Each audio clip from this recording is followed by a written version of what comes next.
Hello, and welcome to something completely different. This is Slay the Spire. This specifically is a modded version. The specific mods I'm using are Downfall, which may or may not come into play here. Maybe I'll do a Downfall run, maybe not, but Downfall is a comprehensive and very large mod. But I repeat myself. It allows you to play several villains, starting from the heart and going backwards through the tower until you fight the whale. And then there's Beaked the Cultist, which allows you to play as one of those fascinating little cultist characters waving their little sticks around. This is the mod that got me to buy the game. I was watching another streamer play, and I commented in chat that if it was possible to play as one of the little cultist dudes, I would buy the game immediately.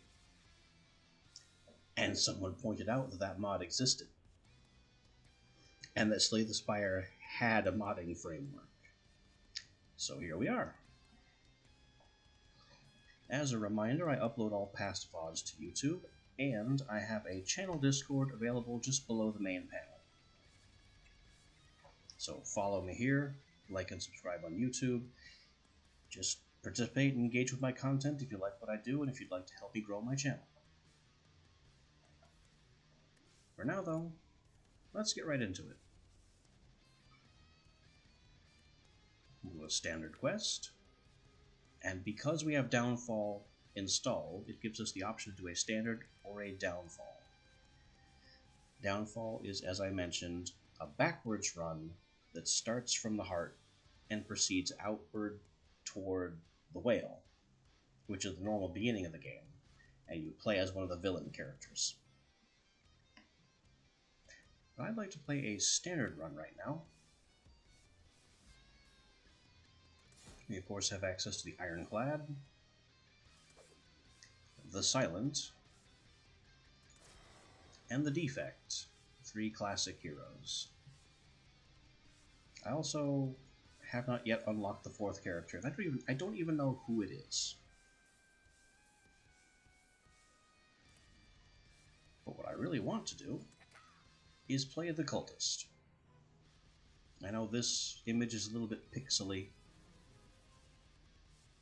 but it looks better once you get in, I swear. They just don't seem to have done anything special for the splash art.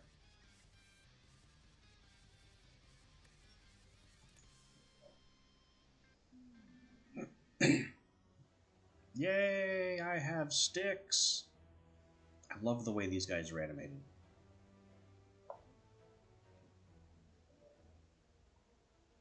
But other than being a mysteriously green feathered cultist, it's just the usual game. Nothing strange about it.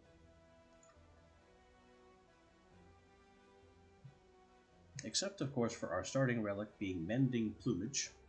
So whenever we play a card, we heal 1 HP. And our starting deck is filled with cultist-themed cards. Whack with Stick. Defend with Feathers. And then Ceremony. Ceremony gives you Ritual, which is a power that the cultist enemies have. It's also an ethereal card, so if it's in my hand and I don't play it, it's gone. Have to play rituals where they appear, and having Ritual gives us strength that stacks at the end of every turn.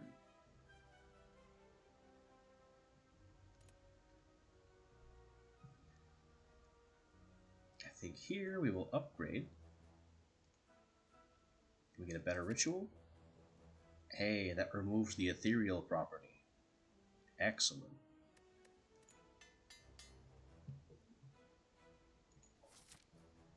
Now, by the power of Stick, so we have an elite, a late shop on the left, a late shop on the right, so it doesn't look like it really matters where we go. Though if we take a certain path on the left, there are a lot of elites in the way. That could be painful. I think I want the right branch. We'll pass through this campfire to get an upgrade. Oh, a couple campfires. So really, any of these 3 starts are good, because they can get us the path we want. And 3 question marks, 4 question marks. I shouldn't have to mention that that looks a little iffy. I'd rather have a couple of guaranteed fights than put myself in the hands of RNG the whole way. Let's take our sticks, and it's a mirror match to start. He intends to use a buff, which is going to be Ritual, because that's what the cultist enemies do. I'm faster. Ritual. Beat you to it. Now have a stick.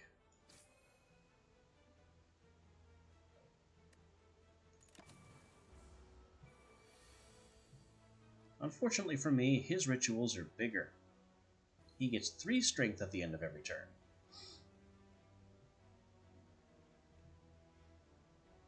So I'll gain 5 block.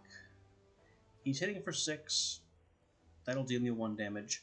I don't really care, because every card I play heals me for 1. I can make back 1 damage without even having to think about it. So 1 defend is sufficient, and now I will just smack him.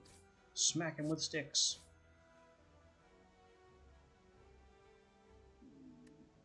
And now we take our 1 damage, gain strength. Now he's getting a bit scarier. He's got his 3 strength now, and we only have 2.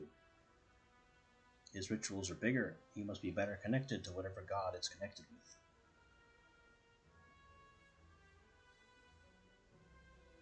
So here I will block twice. Go ahead and let this ceremony disappear, because I have a permanent one that is actually gone now, come to think of it. I haven't played in a while. I don't remember some of the rules. With our 1 remaining energy, stick!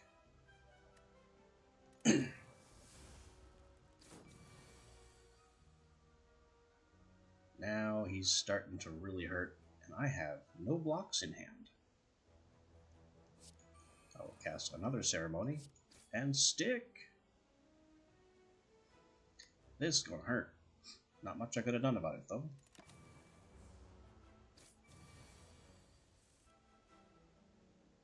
Now he's up to hitting for 15, but it doesn't matter, because we can stick him to death.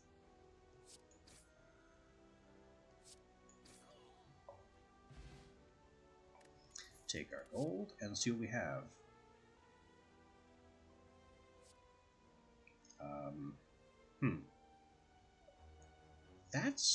I haven't seen this one before.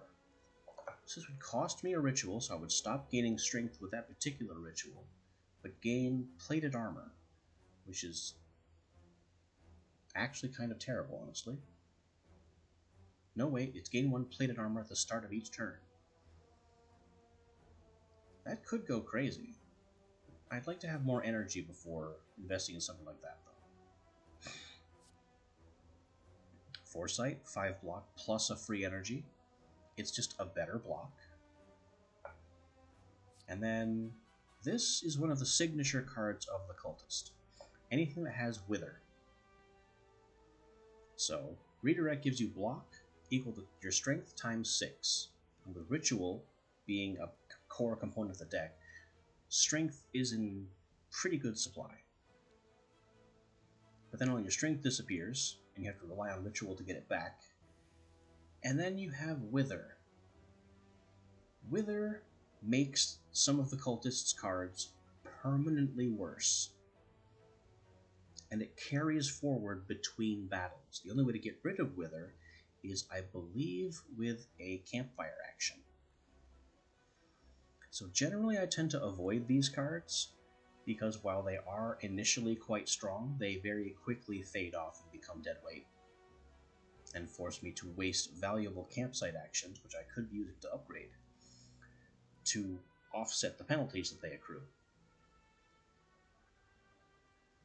So here, let's just take an improved block.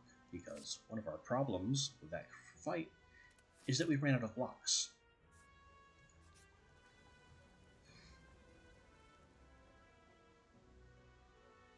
You sure don't see any traps nearby. Take Golden Idol. Trigger a trap.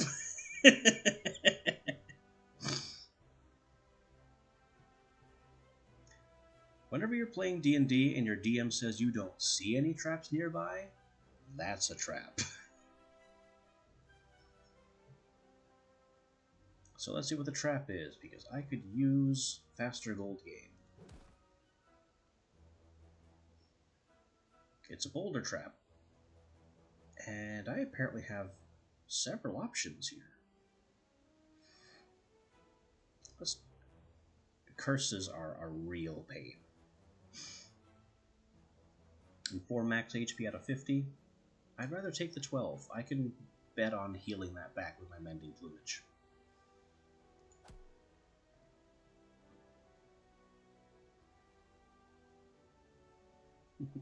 Nope, no traps here. Giant rock falls out of the ceiling. Well, we're Indiana Jones in it. I've played that game before. On this channel. Boulder!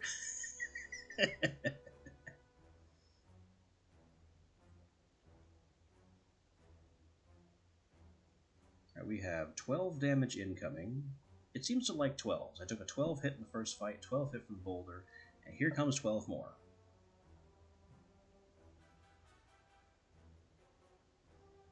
So I need to cast this ceremony before it expires.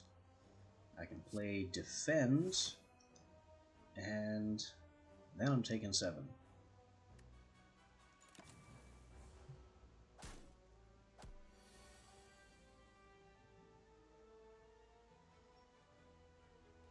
Looks like I'm taking another 7. I'll play another ceremony, gain more block. The Cultist is a slow burn momentum kind of character, which costs a lot in fights like this. Because you have to get the ceremonies down to get your strength building. Oh, and I don't have to defend here. So we'll throw the third ceremony. And then since they're not attacking, have a stick. He automatically defends because he's a louse. He has the curl up property. We'll see what they're doing now. I'm not happy about this. So he gained strength, and the one in the back lowered my strength by 2. No, that's worse. 25% less damage for 2 turns. I can read. But that's okay. I still have a profit because of the 6 strength I've gained from my 3 ritual. So I'm just going to execute this one in front, eliminating the 8 damage. Throw 5 block, which is all I have, and then stick him. Still taking damage, though. We lose 2. Now, we could win outright. We definitely have the damage to do that. But I'd rather throw a couple of defends to try and slowly make use of Mending Plumage. We're using Darkest Dungeon strategies here, stalling to gain time and gain health back. Hey, Kurix. No, this is not my first playthrough. As I explained at the beginning of the stream, this is modded, and I've played before. I just greatly enjoy this particular modded character. I make no claims to being any good at it, but he's a lot of fun.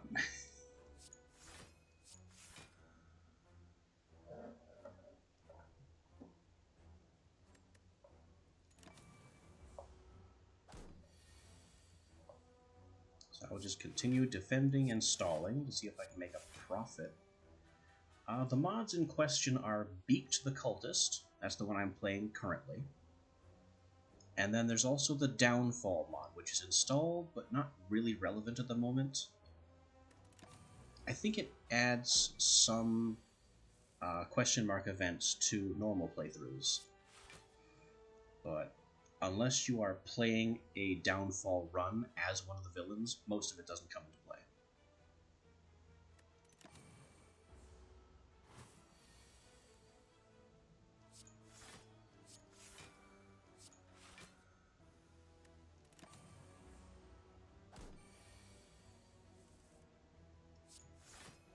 I think that's all the stalling I need to get away with.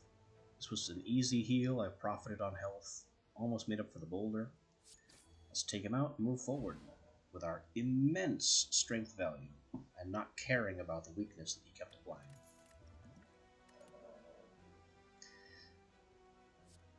So we can take Huntress Spirit. Next skill is played twice and gain dex equal to its cost. Poke. I've seen Cult of the Lamb, but I don't own that one, I'm afraid.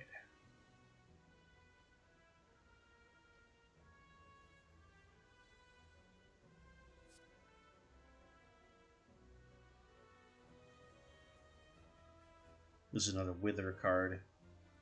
16 block for 1 is huge, but it has this Wither effect that permanently reduces that block value by 2 every time you use it, and it persists between fights. So despite the card's strength, I am avoiding it.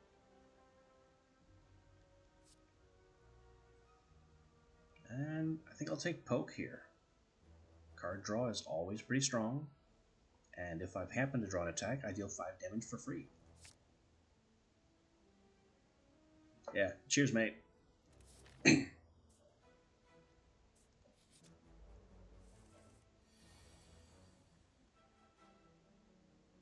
This looks a lot like the Louse fight we just did. The same amount of damage incoming, kind of the same cards available. So there's our ritual. A defend, since we can't kill. And tank the leftover damage.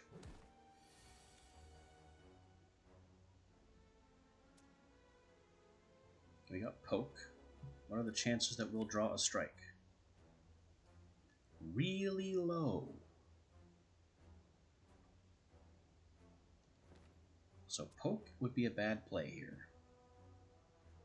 I guess we'll just throw 2 sticks to knock out the front slime. And then we don't really have anything better to do, but stick the last guy and take our 10 to the face.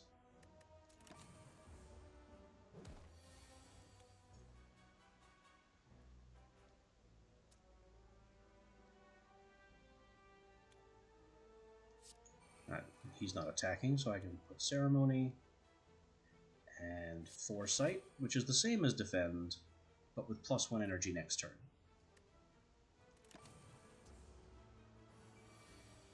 Gonna have to stall a bit here as well to make back some health. So Foresight, Defend. What's in here? Decent chance of strike. So we'll poke him. We got a strike, so we poked it.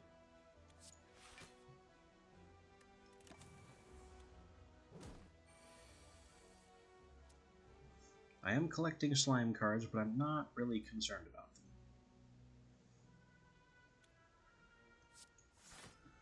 Also, they kind of work for us. Oh wait, I don't have a second block here, so I'd be taking damage. Well, I think it's time to knock him out then.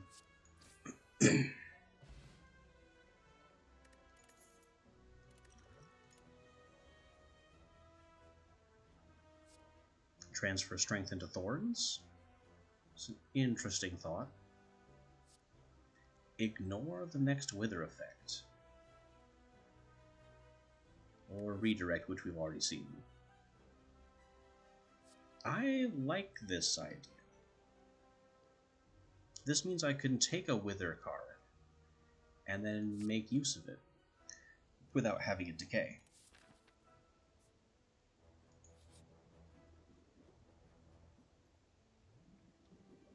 Purple Fire Spirits. I haven't seen this event before. Tossing boons. And we make an offer? Oh, we're offering a card.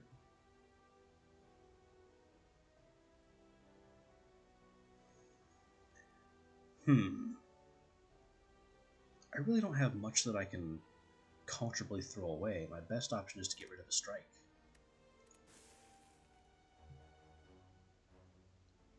And they hated it. Oh well.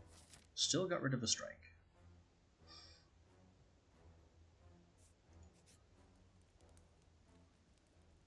And see here, Reverse Withering is the bonfire action that can re-energize some of our cards that have been decayed by the Wither effect.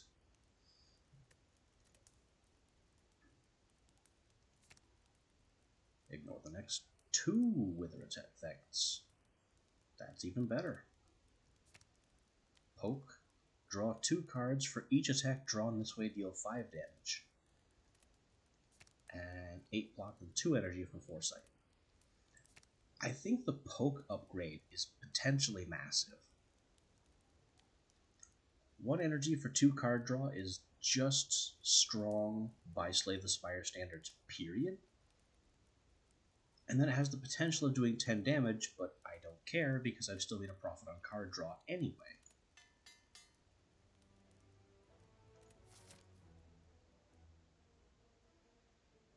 And between a question mark and a fight, I'd rather take the guaranteed fight.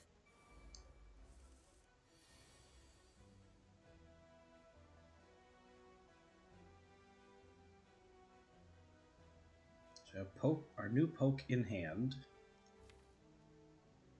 Pretty good chance of drawing multiple strikes. And they're not even attacking. So I don't have to defend. We'll get our ritual ready. And begin by stabbing the funky beast, because I know these things can build strength. And that's my play. We stab him once for drawing the strike, and we drew one of our rituals, and that was going to disappear now. Poof. Not a problem. I have more. Now this is a lot of damage. And I can't do a whole lot about. Especially with Frail on here.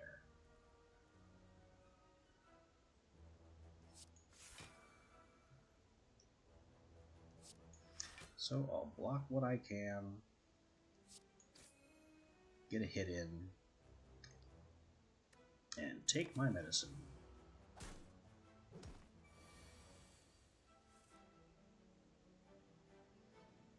Now they're not attacking. So I can apply my ritual and bring out the sticks. Vulnerable again, but he's not attacking, so it doesn't matter yet.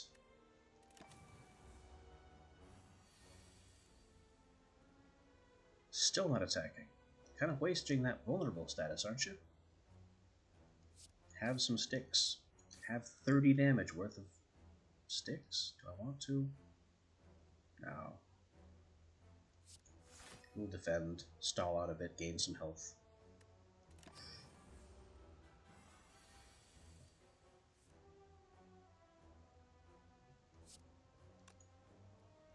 I can't defend for 8, so he has got to die.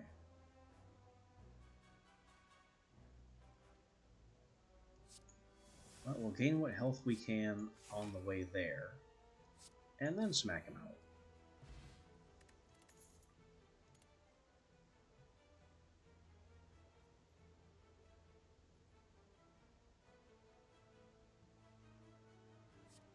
Lose 12 HP to gain a ritual. And it's a skill, so it doesn't disappear the way powers do.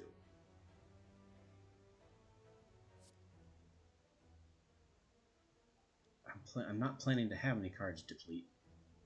Depleted is what happens when a Wither card has withered into complete uselessness. or a 1-cost block that stays in hand and grows as you play, but then vanishes.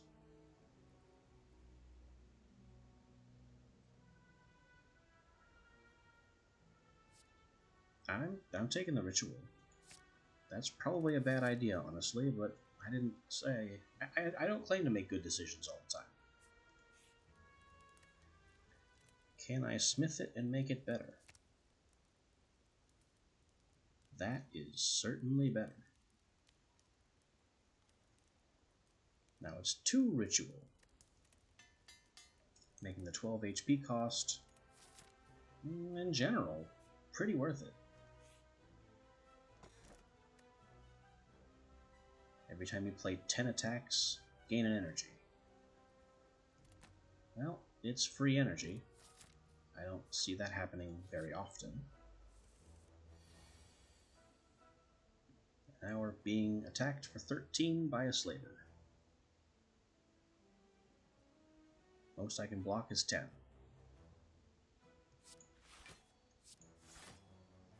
So we'll do that. And stick him. Yeah, it's free real estate. My usual quip is there's no downside.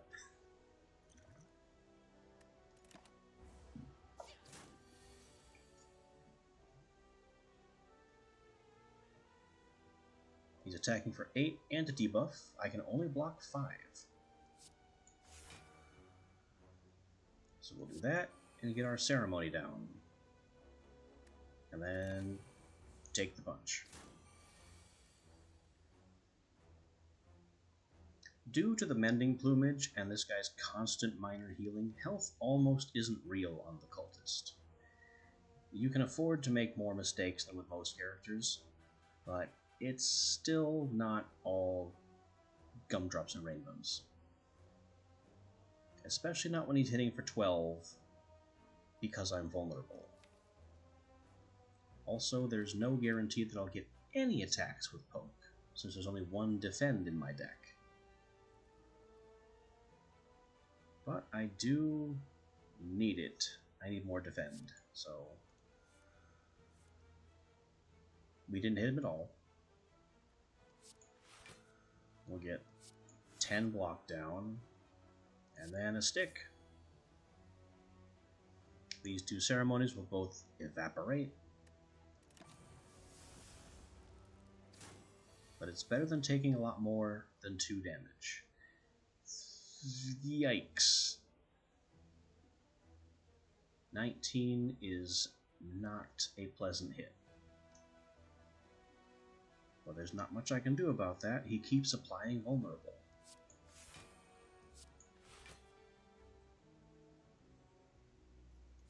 Have a stick. And then I'm not going to tank myself for 12 here.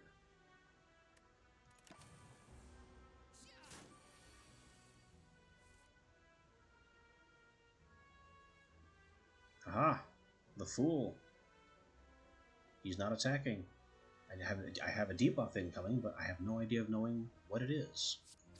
So he can just have... Well, that's lethal. I don't care what he's doing. He's out.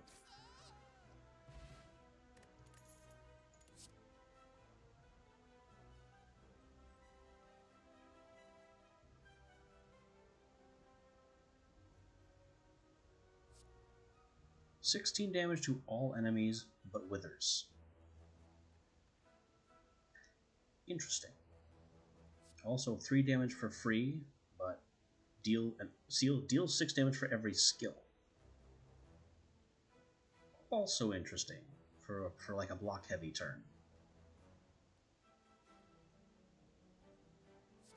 I think I want this specifically because I have negation, so I can potentially ignore the wither if I get the cards in the right order. I also want to improve negation so I can ignore 2 wither effects. This is my shop. So what do we have here?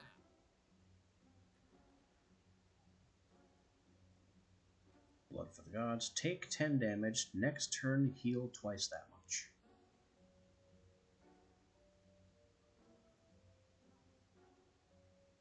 That's...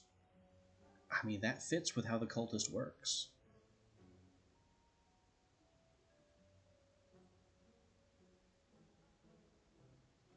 Inspiration. Interesting. So this greatly steps up my draw amount.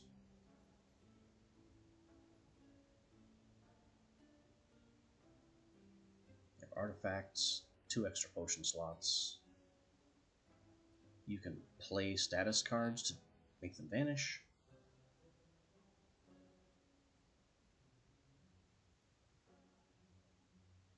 Deal 1 damage 5 times and then wither 1. For 2? I mean, this would be great with strength from ritual. But I don't know about the 2 costs there.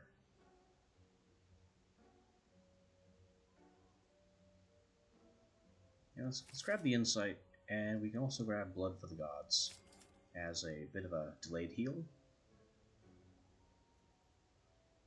And now we are basically out of money. I mean, survival instinct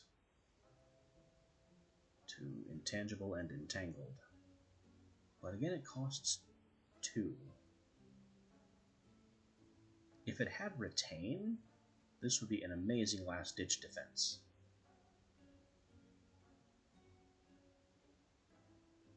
Actually, why not? It's on sale.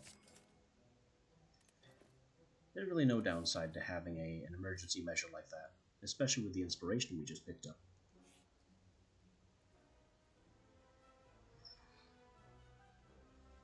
We're at the Colosseum with our choice of prizes.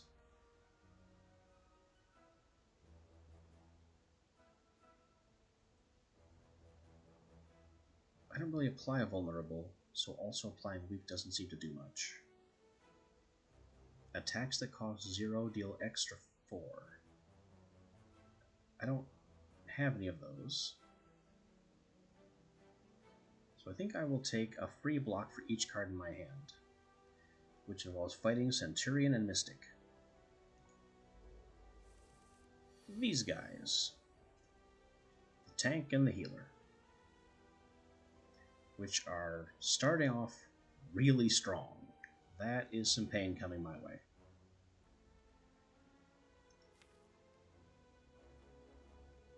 The deck is full of a lot of chaos, frankly, so it doesn't look like Poke would be a good move.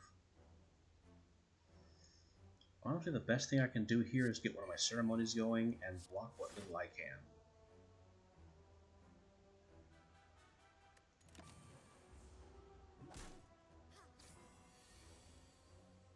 We've fallen under 30. And they're just hitting me some more. So with this insight running,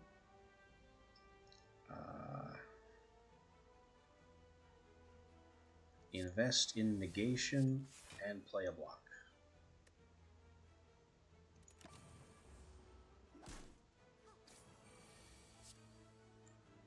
I'm having Frail stacked on me and I didn't notice.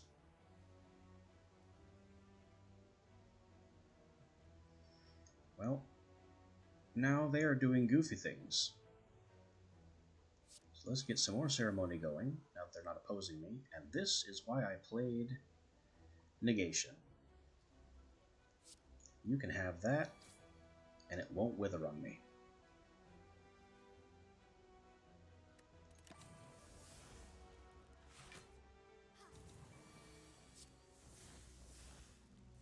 Oh boy, everything has gotten worse.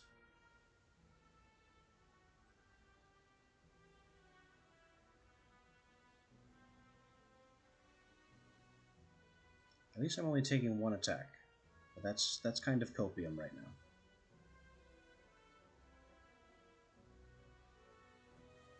Especially since I'm still frail and not gaining much in the way of block. So, as a last-ditch effort to survive, we'll drink the Dex Potion to improve our blocks, and the Dupe Potion to double a block. Now we'll gain 10 block right here. Plus 2 energy next turn. And then 5 more block to survive. And have a stick. We live one more turn, at great personal cost.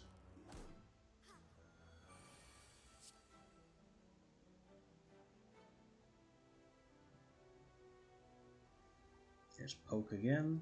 They're going to kill me, unless I can pull some miracle out of my backside. And I don't have any miracles available. Actually, maybe I do. Poke might do something.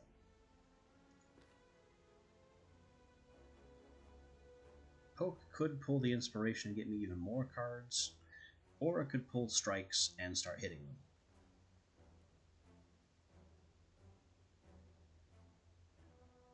Either way, I think that's what we do.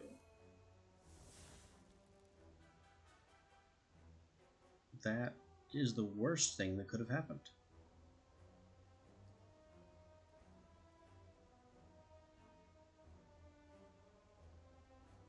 Well, 24, 36. Wither for 22 without negation. Well, let's hit him. And now we can 12, 24. That takes care of the worst of it. And then block for 10.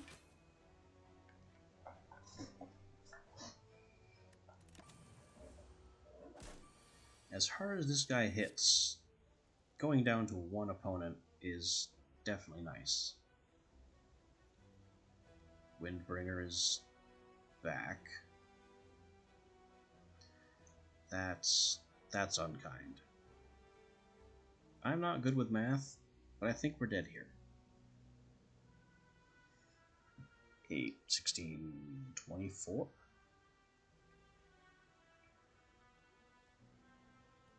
Which I can block 14, 21 tops.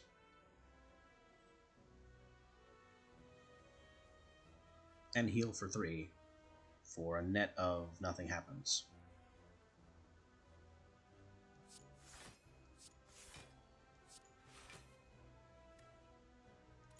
Alright, let's get knocked right back down to where we were.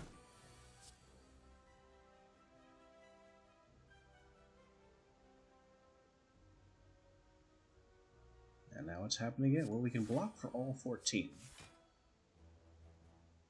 And then maybe deal up to 30? Probably not deal up to 30. Have a stick.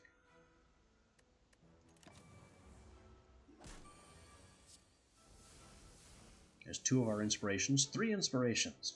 Big hand this turn.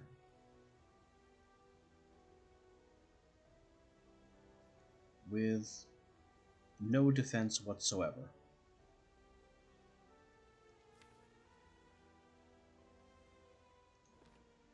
We can poke to bank on drawing defense. I really want to Blood for the Gods and get a heal in, but I can't do that and survive this 14 damage. And I'm not going to find enough block and energy to make everything happen. So I think we have to just take him down. So there's 1 stick. Poke just for the fun of it. And we accidentally kill him, which is just as well. Now we get our Cloak Clasp for future block.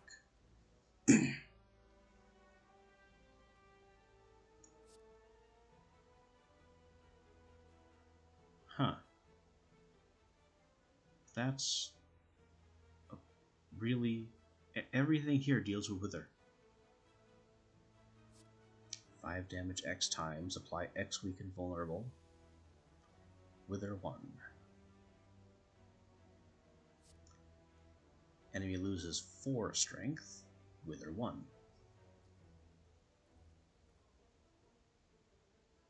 This is actually pretty good, because a loss of 4 strength is permanent for the fight.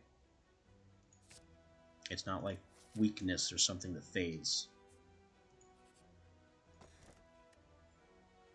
Huh. Not much of a relic, but 300 gold is 300 gold. Now we have a path branch, but it doesn't matter because the available options are all the same.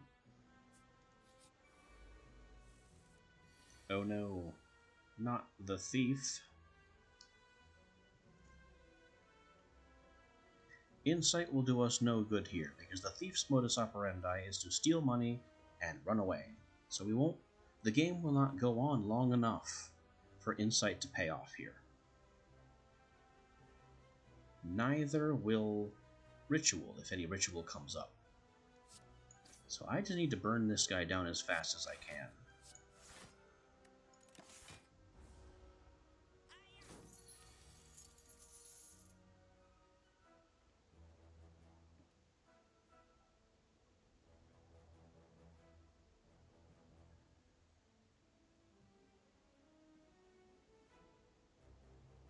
And of course I draw no blocks.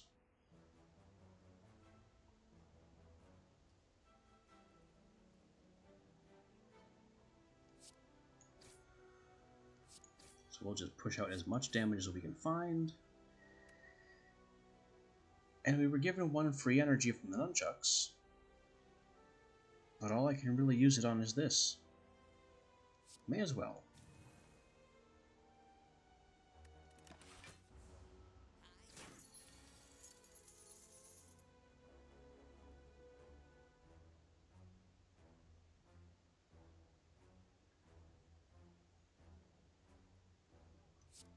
Have a stick. And we'll block.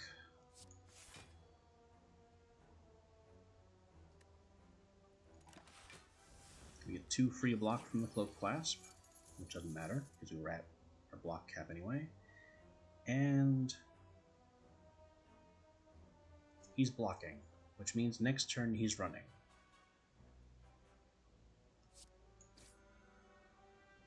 We have 1 stick, and that's basically it.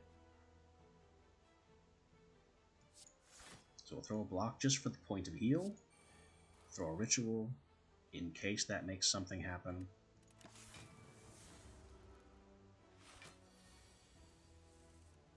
And now he's running. But it's fine, because we have enough damage to take him out.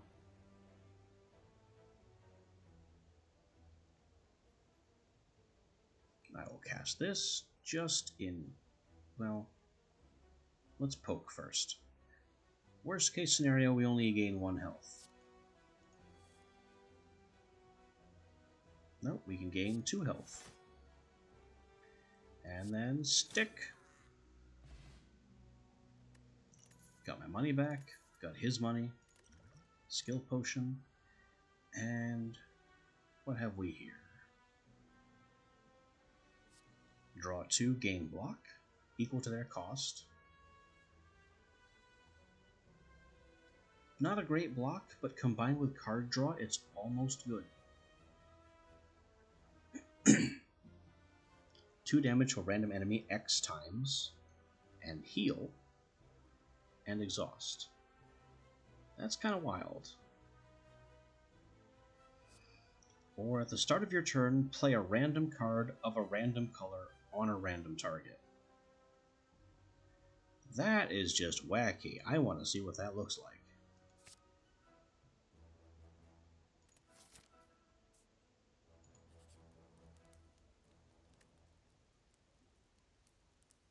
Oh, this is free. I thought this cost campsite actions. You can tell how often I use Wither cards.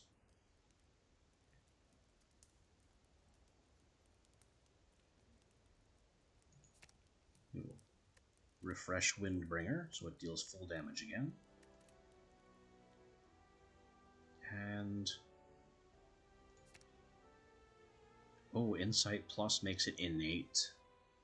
So I start every combat with it.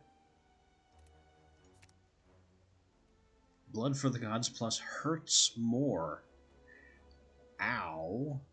I mean, the heal is more, but I need a bigger HP buffer to survive it.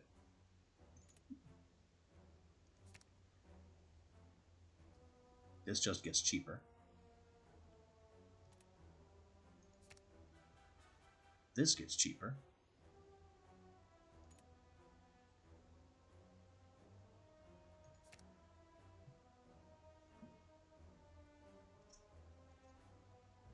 I do rely a lot on foresight. I think that's the move here. I still want to upgrade negation, but I need more block and more other things first. My defenses are too weak to lean into offense right now. And now we fight this guy. The slime boss, I believe. Kind of on the nose there. Let's get our ceremony running. He's not attacking, so we will stick.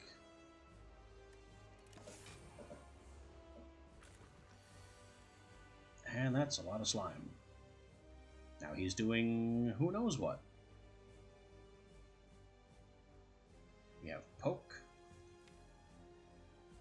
There is pretty much no chance that poke will do damage. There's only one attack in our whole deck.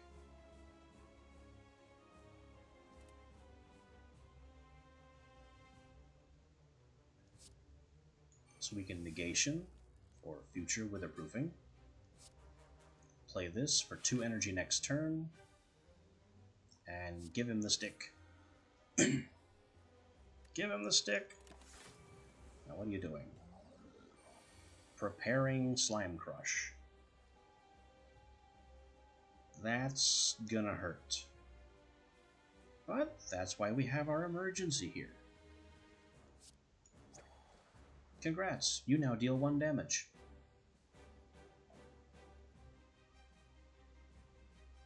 Wait, if I'm intangible and now only take 1 damage, does that count for this?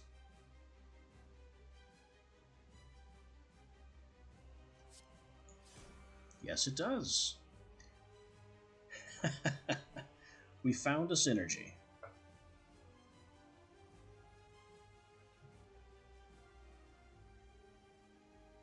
Now we'll take 3 of his strength.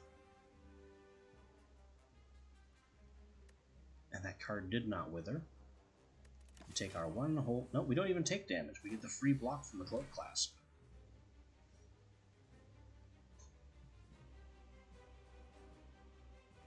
He's again not attacking, so we can do whatever we want. And whatever I want right now is more ritual. And more ritual. And insight.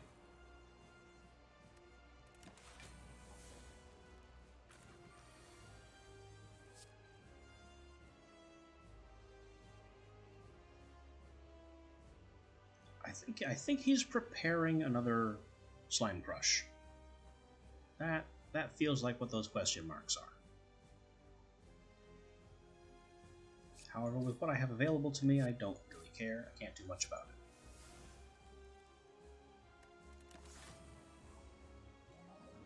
it. Yep, Slime Crush ready. 32 damage inbound. I can defend 5.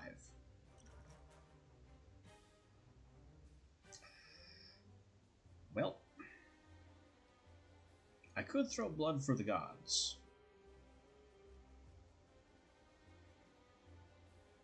But that would basically kill me.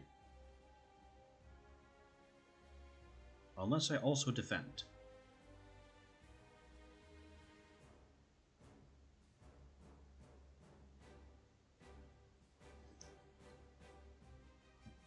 Yeah, I suppose that's a better play than just... Oh, I still have... I forgot about Plumage. I forgot that I heal 1. Still, let's recover as much of our health as we can. Take the 32, and then heal back 20.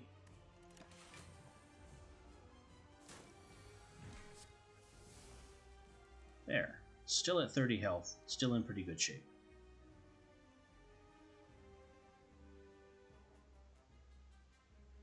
There's Poke. How does our deck look? Again, only one strike and mostly slime. So, having card draw is nice, but not if you don't have anything to draw.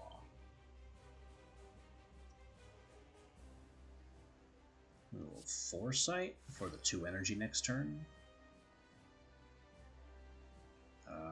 I'll go ahead and curse his blood again. I don't mind that that card withers right now. And then give him the stick.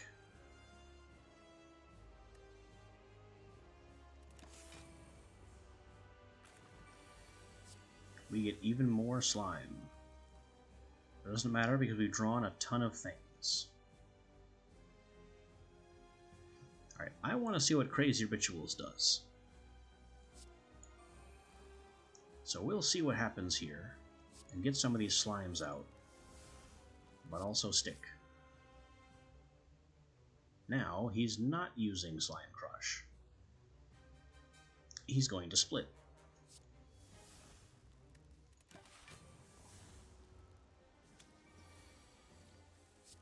I play Backflip for free.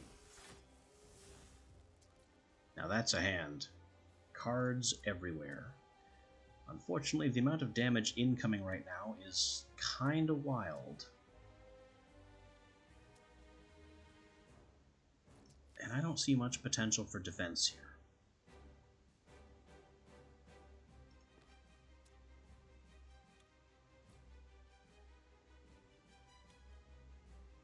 Fortunately, my attack power has grown beyond control.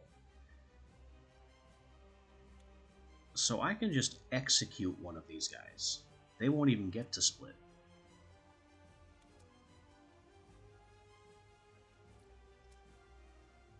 And if Poke pulls out a miracle,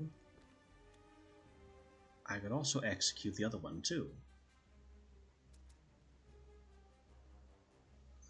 I don't feel like banking on the Poke miracle.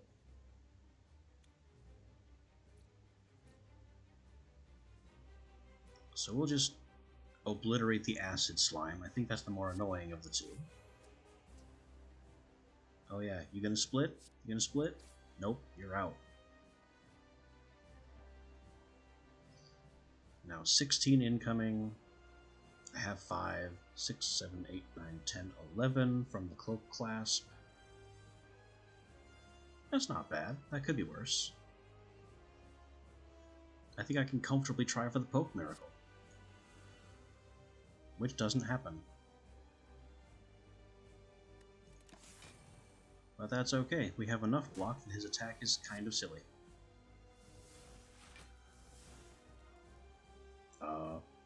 Bronze Orb happened. I don't know what Bronze Orb is or does or where it went. It's not here anymore, so I can't read it now. But I guess I did half of his health and damage with a Crazy Ritual. Which works for me.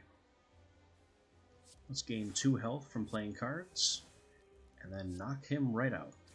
No split for you.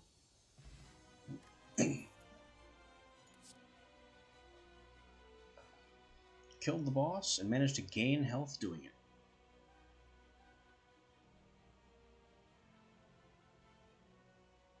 Yikes. All of these are 3 cost. And I like practically none of them.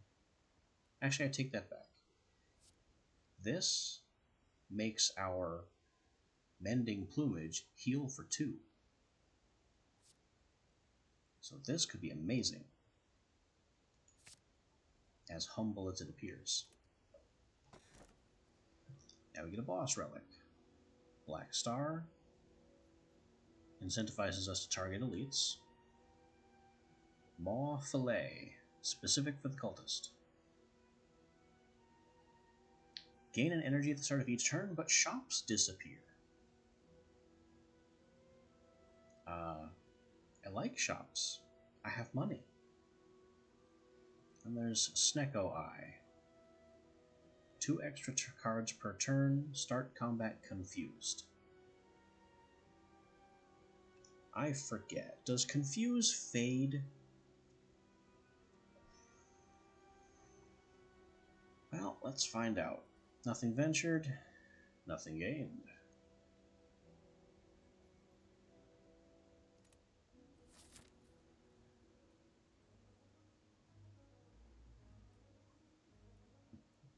Now, what do we have for paths? I don't really see anything special. There's some elites, there's some shops here and there.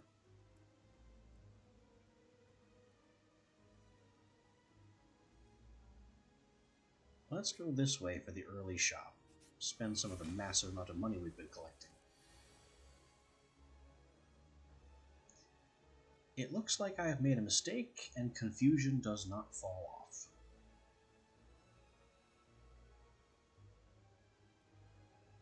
Well, that's going to be irritating.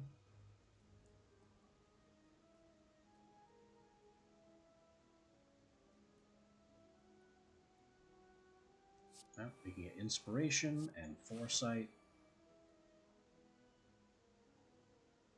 And this should not be a legal play still, due to its condition.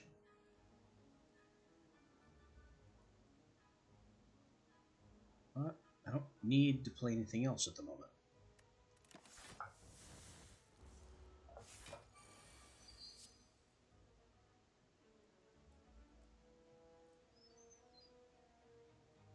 Okay, ceremony for free, 10 damage is incoming, defend for free.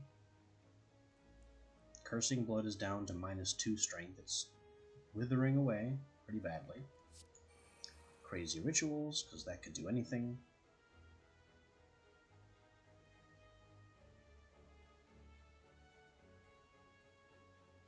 And defend. And that means we take no damage. Let's also go ahead and curse his blood. Why not? Oh yeah, we can. So he has one fewer artifact now.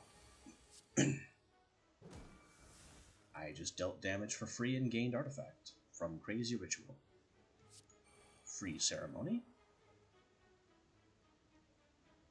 We have 20 damage incoming, and I have no block. Practically no ability to block.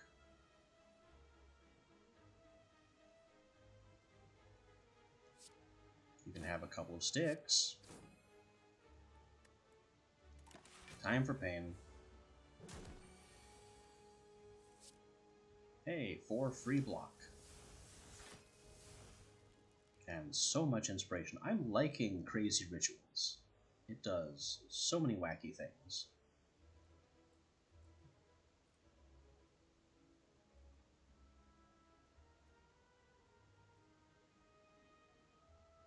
Let's Machine Essence, negate, and stick for free, and then gain a bunch of free block from the Cloak Clasp.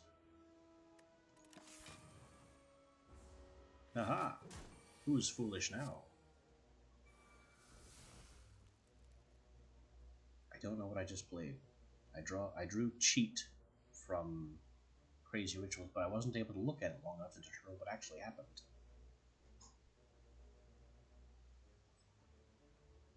Now we have 20 damage incoming, and not enough energy to do much of anything because we are confused. I don't know what will happen if I poke because my draw pile is empty. This is a very difficult position to be in.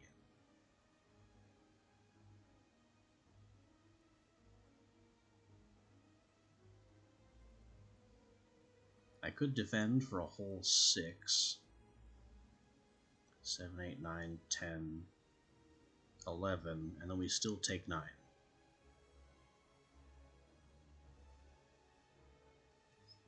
And that's without putting any damage out. I think the Snecko Eye is really killing us here.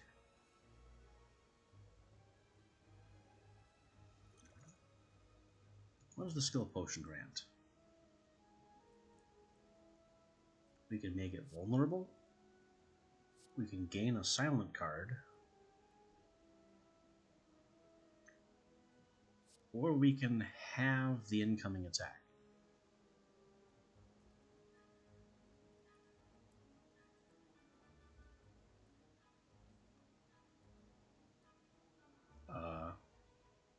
I think that's our play.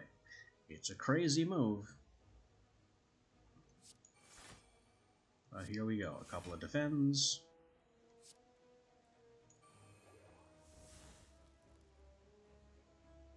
Oh yeah.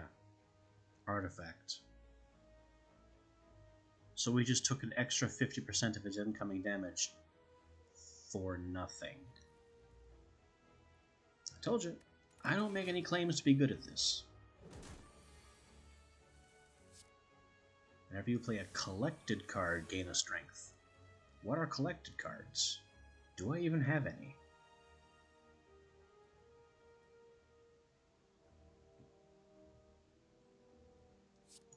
Have a free stick? Not even a free stick. That stick earned us an energy. Foresight. Stick. Followed by stick. And we cloak clasp up to 10 block and ignore the incoming damage. And deal 32 damage for free?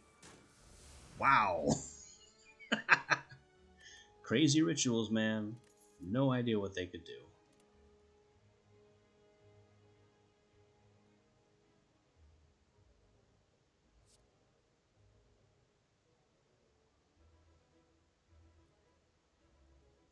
Huh. Recite Psalms. Oh, I didn't mean to click that. I am dead sure that was a misplay.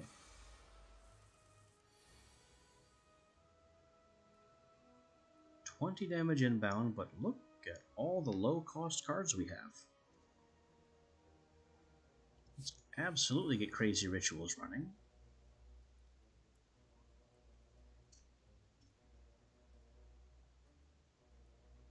And then if I play this, then I can effectively turn 30 incoming damage to 10 lost health.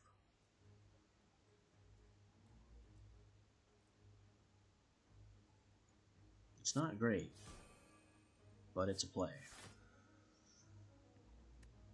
And we'll defend and make a... It's not so much a profit as minimizing our loss. Oh no. They're both thieves. How did I not notice?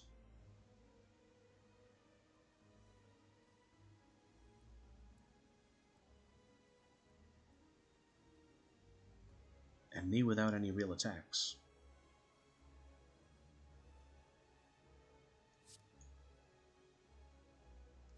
No, I haven't. This is my first draw. Oh no, does Crazy Ritual count?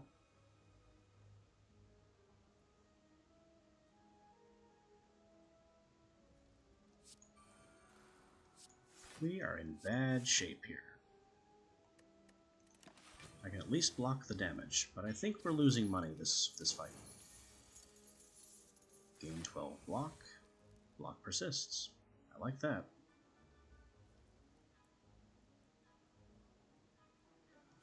Free Ceremony. Free Stick.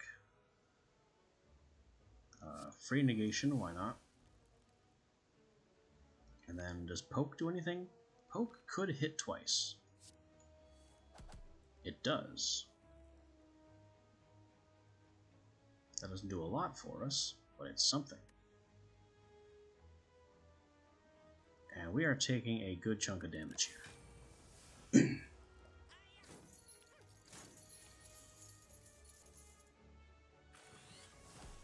And okay. We'll just go with it. We are now part slime boss. Thank you, Downfall, for giving me some random cards. Free Psalms. 14 free damage to both enemies.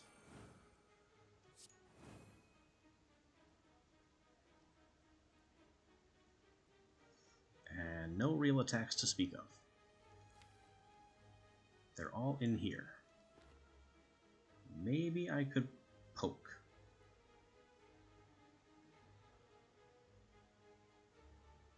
think this guy here is simply getting away, so we'll focus on executing this one. He's out. You can have a stick. And we will foresight for the extra energy. Maybe we can finish him off next turn. With our 5 strength, it's possible.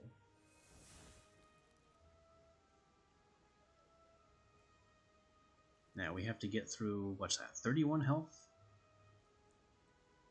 11, 22, 33. Oh, also he's got goop, so he has effectively -2 health from the first attack that we deal. Victory!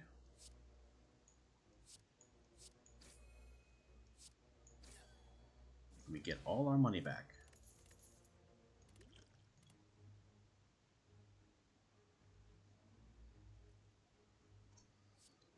+1 energy if the enemy intends to attack. I like it.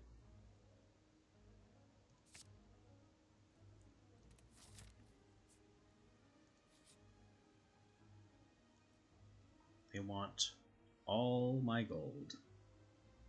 I have too much gold to put up with this nonsense.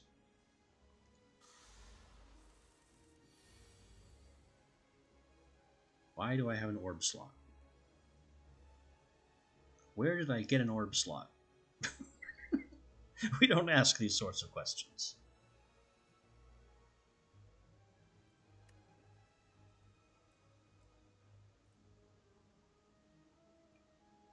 Alright, I think it's Insight, Free Stick. Pointy, Romeo, and Bear. I don't know which one is the biggest threat.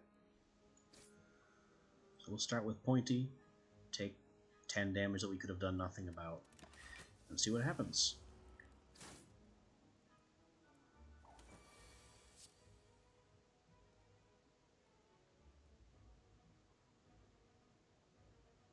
Well, this card has been ruined by confusion. Pay 3, gain 2. What a bargain. Play our free inspiration, deploy a free stick. Does poke have any value? Not really.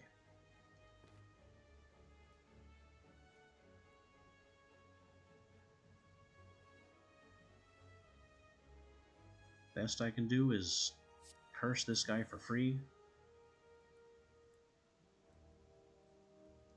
I have to poke.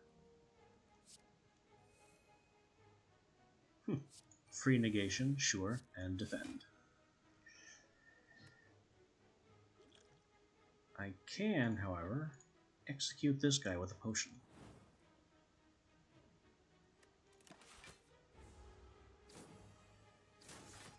So that's a better position than we were in.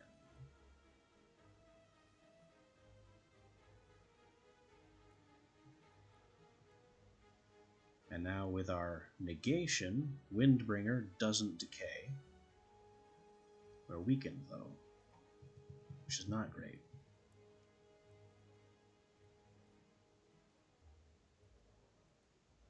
Well, hit him. We'll recite the Psalms.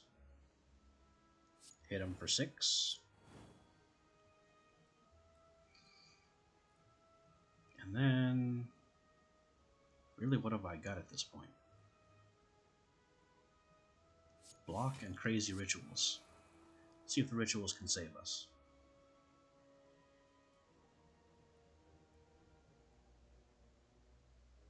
Blood for the gods will just hurt here. We're taking way too much damage.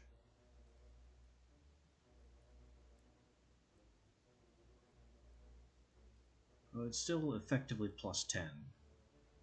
And I will survive the incoming attack.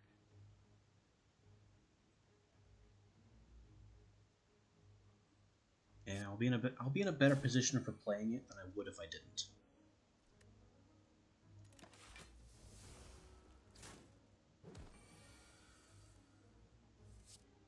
Okay, 5 free damage. Except it went down to 0 from weakness.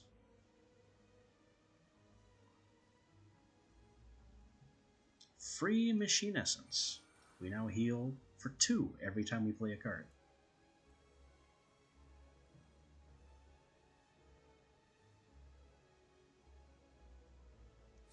Have a Psalm for 1 damage. Have a free stick. Have a free poke. Does no damage. Block. Do I want to do that? I can get away with it.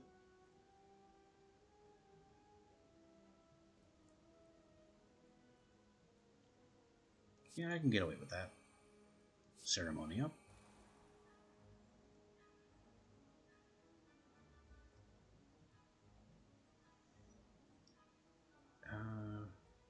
Recite some more psalms. I'm going to be loading my hands with those, or my deck with those. And defend. Not bad. Definitely making the best of a bad situation here.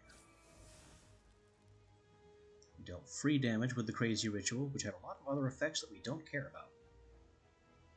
Evade is terrible again. Thanks, Confusion. You are just dead.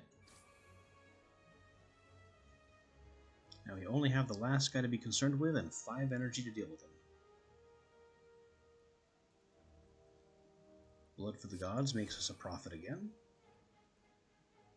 Assuming we don't kill him. Kind of need to get the heal next turn for that to be worthwhile.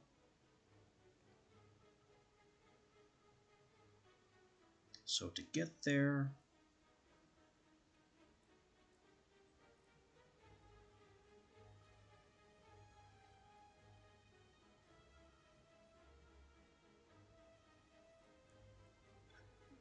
We'll just stick him. Have a stick.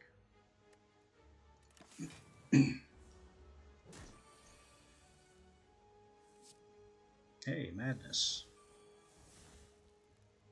Something became 0 cost, and Confusion did the rest.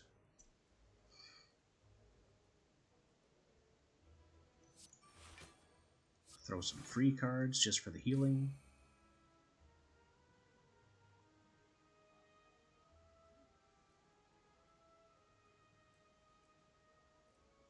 Don't have to worry about his damage. Cloak Clasp will take care of it.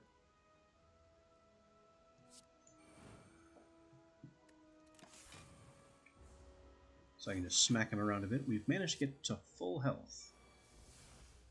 And I guess we're now a minion master with no minions. Okay. Cursing Blood is now depleted and can no longer be used. But it's fine. We're at full health and have 3 sticks. Death.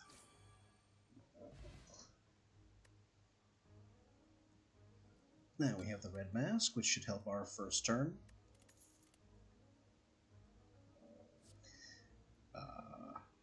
Yikes.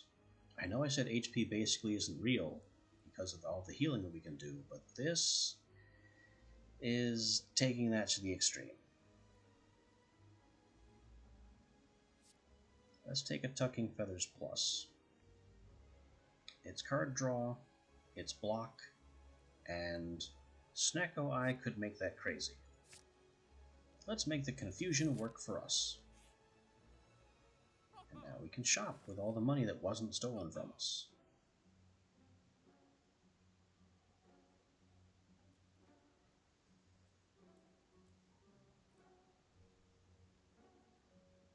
Another Insight on sale. I could clone one of my cards. Gain 15 HP from shops. That doesn't seem great. Start with 10 block. Yes, please. Is there anything I want to throw out?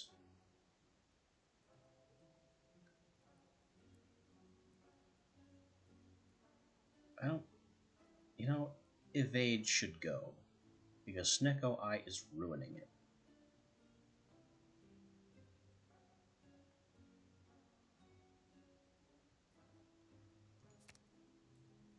Yeah, I can't count on it having a cost that's worth anything.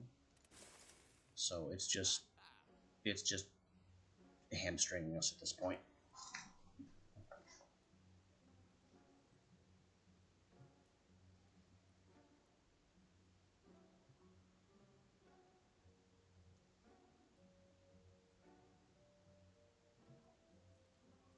Yeah, card costs aren't real. I could take another blood for the gods, since it seems to be saving our butts pretty frequently. Is there anything I'd like to clone?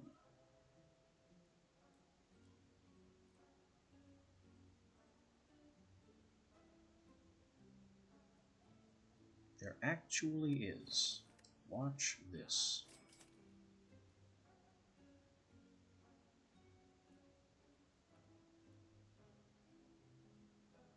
Machine Essence, Crazy Rituals.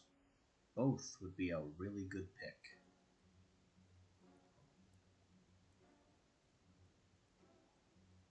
Let's do Machine Essence for the prolonged longevity.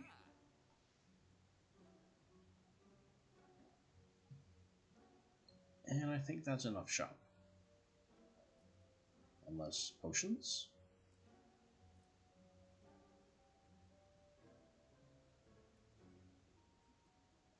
Maybe plated armor could help us out.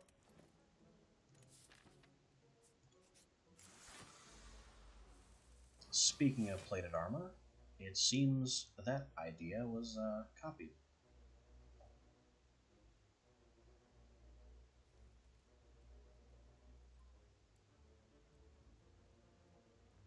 We'll go ahead and Survival Instinct. So we take a minimum damage. Read none. And now we can't really afford anything but block. Which I don't even need to play.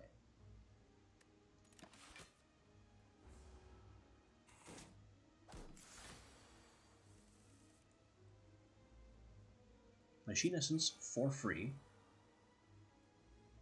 Blood of the Gods for free.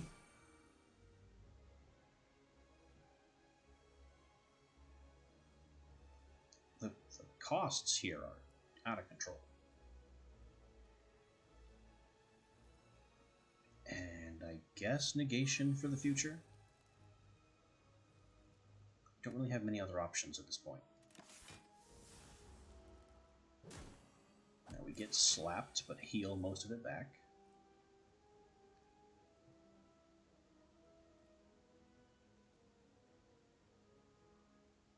Machine Essence again. Windbringer for free. It doesn't wither.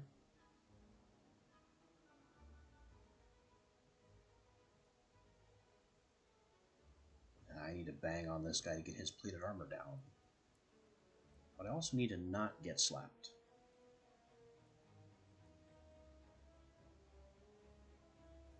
I think we can take 12. HP isn't real. I will recite the Psalms and slap two of his plate armor down.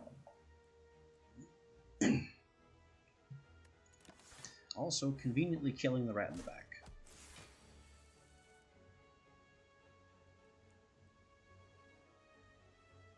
Ceremony for free. Crazy Rituals basically for free. And now I should probably strongly consider defending. Then again, we've been frailed again, so what is 3 block? Go ahead, hit me, see if I care. Pyre, gain 3 vigor. I don't understand what's happening. I guess I'm burning a card for the Pyre effect? Well, this one's depleted and does nothing for me. I have no idea what just happened. I'm using mechanics from characters I haven't even seen. I'm getting vigor. Okay, plus 3 damage to our next attack.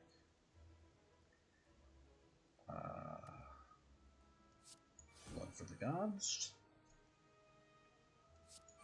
Give him some sticks.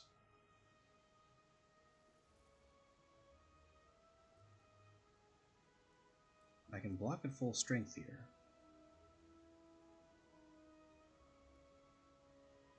Which I think is better than giving him another stick. Even though I would love to knock his plate armor down some more.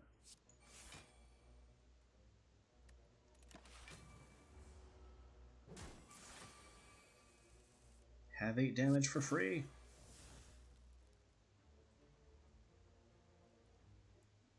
Here's a psalm. And a psalm. Knocking down his plate armor. Here's a stick. Block. And insight. And now I can't do anything else.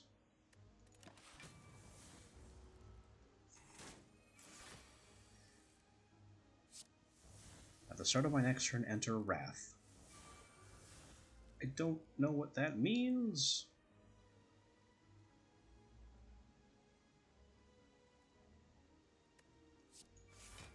Let's just throw all of our free cards.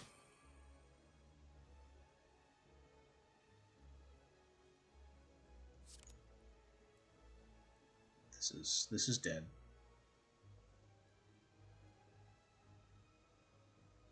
But I can get more of them for free. Knock down his armor. I don't need to blood for the gods. Can I poke? Will that do anything? It might. It very likely won't. So we give him the stick. And don't bother blocking. Because we have enough block.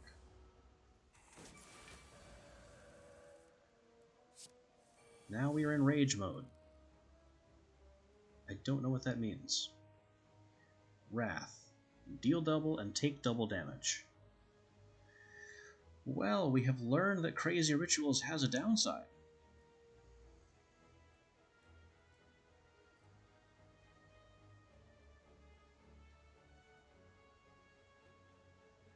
But I can put out a whole lot of damage.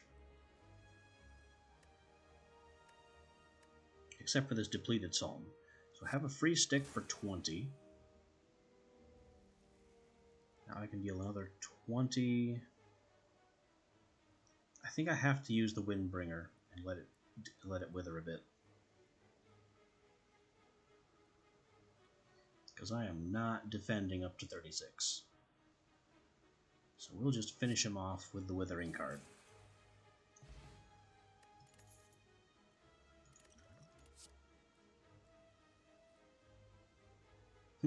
Stick Smack. Deal 6 damage, shuffle a stick.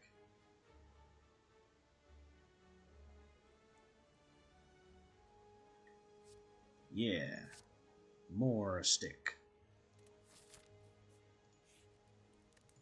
I'll reverse Withering on Cursing Blood, so it can be useful again. And since we're at full health, let's face it, even if we weren't at full health, we wouldn't smith here. Machine Essence could go up to 2. I don't really see the point. Let's peek around our options here. Stick Smack can be an upgraded stick. Actually, I don't know why I took Stick Smack, because I have Snecko Eye. So the fact that these are low cost is kind of a trap.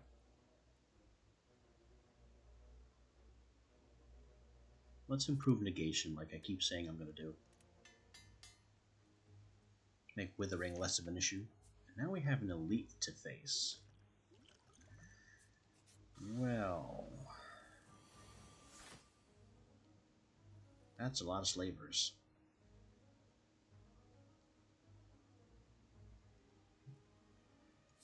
Survival to make a joke of their incoming damage.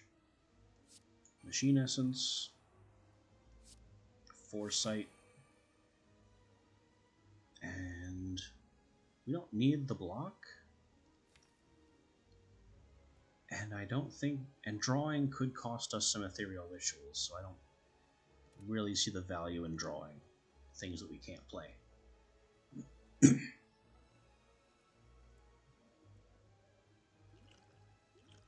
But I will plated armor.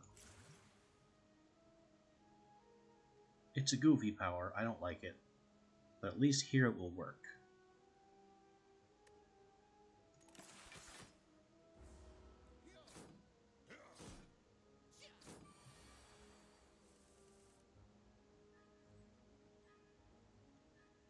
You have another heap of damage inbound,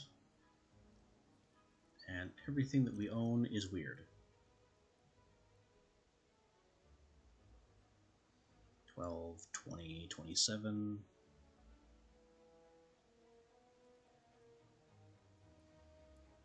Well, Blood for the Gods will give us a profit on health, so we throw that. We have no defend of any kind. So I guess Ceremony for the future and give somebody a stick.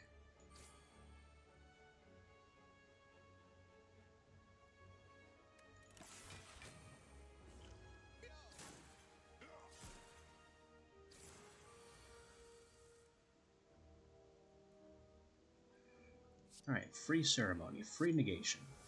That's a good start.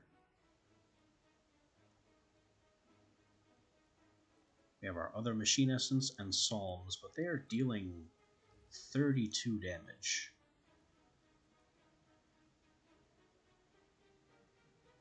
Well, I guess I'm making it 42 and then taking a profit.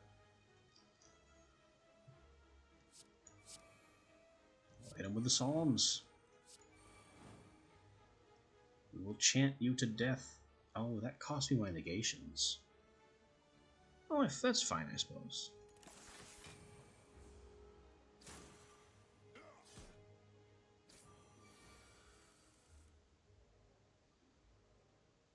Look at all the stuff we can use for free. Defend, defend, ceremony, have a stick. With our machine essence, that has basically brought us back to full.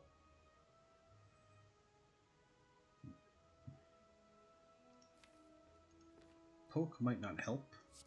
Insight could. And now let's just not poke. Could do more trouble than it's worth.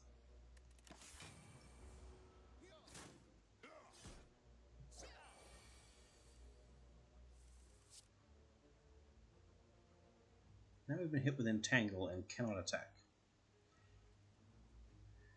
Well, then I will Survival Instinct for free.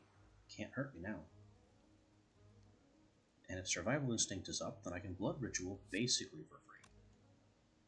Let's block first, so it deals no damage. And now crazy rituals are online. Who knows what could happen at this point?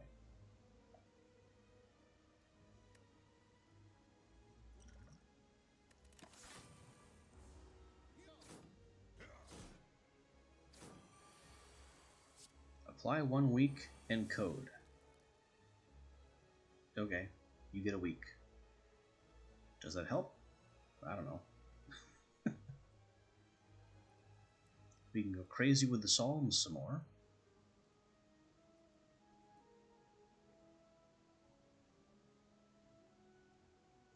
Which I think we will do. Defend, recite, and deal 15 with these Psalms because our strength is getting crazy. Now, I don't care that you're dealing 30 damage almost. Actually, it's over. Have another Psalm.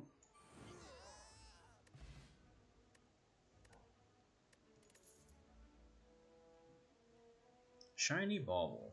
Whenever you enter a rest site, start the next combat with 1 ritual. Excellent. And Smoke Bomb to escape a combat.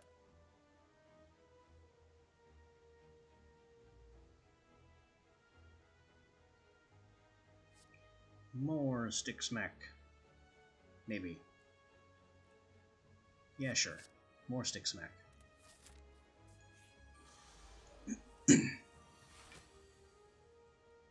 This guy is weird. As you smack him, he gains block. And the more times you damage him, the more block he gains. So he's difficult to burn down in a single turn, and it's guaranteed that this is going to be a long fight.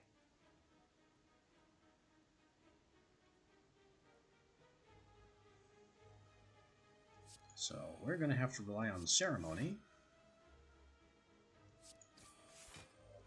to build up our strength so we can make sure he takes big hits.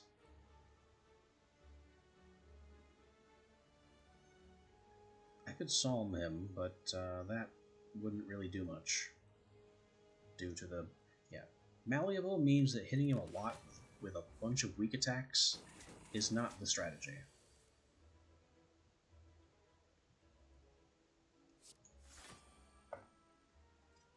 You gotta smack him hard.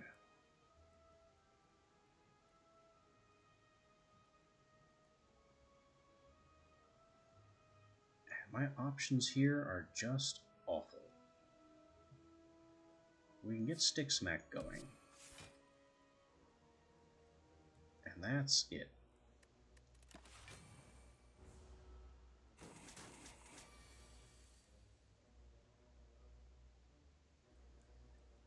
Alright, look at all the stuff we can do for free. Crazy Rituals, Ceremony, Machine Essence. Probably should have done Machine Essence first. Improve our sticks. Block for health. Poke basically for free. Machine Essence.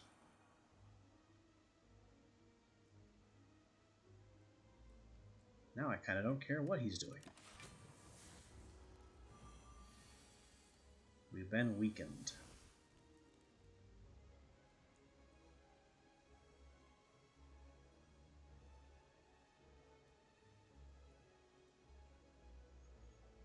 That's, again, kind of a lot of damage incoming.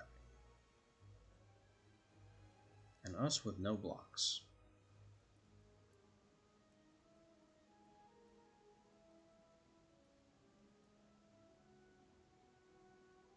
Well, let's go ahead and Blood Ritual, which of course will hurt, but we have a lot of healing to lean on.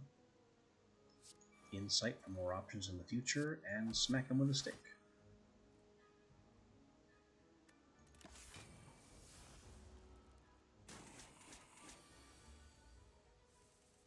Ignore pain.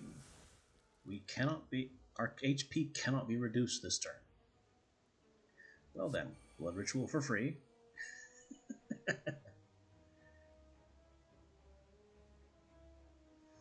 Blood for the Gods for free. Smack him with a stick. And another Insight. Go ahead. Hit me. I don't care. All my strength is now intangible.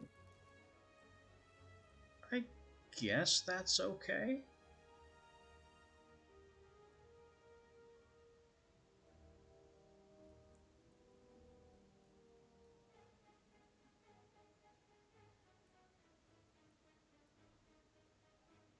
I hope all my strength didn't just disappear for nothing. Improved stick. Smack. And stick.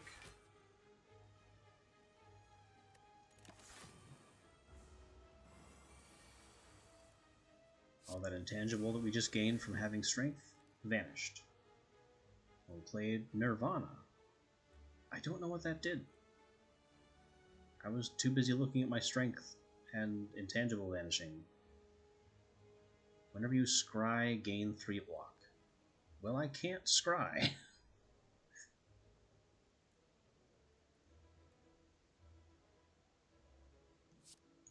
Negation for free.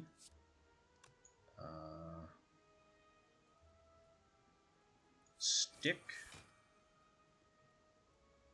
poke.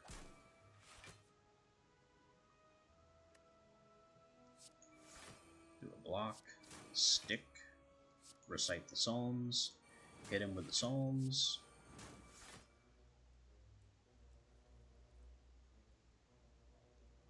And Blood for the Gods will almost certainly give us a profit on health here.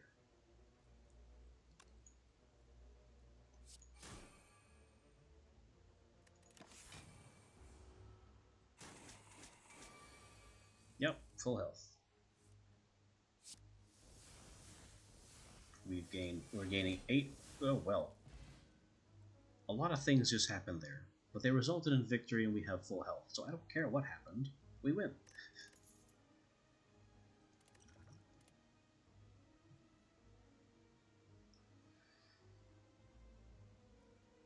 There's a few options here, but honestly, I think the play is to just ignore all of them. Oh, that's what it was. 1 intangible for each 10 strength you have.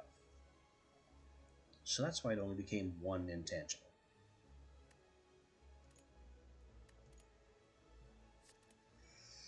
Yeah, we are skipping the card.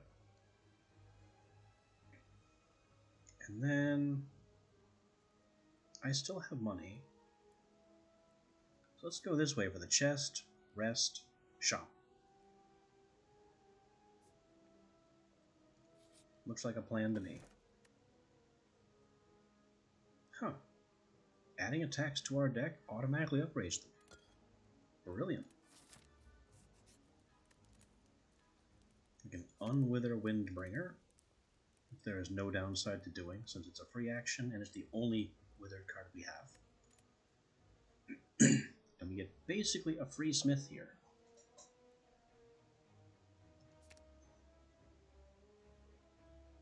I can make Recite flood our hand with even more Psalms.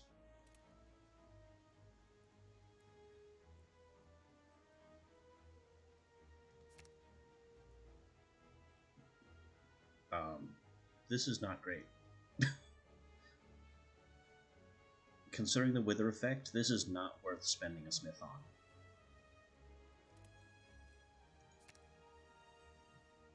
This brings the wither down. This is actually really good.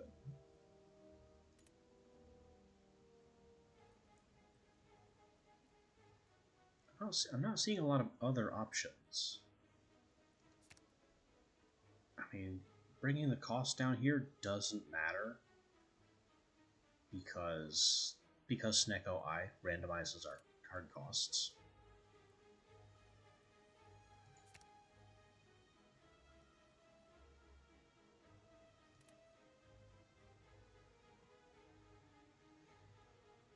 So I guess it's either Windbringer, Recite, or one of the Stick Smacks.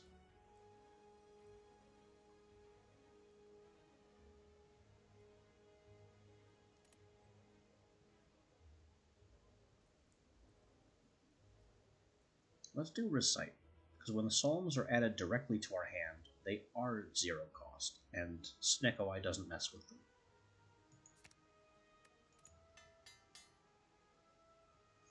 So now we have extra free shots that quickly become junk in our hand.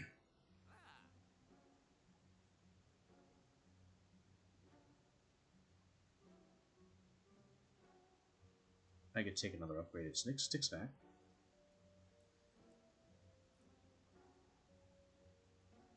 Place a random card for your discard pile into your hand and it costs 1 less. That could be good. Is there anything we want to remove?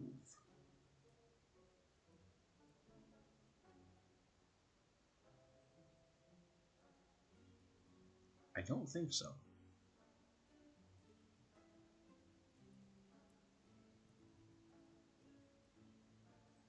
I could burn a strike, but honestly we don't have enough attacks, especially to make poke worthwhile.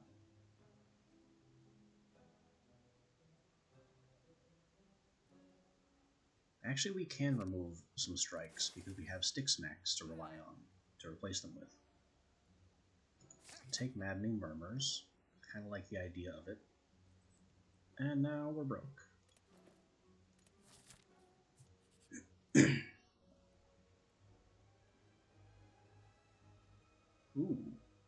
Choose one of 20 cards to add to the deck. Alright, what do you got?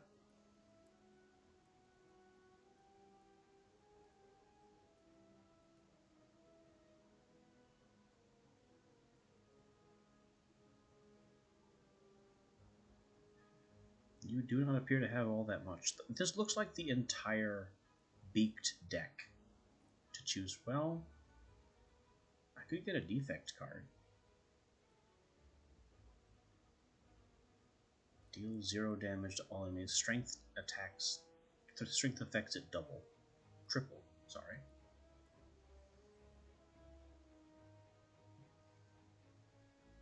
Vigor Burst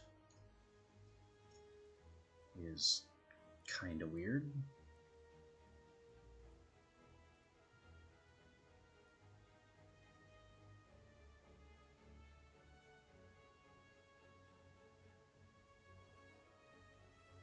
I think Huntress Spirit is good here. Or Devastation. Because I'm going to be flooding my hands with useless psalms that slowly decay. So when I start drawing a ton of psalms, we'll just ignore them and draw more stuff.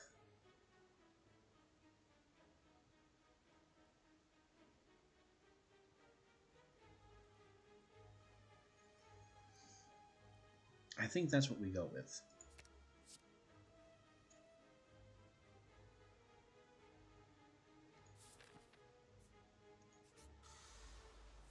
Friends! If only.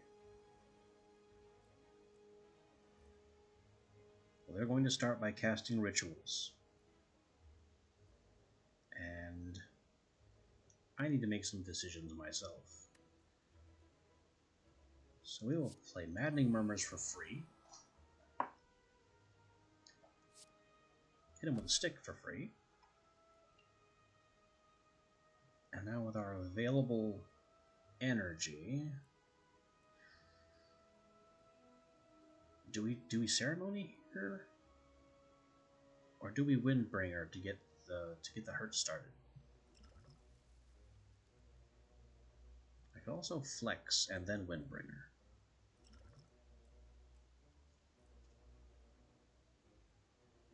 I think what I want right now is more options.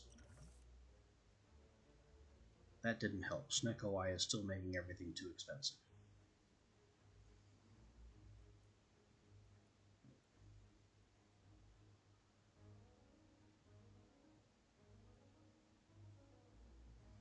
So I think I'm going to go ahead and flex into Windbringer for 21 damage.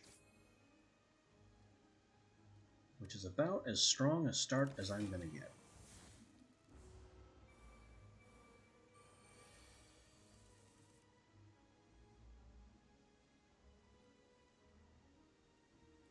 Now I don't see Survival Instincts. So this is going to hurt a bit. We can Foresight for free. Machine Essence basically for free.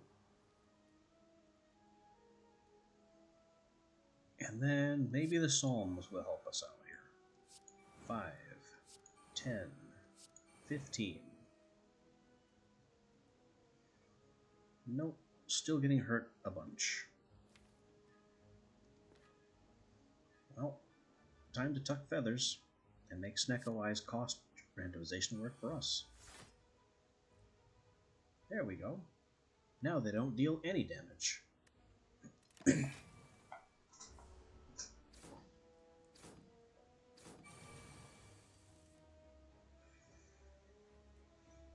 Now we've got to take them out because their rituals are getting out of hand.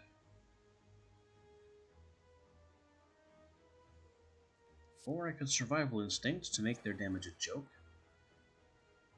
Hello, Devil.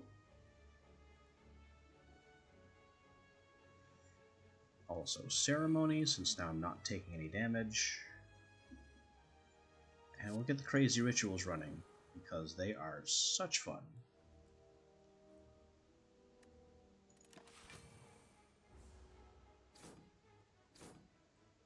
Let's see what happens. Recycling. Exhume a lick card.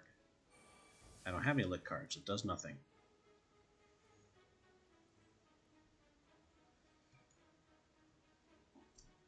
Got a lot of damage inbound here. But I think I can end the fight so I don't have to care. We'll just play these two defends for free just to make sure I have hand space. Recite, and these 3 psalms will finish the fight. It only took 2. Now I get an extra life potion. Huzzah!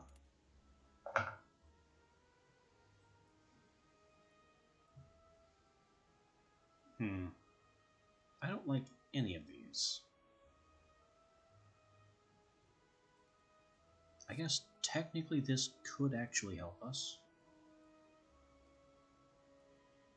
As long as we get our ritual going. Poke has not been helping at all. I may want to remove Poke at next opportunity. Let's see what this has to offer rather than a fight. Interesting. Well, I don't want to lose Maddening Murmurs. I like Maddening Murmurs. But I could stand to lose Smoke Bomb. Let's see what you've got. Or I could kill him. I mean...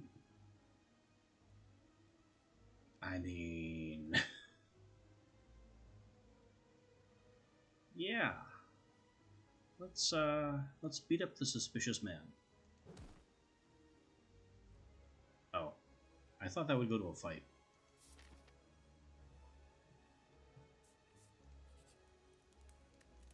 Oh well. We can unwither Windbringer again, because we used it without negation. And what can we smith up here?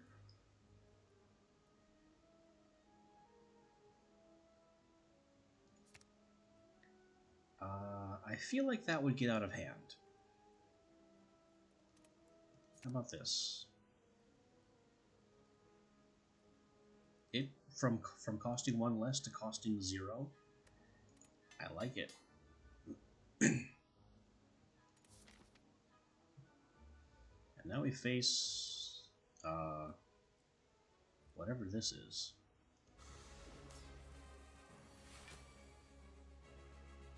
I don't know this boss. The Collector. Who are you? And what are you doing?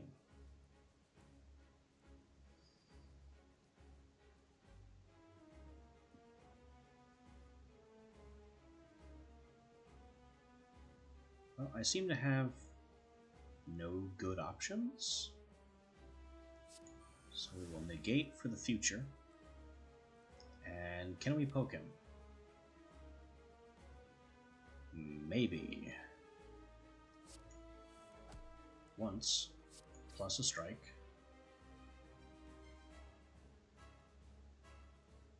Nothing else is really good to throw at them at this moment.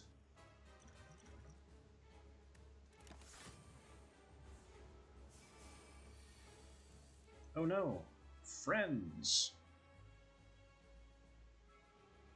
And he is blocking and buffing. Well, we can machine. Foresight. What else? Defend. Stick. More machine. We don't need any more defense because the cloak class will take care of it. So I guess we stick him again.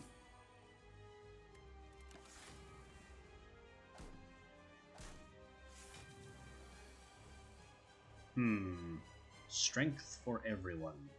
No, sir, I don't like it.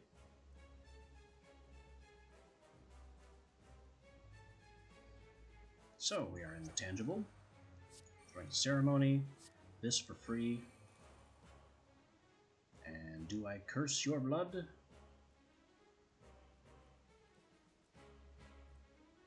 No, I think I ceremony again. And then I also curse your blood. Haha, psych.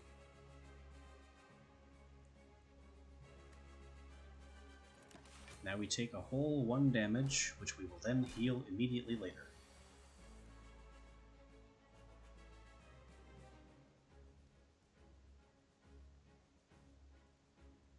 He's going to debuff me. No, he is not. Now we get the rituals online. And yes, I am ignoring my health, but in the grand scheme of things, what is 20 damage?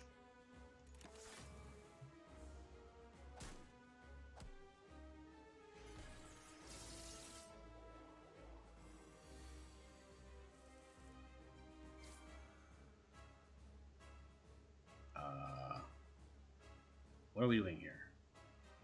Deal 10 damage, scry 2, encode, compile. Why am I discarding a card?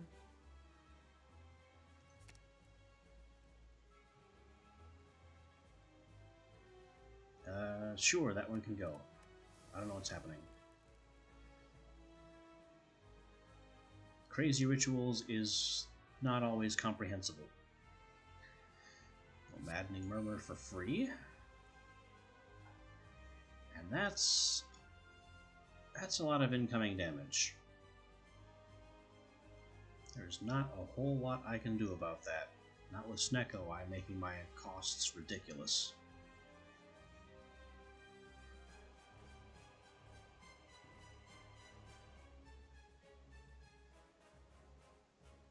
I guess all I can really do is ceremony and continue buffing up.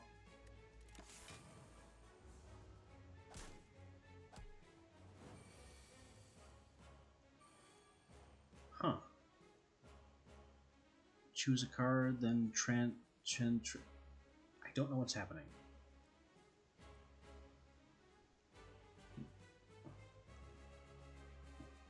I would like to be able to read that card and the confirm button. Get out of my way, please. No?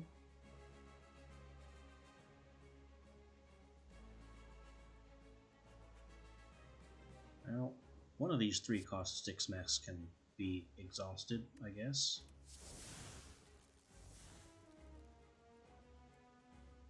I don't know what just happened, but it looks like we unsnecked our whole hand.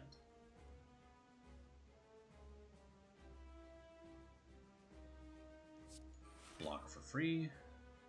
We have a brace. Excellent. Vulnerable. Do we care?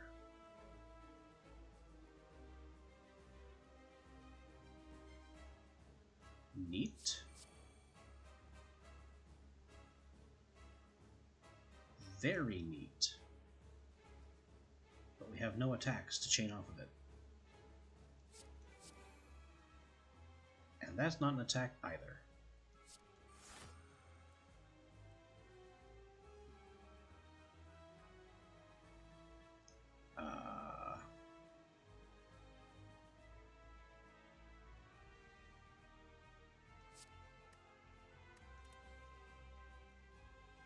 Improve, race,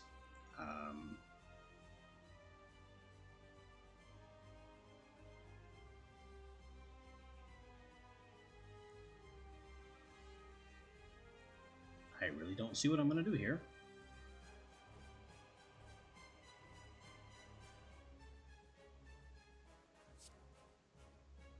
One vulnerable doesn't do anything unless I immediately throw finisher.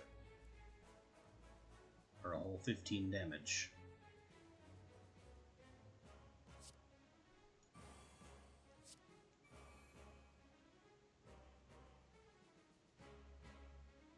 I misread that card.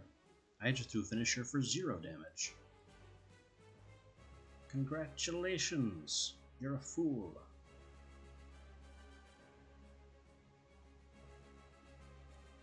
At least I'm not taking nearly the damage I could be.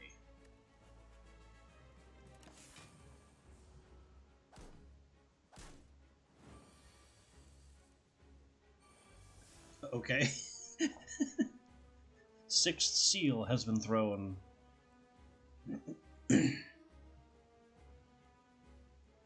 gain some artifact basically for free. I could go intangible. That would cost me all my strength. So we'll hang on to that until after we've thrown some attacks. Defend. Have a nice big stick.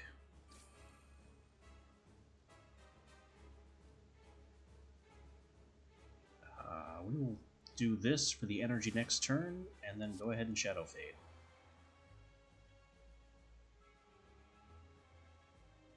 Which I guess negated the strength down from the artifact we drank earlier. Works for me.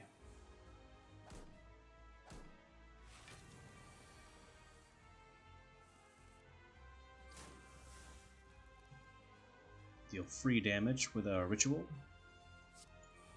Maddening Murmurs for free, Foresight for free. I should have noticed that was there. But I don't think I can play this while Crazy Rituals is in effect, because the card that spawns at the beginning of each turn counts as being played. So I've had this happen when it was the first card before.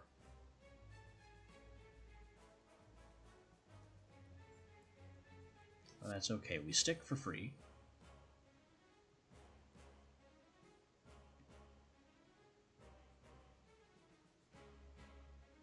I don't know what I'm waffling over. I have plenty of energy to cast basically everything I have.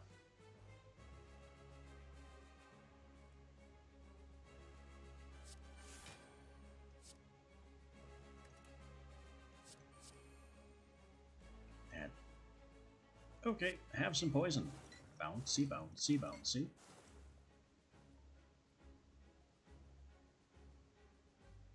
And then this is not enough block. I think I need to throw the brace here.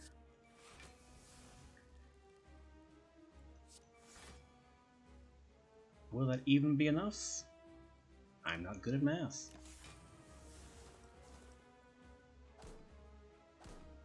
Okay, we're fine. 8 damage, X times. Okay. Okay, Crazy Rituals is making stuff happen. We can bounce the flask again. Now we don't need to kill this guy, he just dies.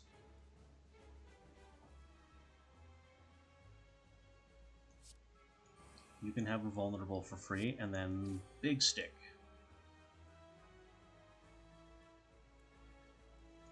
Defend for free. Do I want to do that?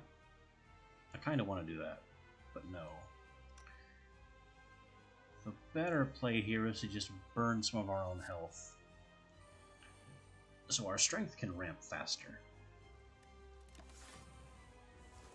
Go ahead, hit me for 11.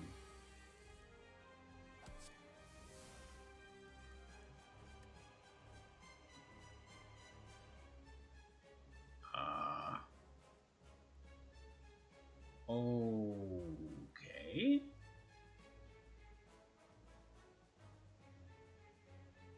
Getting some wild cards here. Oh, but we have Finisher at the ready. And a lot that we can just kind of play for free. Most of which is defense that we don't need.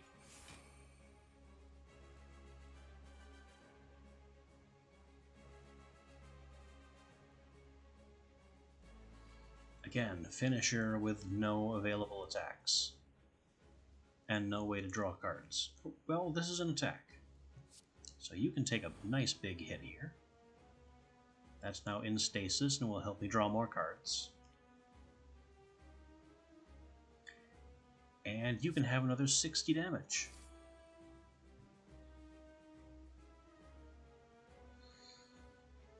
And I don't think it's necessary to do anything else. So we'll let him resummon his minions.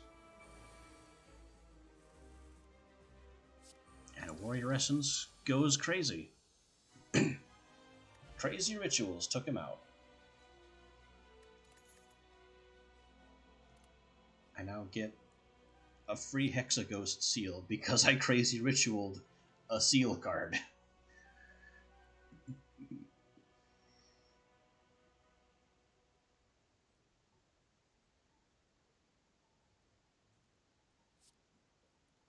Let's take third seal for more cards. And what is all this?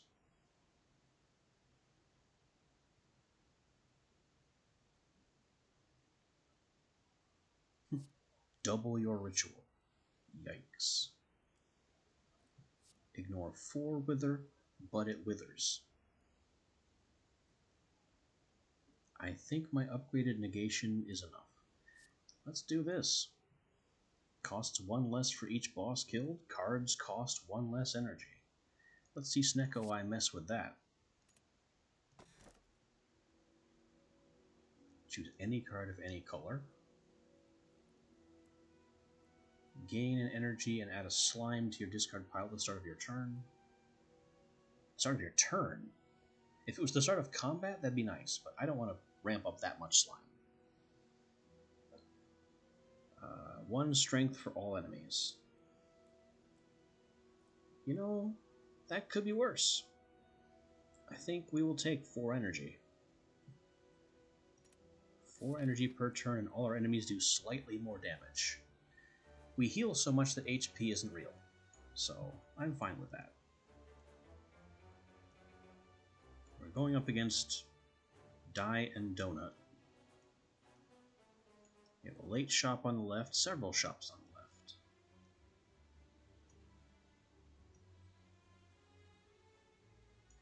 So we want to be on this branch. I think we start here, go shop, then hit the question marks and move on from there.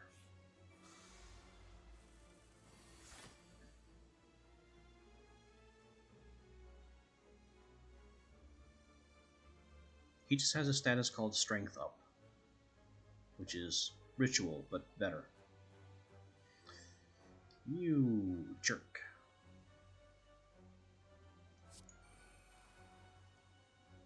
Well, I almost don't have to care what's going on, because my block is already eating his full attack value.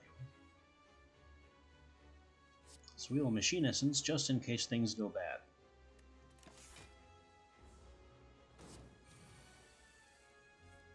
Hooray! Burns! Just what I always wanted.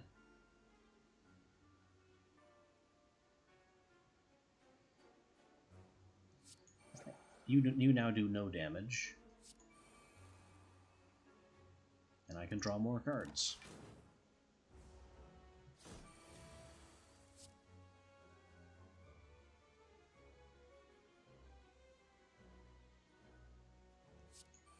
Awaken! Ritual for free. Stick. Recite the Psalms for free. Now what?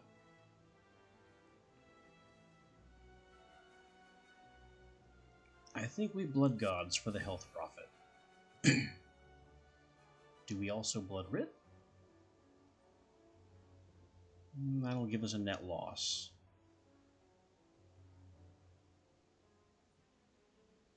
Well, we do need to get some ritual on the field.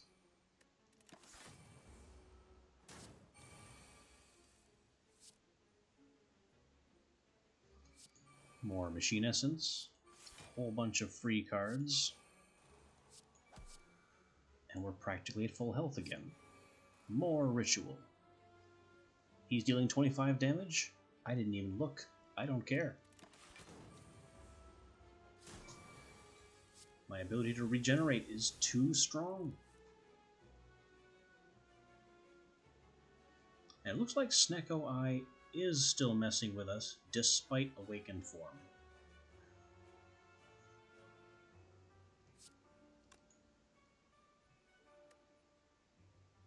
But we're going to beat him with sticks. Have a stick. And a stick. And a stick. And a stick. Now what? Now... I mean, that's 23 damage, but again, I practically don't care.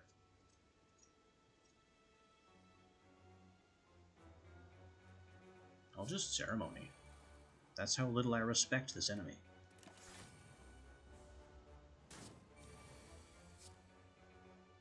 Oh no, he hit me really hard. Let's just throw a bunch of defense cards and other low-cost things.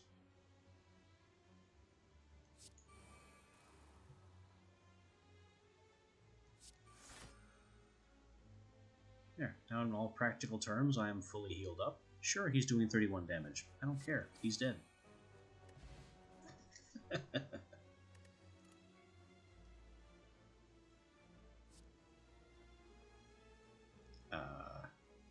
No. Just no.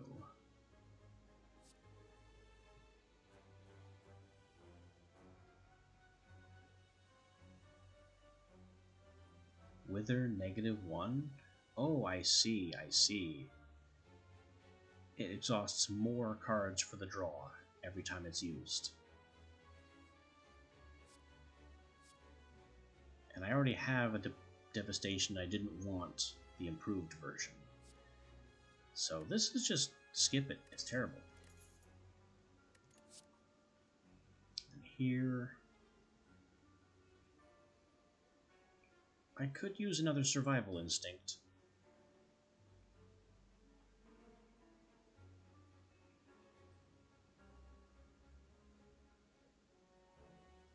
I could also maybe use Windmill.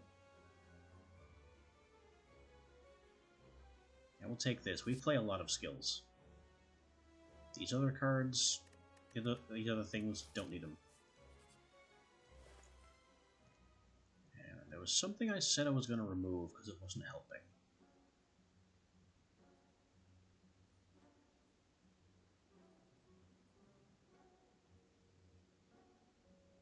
I've completely forgotten what it was.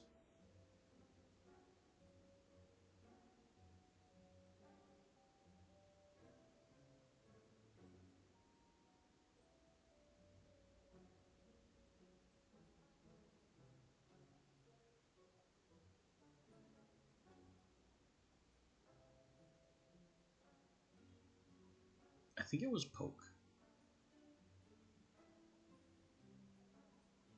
Yeah, I don't have enough raw attacks for Poke to be particularly valuable.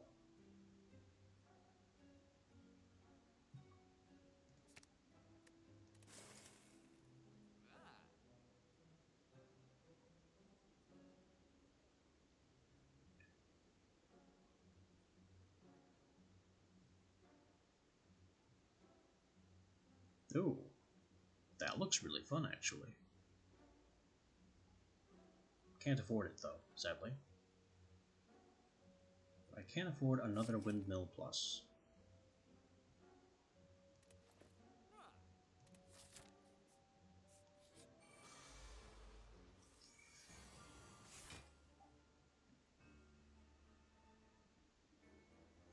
Alright, negate for free, Insight, Ceremony, and 16 damage for everyone.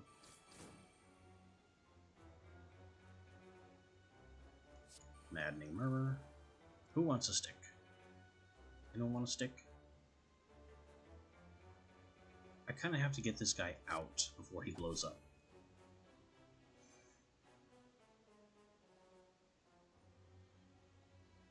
And we'll use our Thorns Potion.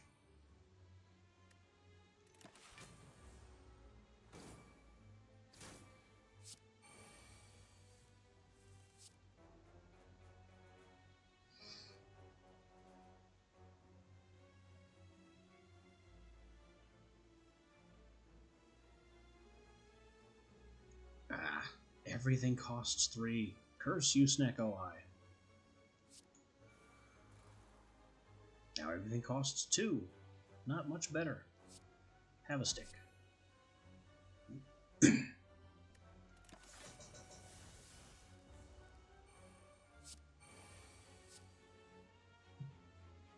Third seal for free.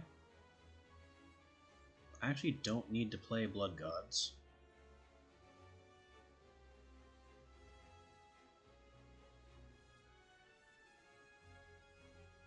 Any skill? Well, I could play it because it's a skill, but that would hurt me.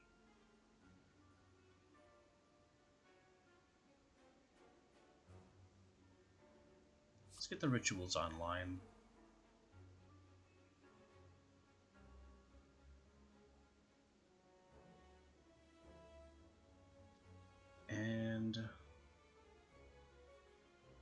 I don't know, tuck feathers? Hey, free defense. And free insight. It turned out to be a good move.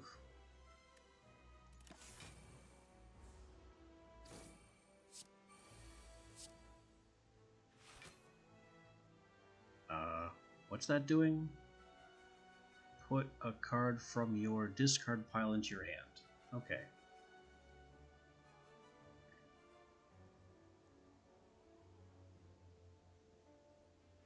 I'll take Windbringer, which still has negation active, so I can basically use it for free.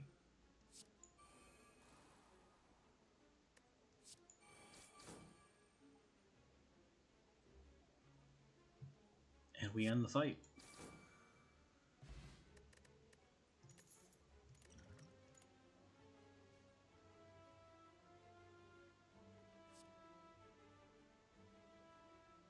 That's interesting, but I can't trust the 0 costs on these. I have 2 of these already. This could work. I could make this work now. I certainly heal enough.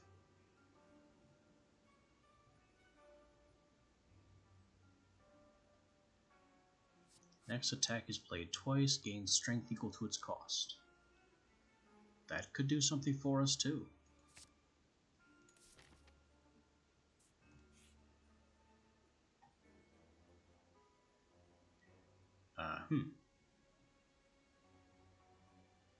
A fight for a rare relic.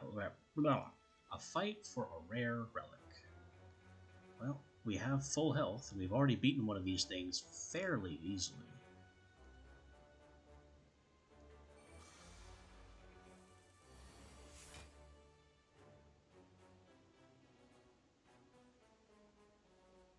That is a decent chunk of damage inbound, but I don't care. We play Awakened, we play Machine Spirit, defend a little, Devastation for free, and have a stick. Strong Open.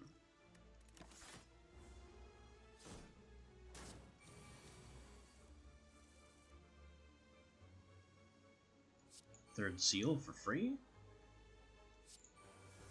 Negation for free. I could delete the strength of one of these guys.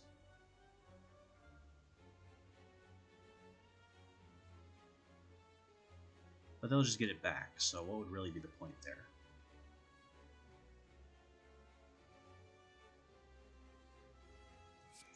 We'll go Maddening and recite the Psalms.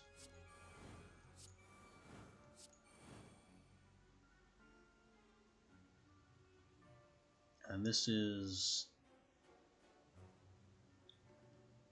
33 damage. 33. So, Blood for the Gods brings that up to 43 in total, which we survive, and then we get some of it back. Hit me. See what happens.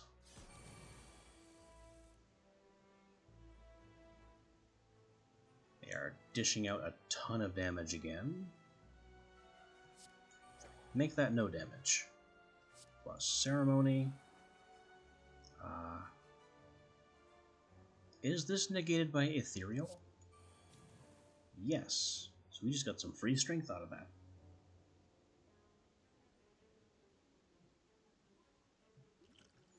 Learning the mechanics as we go. There's nothing else we can do, so we just burn a little bit, block a little bit, and basically fail to care. The inbound damage is getting out of hand. Really out of hand.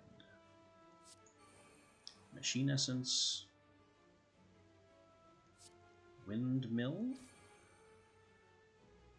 And then we start throwing skills. It's not like I have any defense on hand. And that is way too much damage to recoup with Blood Gods.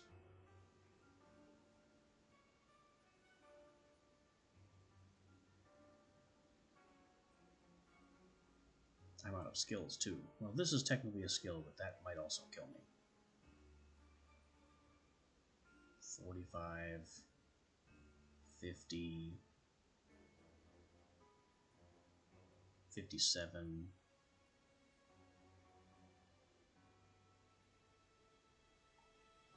Yeah, that would kill me.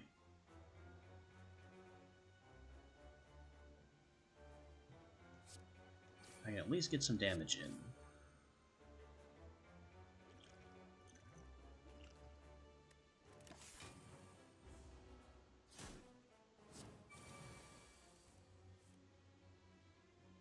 Taking the pain.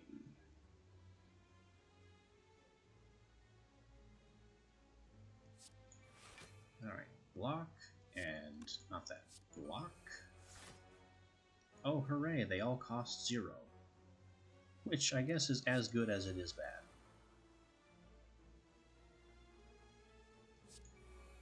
A free stick.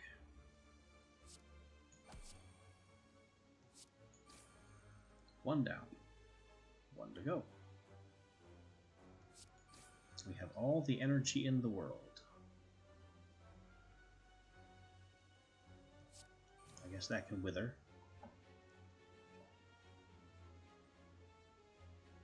And this won't be lethal. But even though it will wither, that's still a good move. And I don't think I want to play that. Because they don't seem to inflict debuffs. They just hit really hard.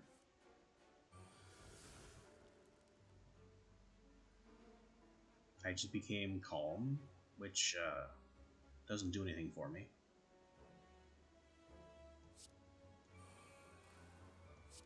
Stick. Smack. I can't afford the next one. I actually can't tell if we're dead here. I don't think so. Nope, not quite.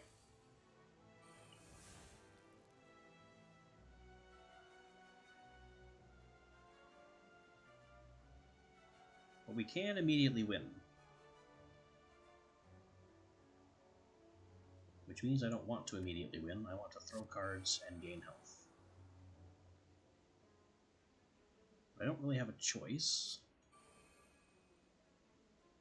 Because every attack we have is instantly fatal.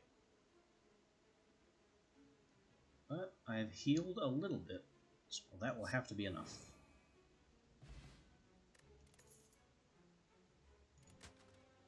We get the Fossil Helix. I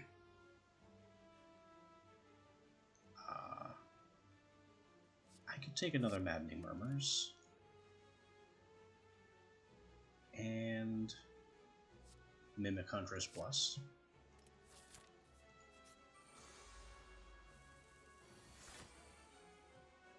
I know the name of the game is kind of thin to win, but I don't really know or understand how that works, so my deck always ends up bloated as hell.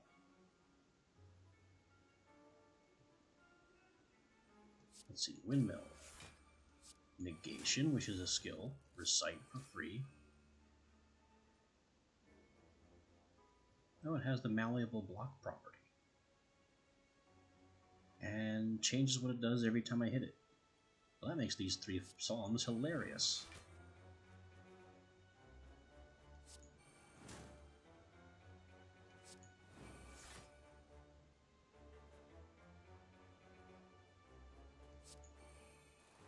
Enjoy doing no damage, idiot.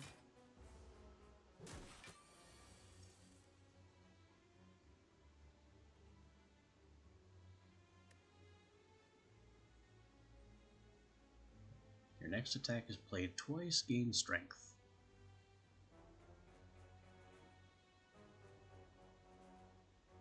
Huh. Well, I don't really have any attacks with cost at the moment.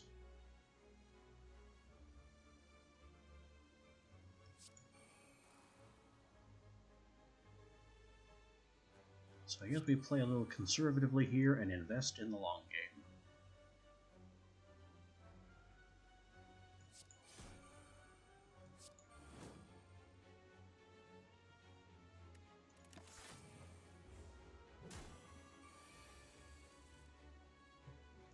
Awaken for free! That looks like it's gonna hurt. Can I stop that from happening? No, I can windmill. That's not much better.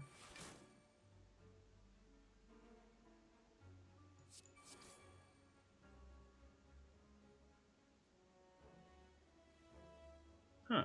Retain up to 2? Sure. And then we've managed to heal up to full, just with our power of being the cultist. Now I'll play that to make a joke of the incoming damage. We'll retain, I guess, both of those. No downside.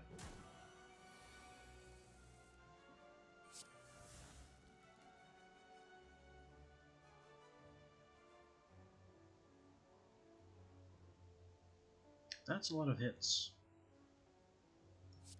I don't... Oh, yeah, I can no longer use Survival Instinct because Crazy Rituals is in play. So Survival Instincts is what I need to get rid of.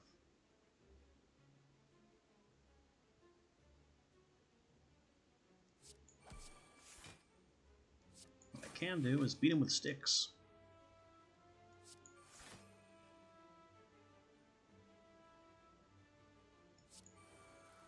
Let's not hit him anymore, because 24 is probably the best thing he could be doing.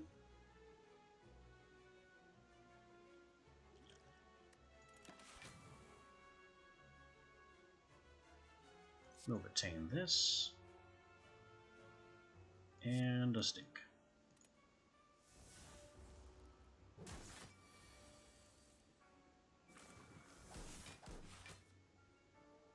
And I have a leeching slime now.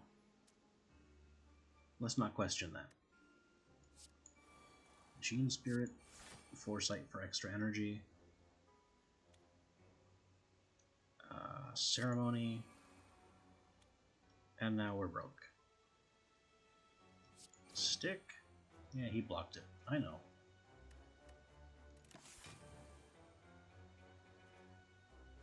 Let's retain the Free Blood God. And we'll keep hanging on to this in the vain hope that I intend to use it at some point.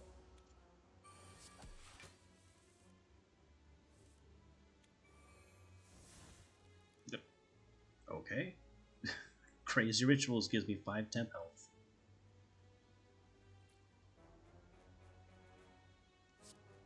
Alright, we'll gain a bunch of strength. Sacrifice some health for a upcoming heal. And it's time to administer the beating.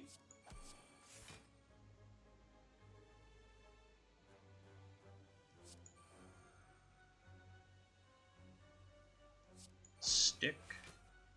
Stick. That's gonna hurt. Can we change your mind? Yeah, 16 is better. 24, not quite as good. And we're back. I think I see the pattern. I am understanding the shape of the pattern a little too late.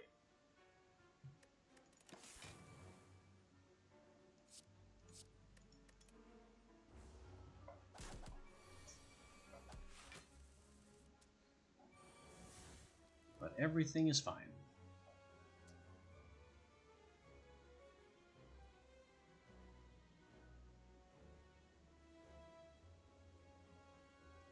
Everything is fine. We are pretty much at full health here, and we can end the fight at any time.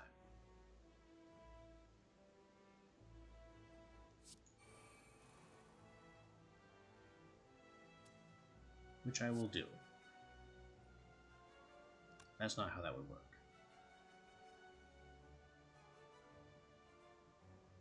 21 damage, 22 damage.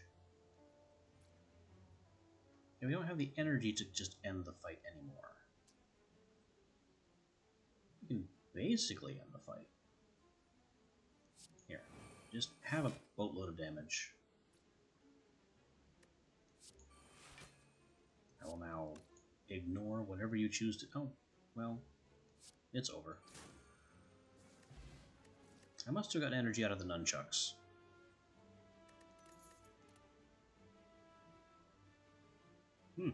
I can awaken twice.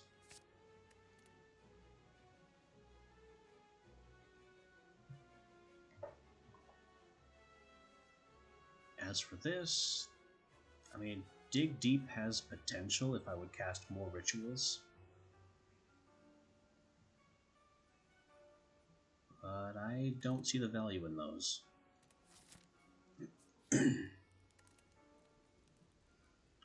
Unwither Windbringer again.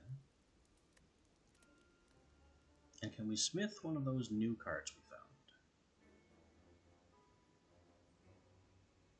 We smith Awakened. Can reduce costs below 0. Wow. I want that.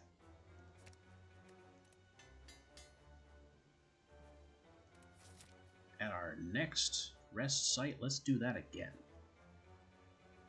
Now, where was I going? Up this path through all the shops? Every 3 turns, gain energy. Don't mind if I do.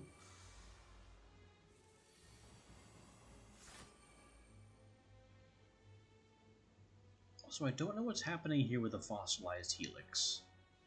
It should be giving me that effect, but it gets immediately consumed. And I don't know why, because I don't take damage.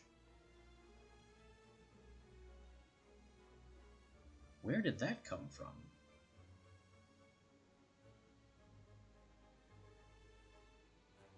Where did I get a parasite?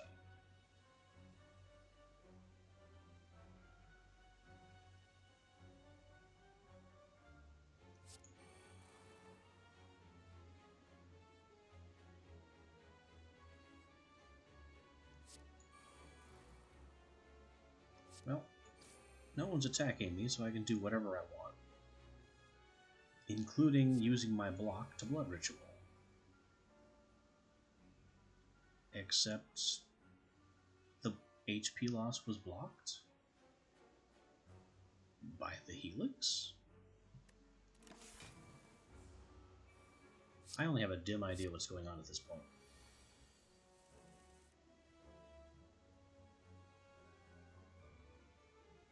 Now we're looking at 8 whole damage. So we can do whatever. Like gaining a bunch of strength.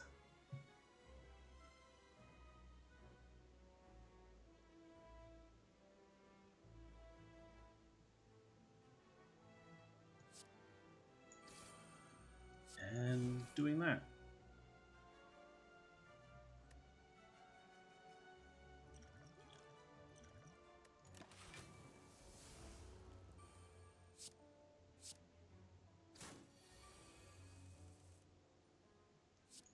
More Machine Essence. Awaken again for free. Ceremony for free. Resilience basically for free.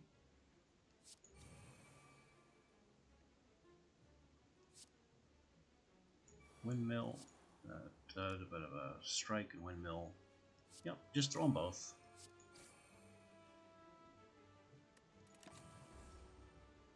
We're taking a bit of damage, but with our 2 Machine Essences on the field, HP isn't real.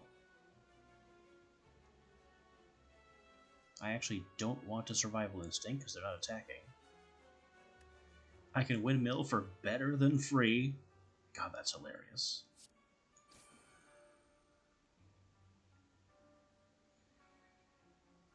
And now we can Ceremony, get the rituals online. That's about it.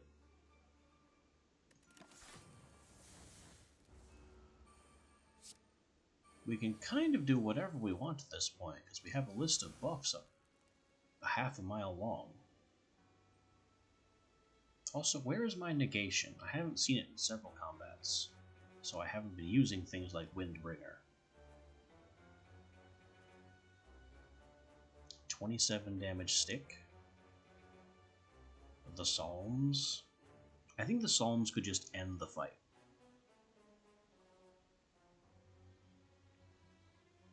We will defend first to absorb a little thorn damage. Let's see. For better than free, 25, 50, 75 damage. Yeah, this is over. Ow. Thorns hurt. But it's fine. We still win. Rather handily.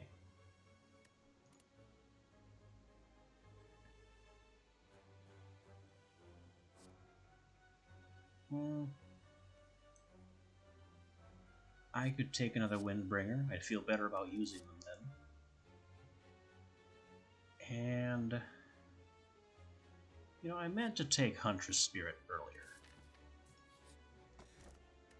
We have gold, and at the start of combat, apply weaken and vulnerable to a random enemy. There's no downside. But we are removing Survival Instinct, because it doesn't mesh well with Crazy Rituals. And that's all I can afford to do.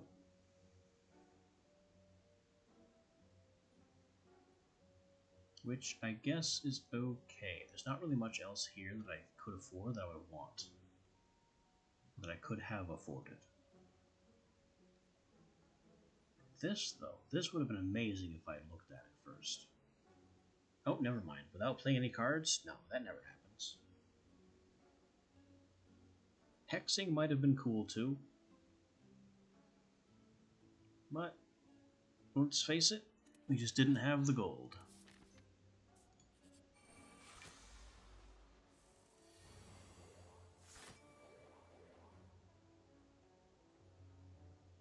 Okay, a lot of things just happened there. I think I just ate his artifact completely with my starting items.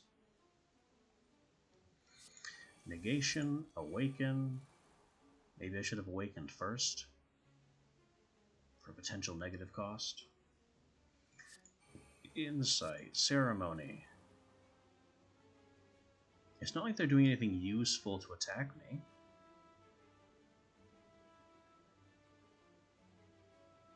So I'll just throw that. Which my own Helix blocks, I believe.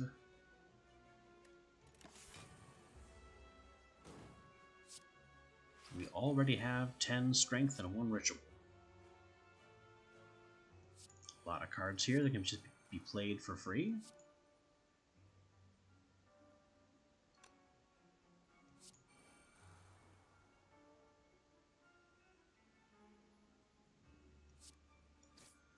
Now I should probably pay attention to this exploder and remove it. And for that 11 damage, I don't care.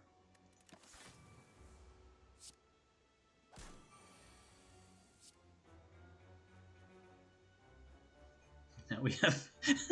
This is so funny. -1 cost. Yeah, I'll throw that just to gain the energy.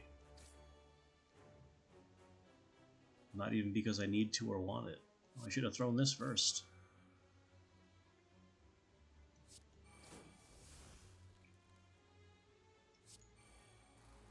Now it's just me and the last guy, who is dealing damage, but again, I practically don't care.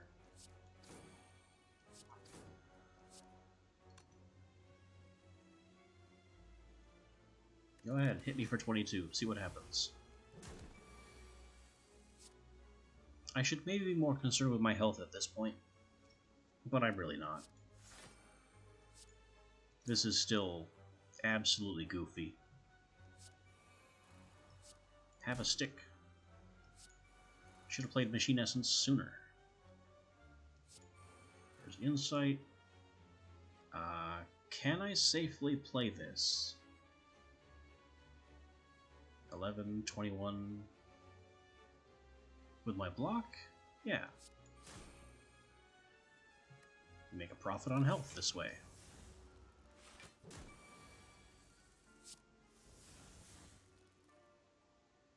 Look at all these cards.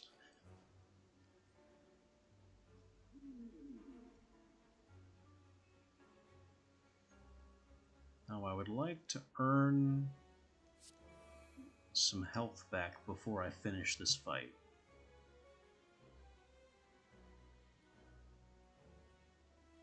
It doesn't look like I have very much opportunity to do that.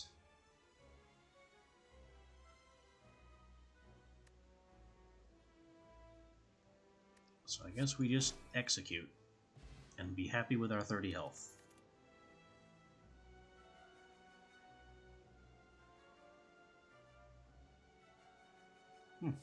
I could take Brace Plus and another Negation Plus because I can never find it when I need it. That is of course my fault because my deck is too bloated. Let's go here, see what happens. A lot of things happen.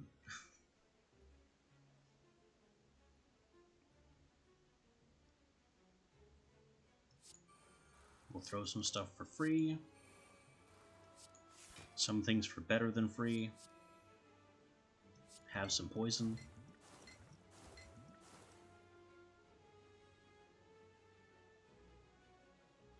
And yeah, we'll just throw out everything else. Now, what do you got? I've been weakened and frailed. I have rituals and machine essence. Both of those were powers, so I didn't hamstring myself with windmill in any way.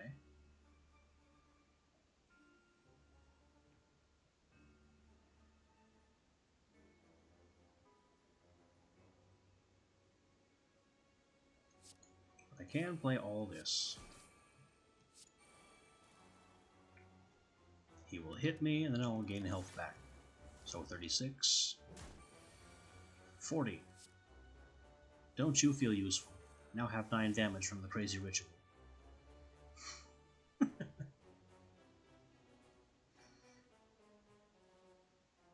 And more. Wait. Let's awaken even harder. Ceremony. Bouncing Flask. Strike for better than free. I don't want this to wither. So we will recite the Psalms and gain energy for dealing damage. This is ridiculous. Energy is no longer real.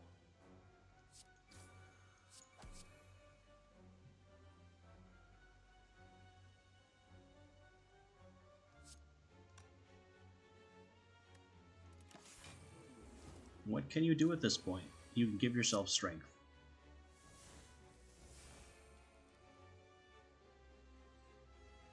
And for Scry, I need that. Oh, choose any number of cards at discard. Forget the Parasite.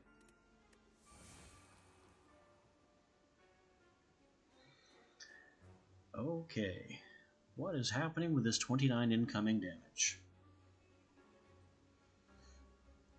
Honestly, in the grand scheme of things, very little.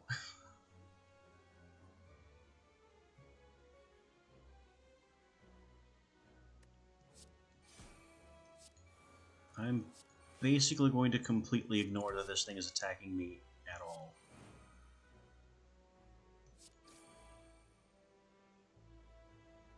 I definitely play those out of order, but again, I really don't care. What are you going to do? Look, it's like it didn't even touch me. I was more inconvenienced by whatever that crazy ritual just was than by the actual attack.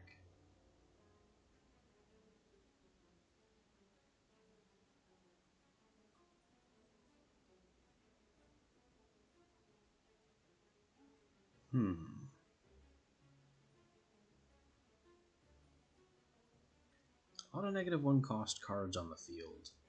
I want to see if this will give me negative dexterity. I'm curious about this now.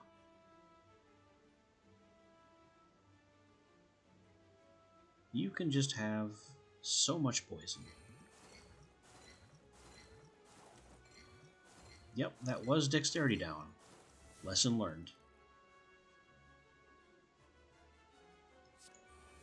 Negation. Give me strength. Maybe I should have blocked first.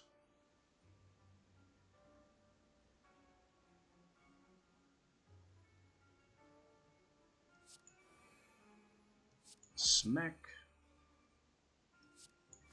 And we'll just defend for no better reason than gaining HP from a Machine Spirit. I'll play that for the same reason. I'm not going to play Windbringer. Actually, I have 2 negations. So I will play this.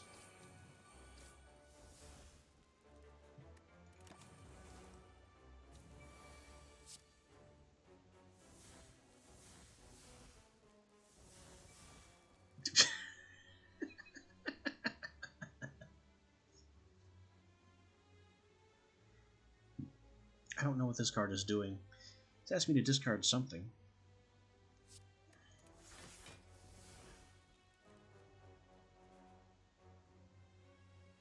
Improve stick. Improve stick.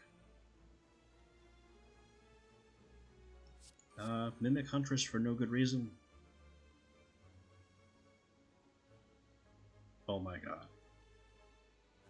It has 7 health. And I have full health. Yeah, sure. Obliterate it.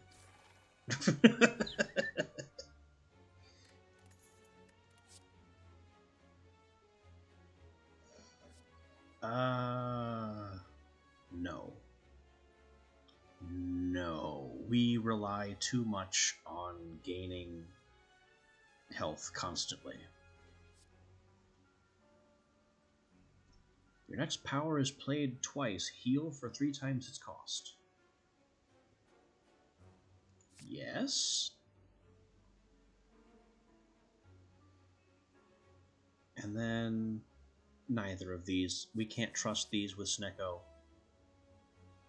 1 plated armor is basically nothing. And Foresight, we have a Foresight. We have an improved Foresight, so I don't need these cards. An Unwither Cursing Blood. And what can we improve?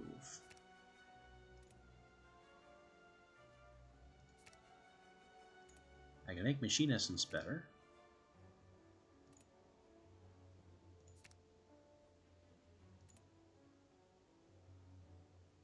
Oh yeah, I wanted to awaken the... I wanted to improve the other awakened form. So energy can continue to not be real.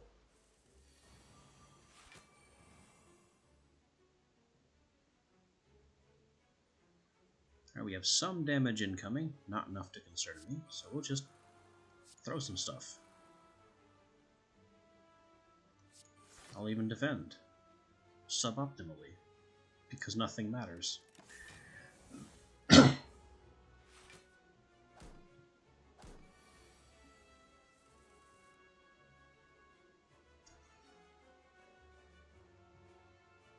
This damage is a bit more worrisome. I can windmill for free, and then defend for a windmill strike. Blood God. Strike again. I guess Ceremony and Tuck. For plenty of block. Shame I'm out of energy, though.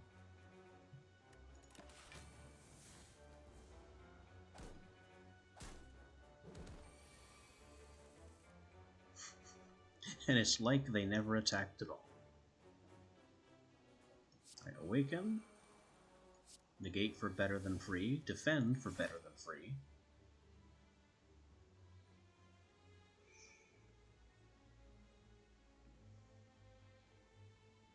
And it looks like the move here is to get the Psalms out. Chanting Pain and Torment. And now I have all the energy I could ask for. Insight. I should have done that. That's okay. At least we don't exhaust it.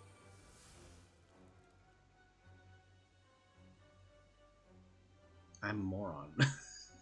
I just exhausted a card to do nothing with it. Oh well.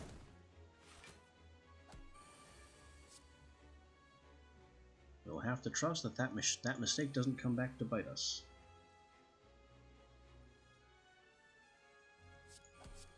In the meantime, we just continue to be careless with all of our cheap cards.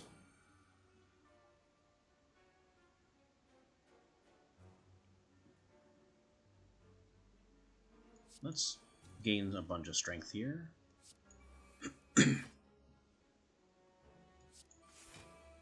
Foresight. I can't use Warrior Spirit now because I don't have any attacks.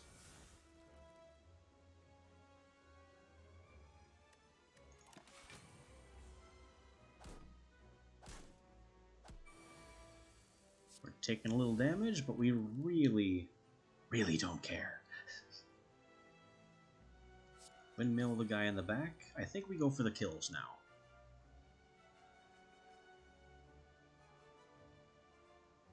And that'll do it. That'll end the fight right there.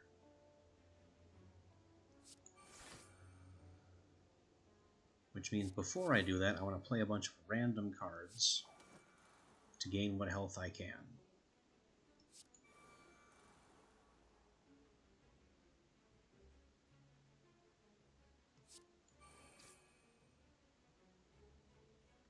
One down.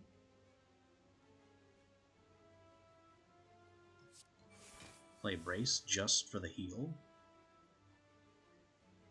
Blood God would be a mistake. You can have random damage. And stick.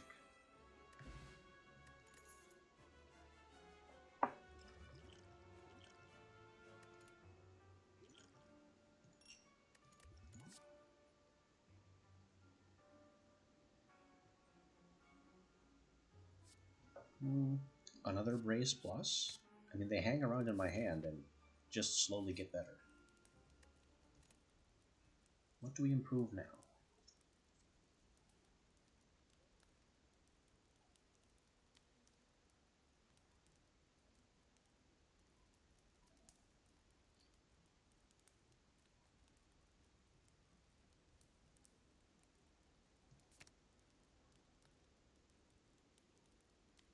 Gain strength equal to twice its cost. Gain dex equal to twice its cost.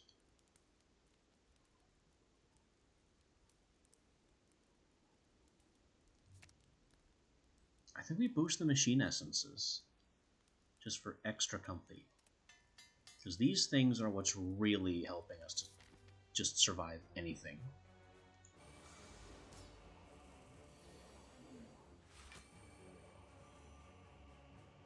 And now it's time for Deka and Donu.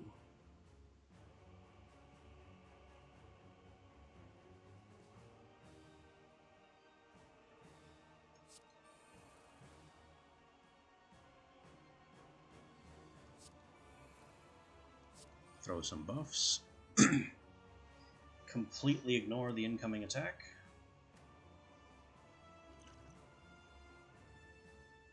I could drink this and just deal 50 damage.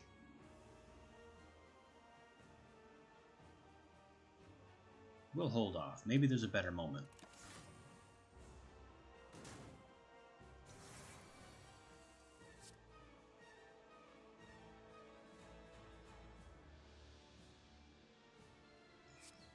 Windmill for free.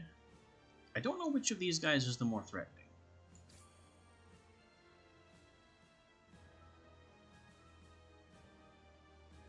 They do have a bunch of strength, though. How did that happen? I wasn't paying attention. Maybe Donu did it.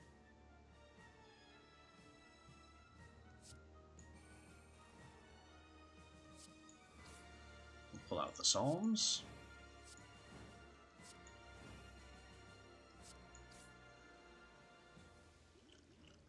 And I am going to drink the brew.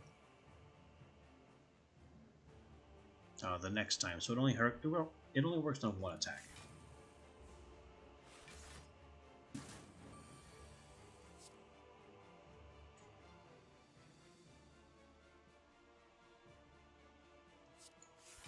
Alright, we'll throw our free cards. Wait. Should have paid attention. Windmill. Now we do extra strikes with our skills. I also should have paid attention to this, because now I'm kind of out of attacks. Except not really.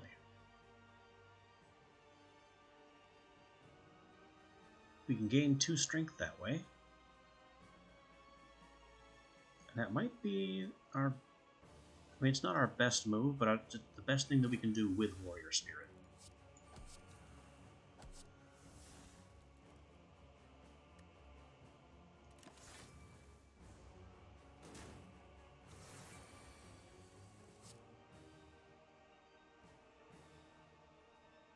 Yeah, their strength is ramping up, isn't it?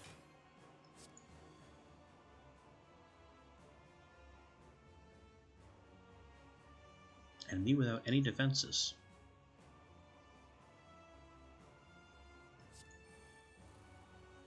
Where's my awakened forms?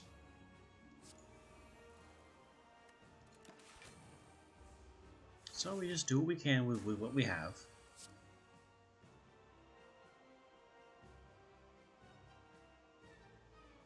Alright, now we can awaken.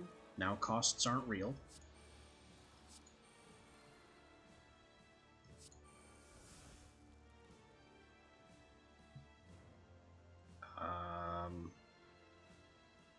Was that a mistake?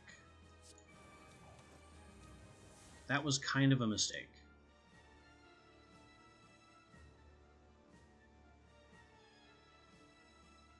I think I just killed myself.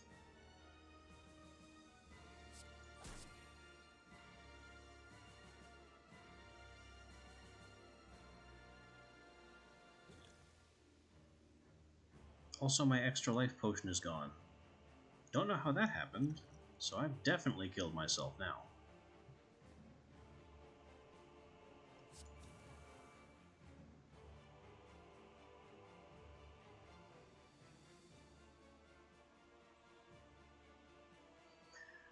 Well, it's been a ridiculous run, but it's over now.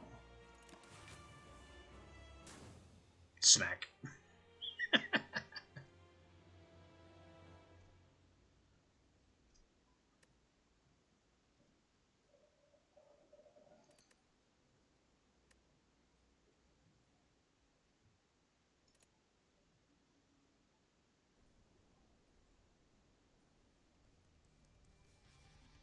Well, that kind of ran a bit long, or maybe it's because I started late. Either way, it's a bit after when I usually break for lunch, so I'm going to step away and take care of that. I will see you all shortly.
And we're back with some more Slay the Spire, Downfall, and Beaked the Cultist mod.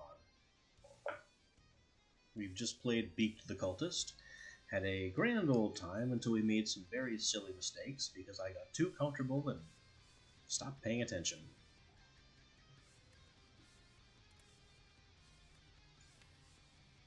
So rather than doing that some more, let's showcase Downfall a bit, which is a very enjoyable mod. It allows you to play as many of the tower bosses.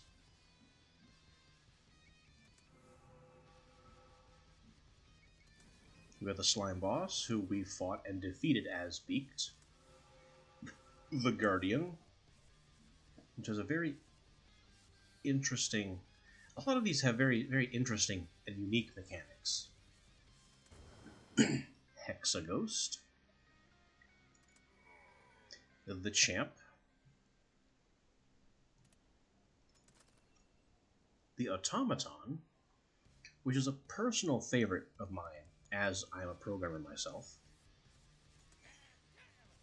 The Gremlin Gang, which is just crazy because you are playing as a squad of characters and individual characters can be killed. And Snecko, which of course inflicts itself with confusion at pretty much all times.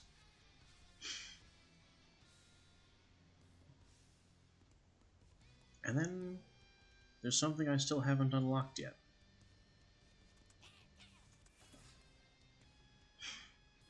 And I don't know what that could be. I guess I need a win with the Slime Boss or the Hexaghost to figure out what's in that 8th slot. So between the two, let's get squishy.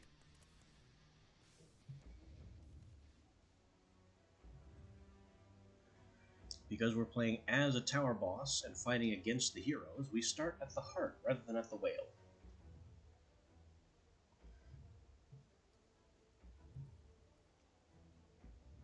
And there's also a different mechanic involving the keys and the 4th floor.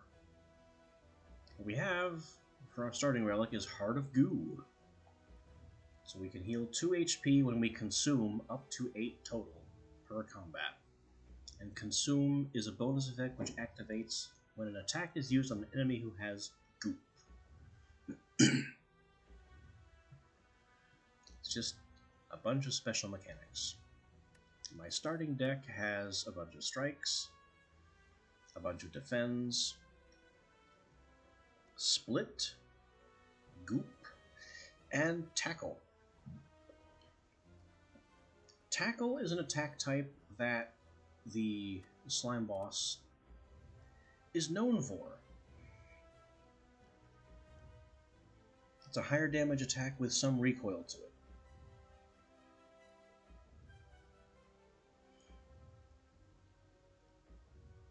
So I think I want the upgrade. We'll upgrade Split and make it free.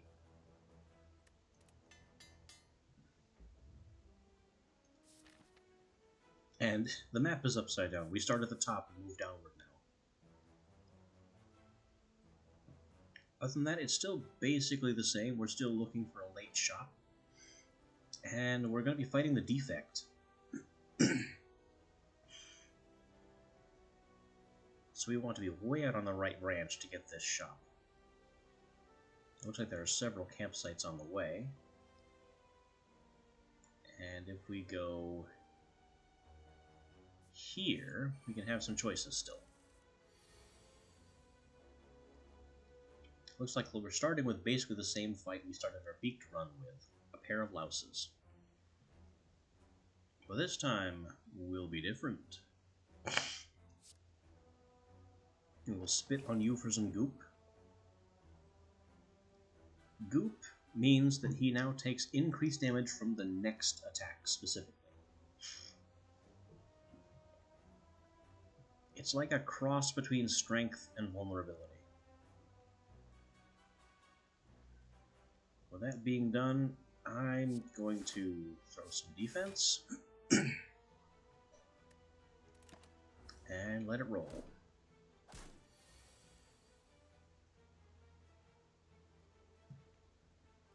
Okay, we got split.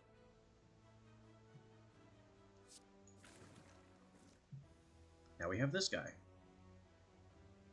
At the start of each of my turns going forward, it'll deal 1 damage at random and grant me 3 block.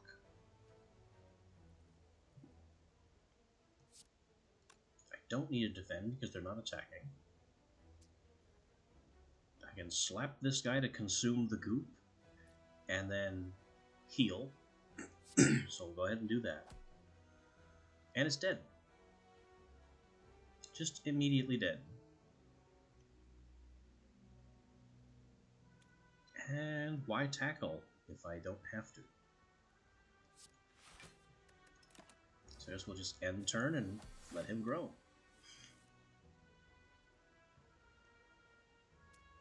The Leeching Slime's damage doesn't count as attack damage, so it didn't trigger Curl Up. We'll go ahead and Goop. Followed by Strike.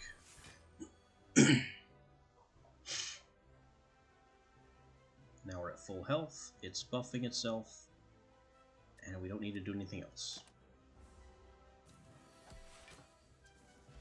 My Leeching Slime kills it.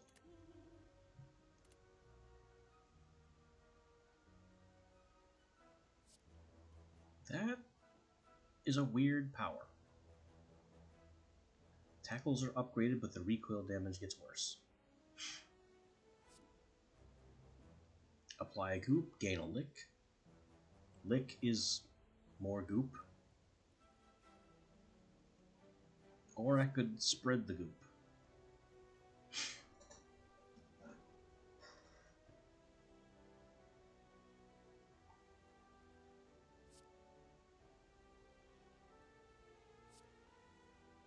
This is more goop than Slurp. But let's use Slurp all the same, because this goop is controllable. We'll take on a fight with the Jawworm.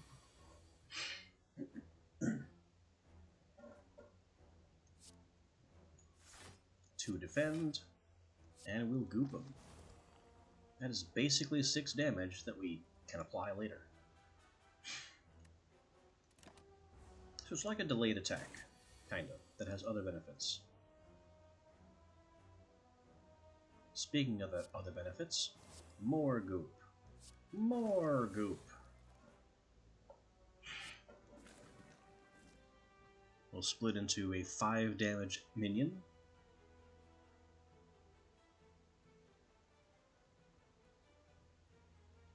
And I don't have any defense. So I guess we'll just whack him for all that goop. And then we'll whack him again.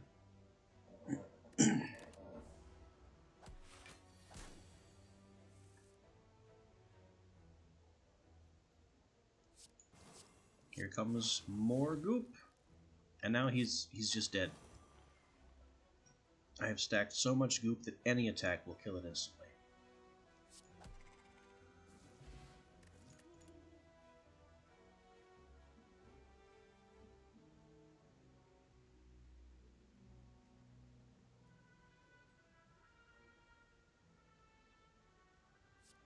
That's interesting. Tackle and then tackle again for free. If you like recoil damage, that is. I think I'll prefer goop for everyone.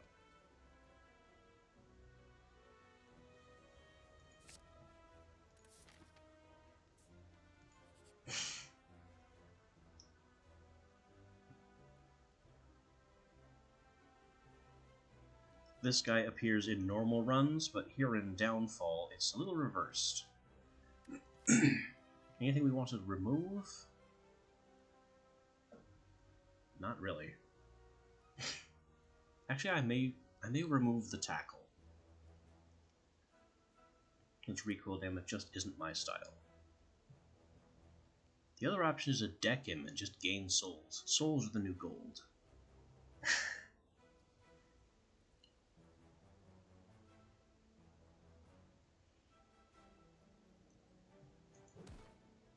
Whack. Free money.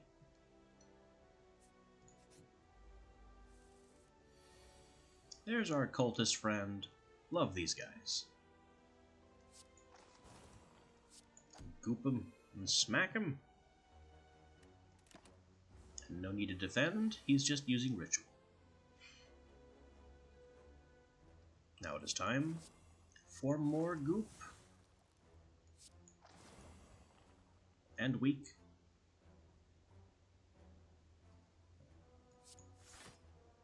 Put up some block.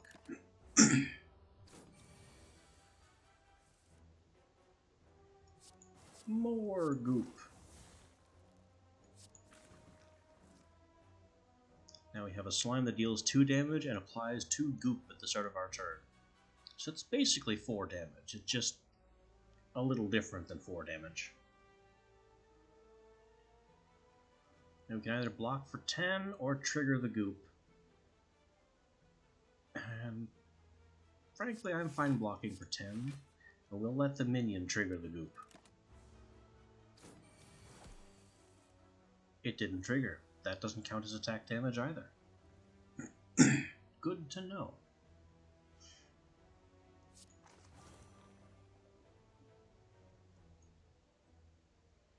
And so this is lethal. Because it's 35 goop plus 6 damage is way more than 39. So we just slap him out with all the slime that we have.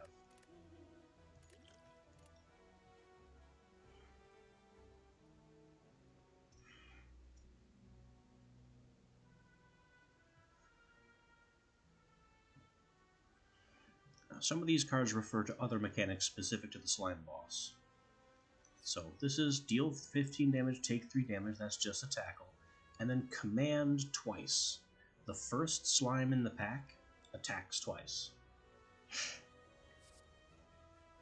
I can split into a gorilla slime, which hits everyone for 3, and command it twice.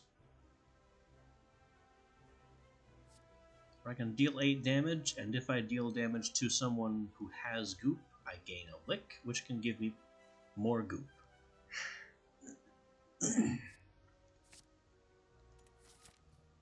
We're taking the gorilla split. More minions is mo better.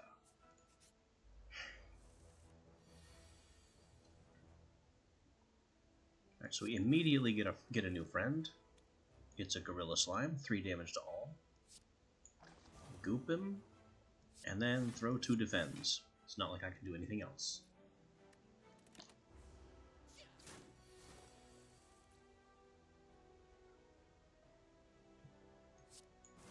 And we continue to goop him up. Give us another gorilla slime. He attacks twice immediately. And then we can either throw more goop and weak, or deal 6. And I think we want him weak.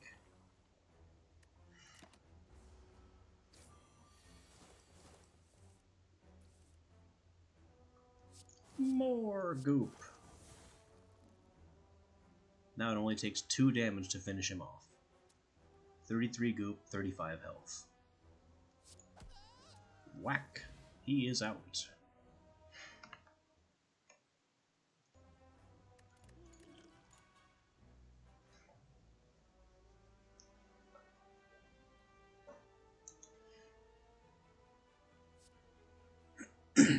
Now, the absorb thing is something I really don't care for, because I like minions. I like having little additional friends that do more damage. And the problem with absorb is that every card that allows you to split into a minion has the exhaust property. So when you produce a minion and then absorb the minion, you now have no more minions and no way to get more minions. That minion is permanently lost for that whole combat.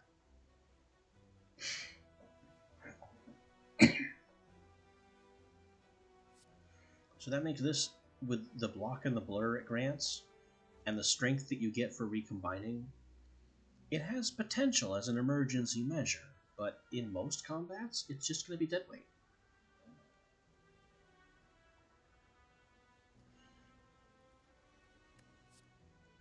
So I'm going to take the Rain of Goop.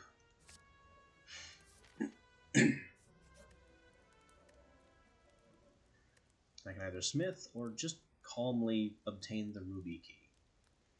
That's how keys work in Downfall. You collect the 3 keys and then you break them.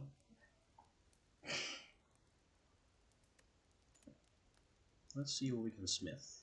Anything is good to smith here. We split. We get 1 more command out of Split Gorilla. 3 more goop out of Goop Spray Plus. 4 more goop out of the Rain. 2 licks from Slur Plus. Corrosive Spit becomes free.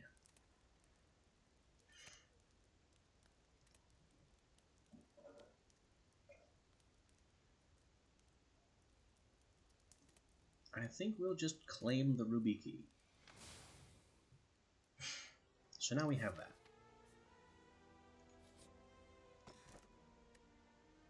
And we get 70.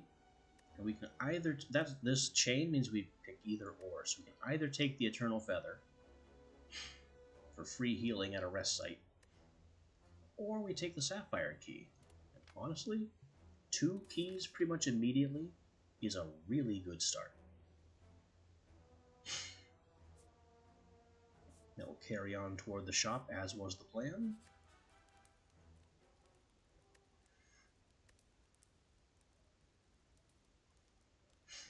And as a free action, we can break our keys.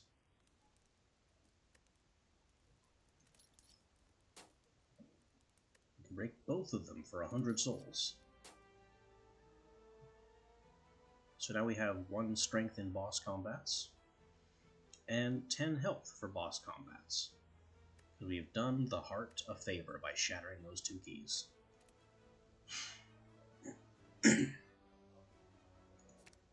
Now we'll improve Slurp for more goop. And carry on toward the shop. We have another slaver. Have some goop. And some weakness. And then we'll block.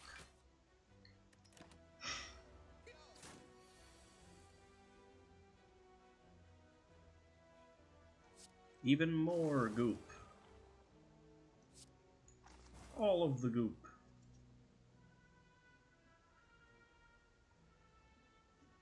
And I guess we block.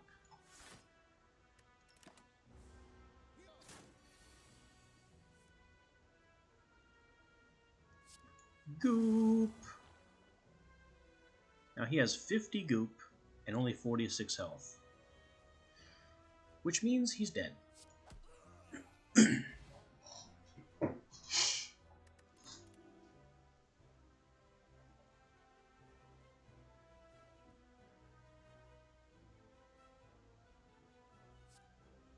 There's a good one. 5 damage, and if we consume goop, we gain a free energy and draw a card. Now, let's see what we can buy. Oh, right. How could I forget? You can't buy from the shopkeeper.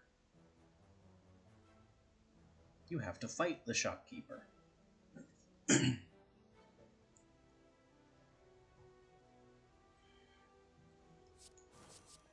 So we will proceed to goop him up and split into a friend.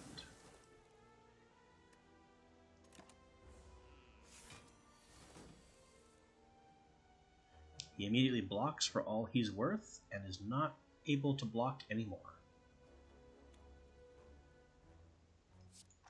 But we're going to keep gooping.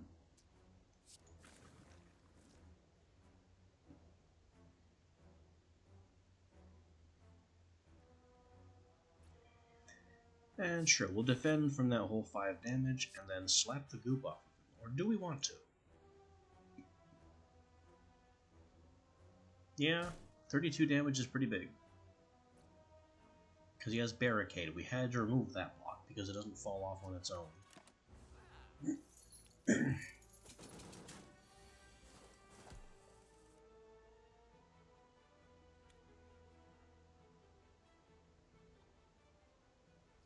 Now it's time for more goop. And we'll leech from him to draw our card and get more energy. Re-goop. And slap him again.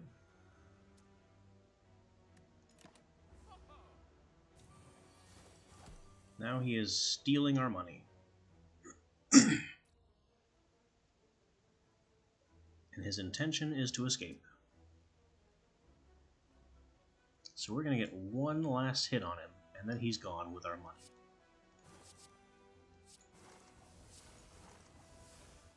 So we'll goop him for all he's worth, and get in this one final slap. That's all we can do. He's gone. But that's fine, because the damage we've dealt to the shopkeep is permanent and will persist for future shopkeep encounters.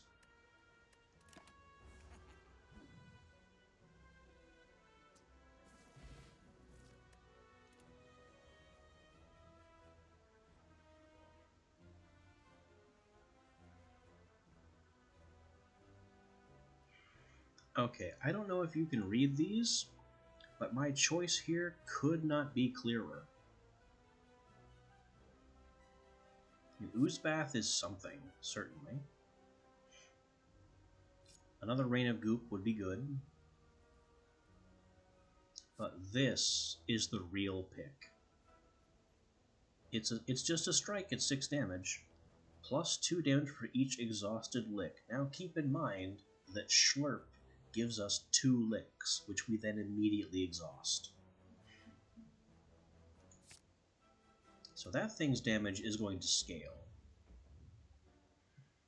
And now that the shopkeep is down, we can now have a conversation with the heart and purchase some things.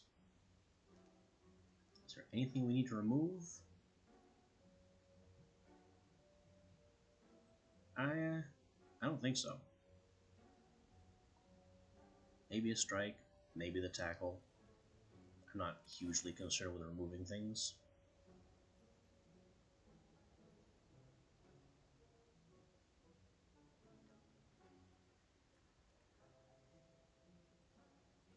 Goop Armor, Power, gain block whenever you consume. The It Looks Tasty that I refused earlier.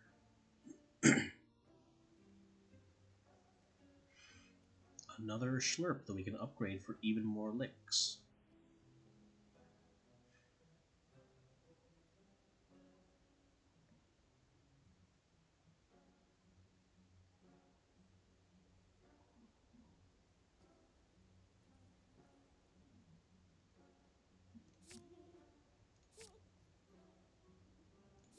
Let's just take all of the above.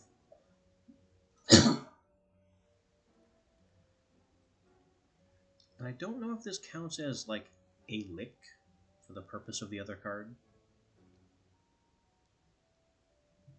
So let's not gamble on that.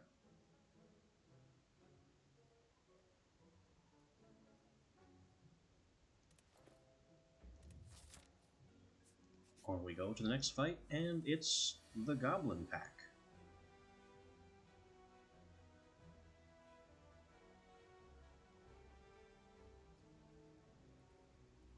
So from what I know of these guys, this wizard is the most dangerous. He's useless for a few turns, and then he pulls out something that hits really hard. So we will split for free. That could not have been a better friend. Goop everything.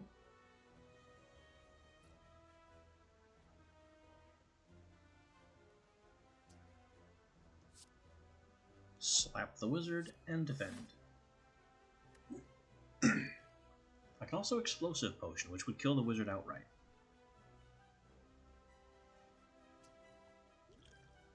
And honestly, maybe I should. What better chance will I get to hit 4 enemies with that?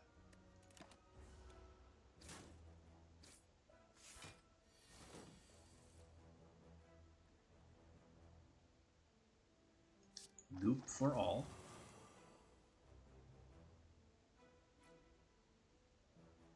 We'll go ahead and goop armor.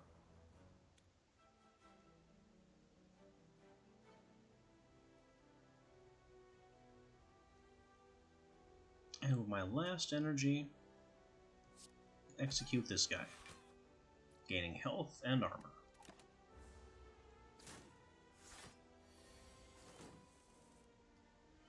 Our gorilla friend destroys the other one, and we can leech him. And the fight is over.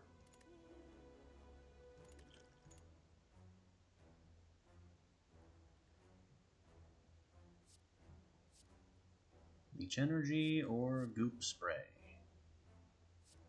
I could use another goop spray.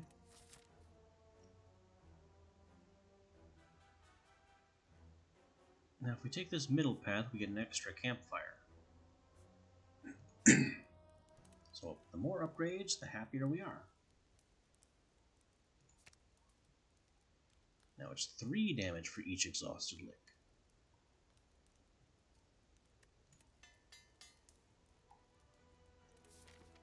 The ramping gets even better.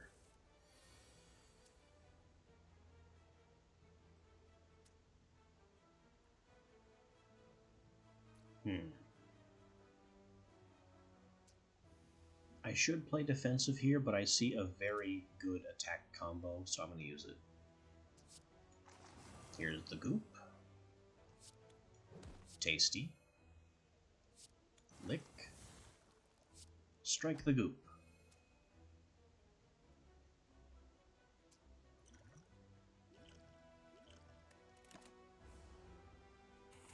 That could have gone better, but at least we did a ton of damage.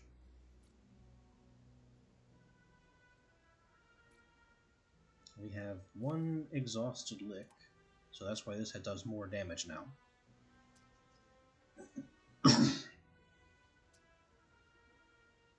Let's continue to goop it up.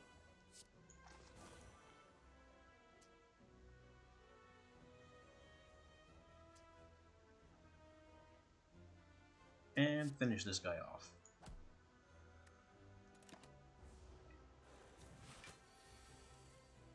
Jawworm is getting stronger. Well, we will split, leech, slurp, lick twice. And if it's gonna give us lick, why not? Drop a gorilla for 6 damage, and now it looks like we have to block.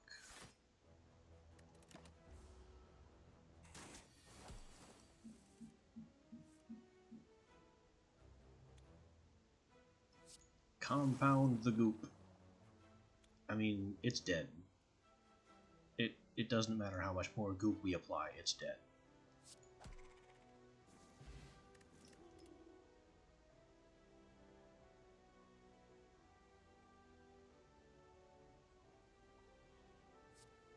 We can split into another slime friend.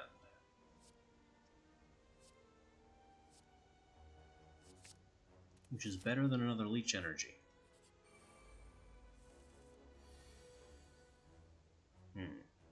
These guys can get troublesome.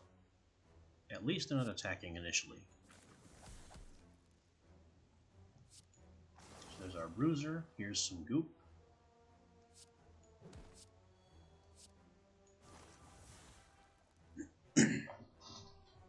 That is a really strong open.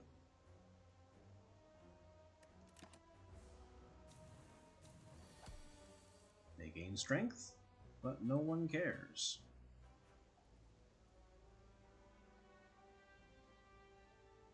So I will goop armor, spray, and then execute that one for some armor, for some block.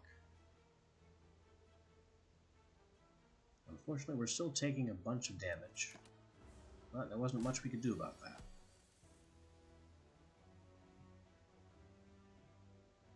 Now, 13,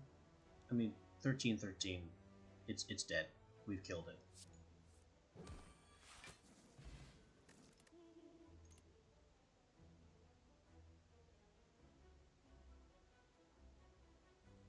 Split into another bruiser, or 9 damage and cause our lead slime to attack.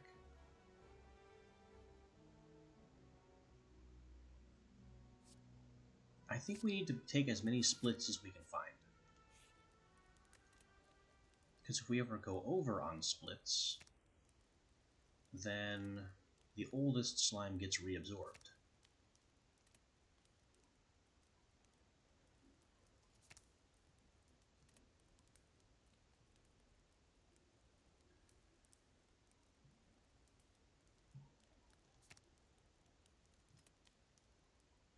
Just upgrade this Schlurp for even more licks. Go on to fight the defects. Downfall has added its whole own unique mechanic for fighting against the heroes.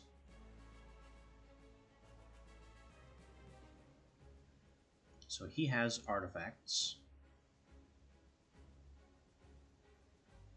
2 energy, and a list of cards that he will attempt to play in this order from left to right.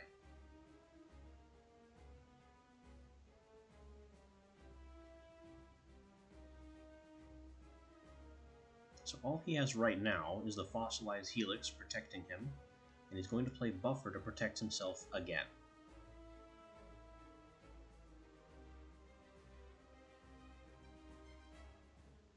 And then Shame will give him a Frail. He also has this Energy Thief property. So if he generates voids, they're my voids. He also has Artifact, again, Buffer, and Energy Thief. It's just repeating itself. So I could goop the crap out of him, but it's really not going to matter very much. Because the hit that I deal to consume the goop will be negated.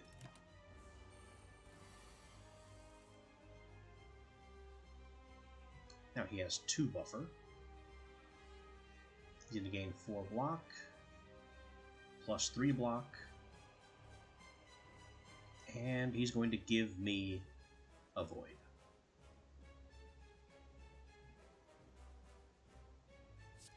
Well, let's split, because our friends giving us additional attacks will help chew away that buffer. In the meantime, I can apply goop and not attack. So when his buffer is all chewed away, that...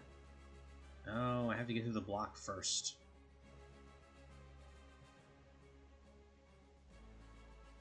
Okay, he's going to gain 3 energy up to 5 and give me a void. Then hit me for 24 and then block. There's my void. Gonna be a big problem, those. Let's go ahead and goop him up. And I'm gonna need to block. I don't have much block, but that's what I've got.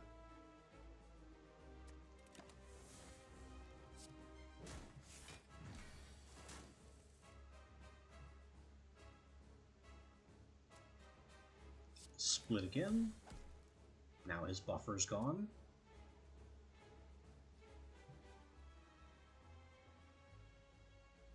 Got a couple attacks coming in.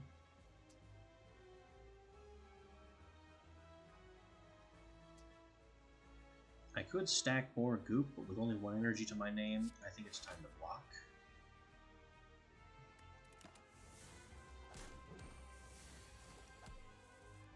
I do really need to get some damage in on this guy.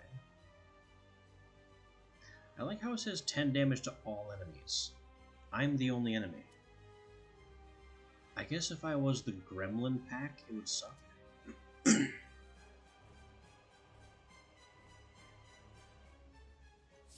We'll get Bruiser out. I have no defenses on the field, so there's that.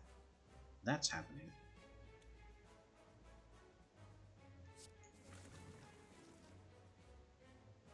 Gained 1 strength for cycling my friends there.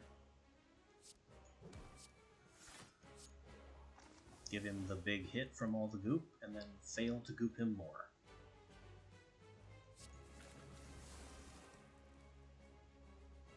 more strength.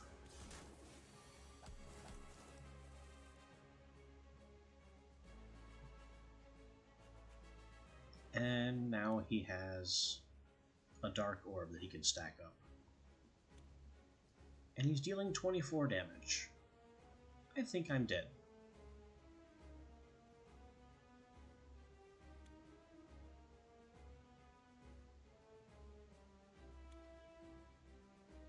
Yeah, I can block 10. There's no way, even if I Gambler's Potion my entire hand, there's no way I can block that entire 24.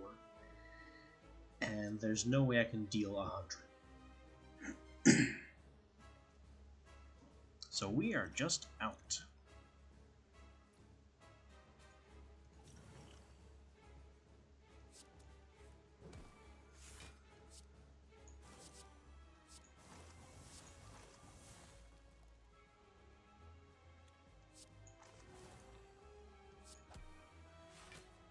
We dealt 50. Pretty impressive.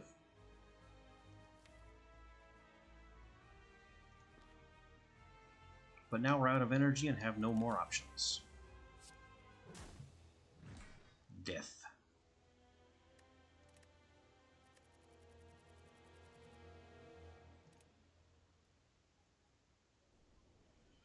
So it's worth noting that the Downfall bosses are hard to play as.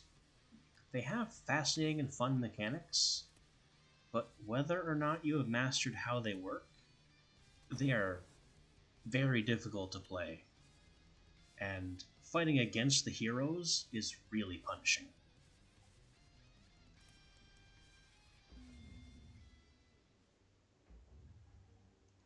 Hexaghost. Hexaghost has, well, we'll have to explain that later. And my starting deck has Strikes, Defends, Seer, Ethereal, Afterlife, Soulburn. So we know Ethereal. If you have it in your hand, you don't play it, it vanishes. Afterlife causes it to trigger even if Ethereal deletes it. And Soulburn is a 3-turn Doom counter that then deals all the Soulburn damage. Advance and Ignite will also have to be explained later.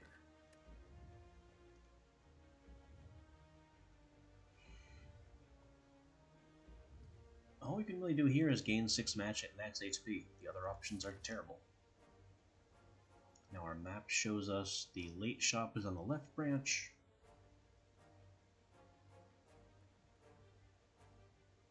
Which I can get to from any branch. So the only thing we don't want to do is encounter a shopkeeper first thing.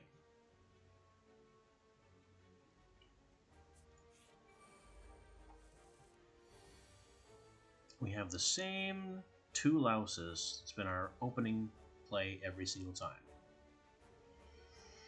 Okay, so the way Hexaghost works is I'm currently on this flame. I have 6 flames. Each flame has its own special properties. This one that's purple is the one that's active. I need to play 2 attacks to ignite the flame. When it ignites, it applies 4 soul burn to a random enemy. And at the end of my turn, if I've played the 2 attacks and ignited the flame, then I advance to the next flame.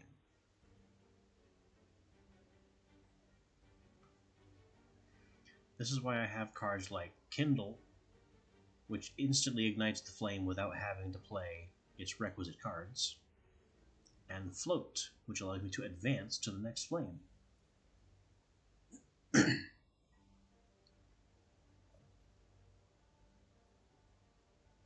So they're dealing 11 damage. I can pull out 10 block.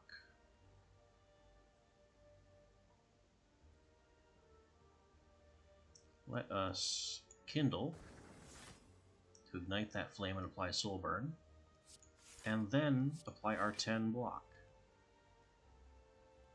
I don't know where that 4 extra block came from, but I don't mind. Ah yes, this that I said I'd explain later. The first time you ignite a Ghost Flame each turn, gain 4 block.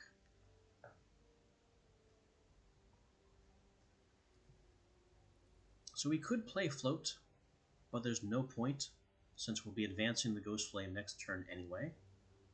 And if we draw a card, then we'll just burn through a card in our deck that we can't afford.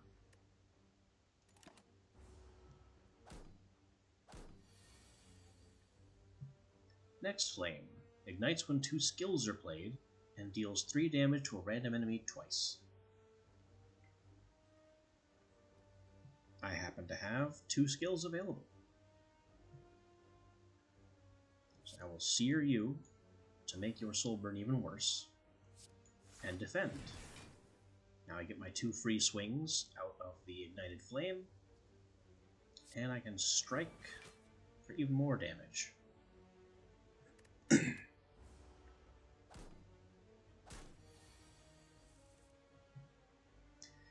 This one's a tough one. Ignites when a power is played.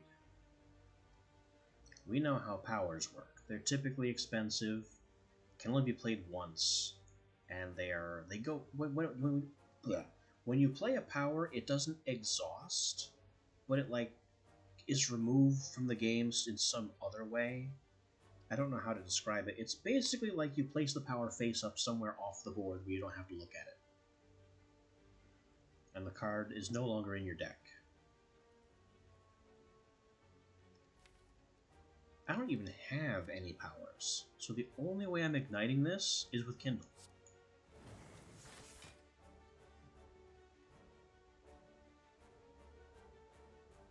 Now this one ignites when 2 attacks are played on it.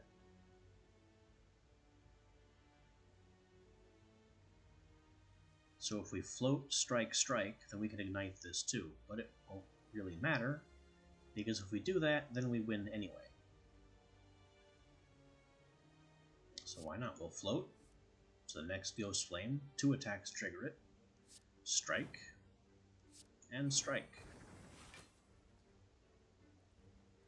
That's 4 more Soul Burn. And now the Soul Burn is about to trigger, so this thing is dead. Cooked.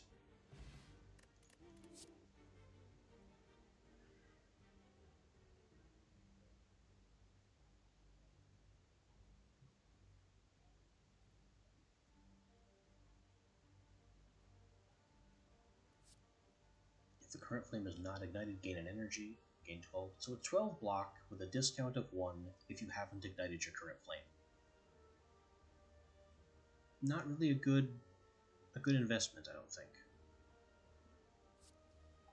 Deal 7 damage, gain block if the enemy has Soul Burn. The big play here, I think, is the 4th seal. Because of the seal keyword.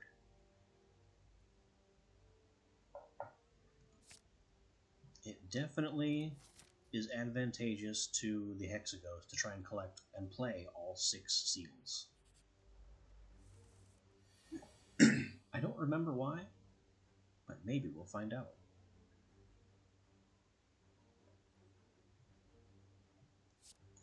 You can be seared and struck and any one more attack, but I just don't have it.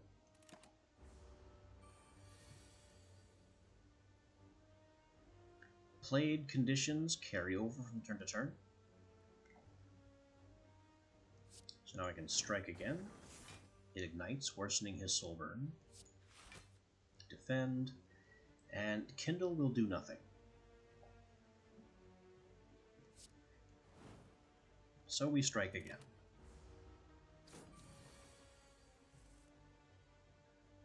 This turn his soul burn triggers for 14 damage. We'll play 4th seal, strike, and defend. I should have defended a second time.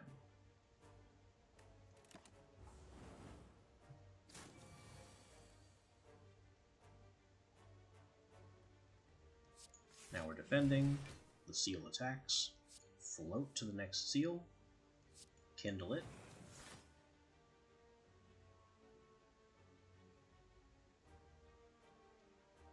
And we can either strike or sear. Honestly, why not do both? We'll strike and allow Afterlife, Ethereal and Afterlife, to sear him.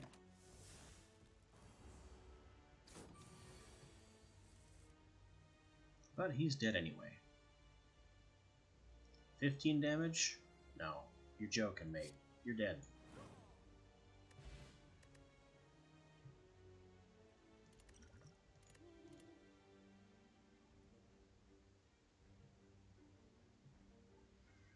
The last keyword that involves the soul flames is retract. This allows us to move backwards in the soul flame order, which is not often very useful.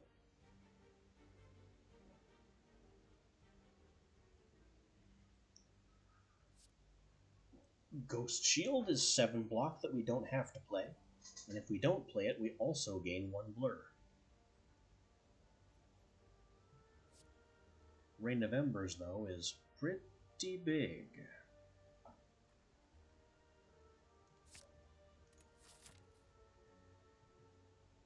Now, where are we going here? We need to get left.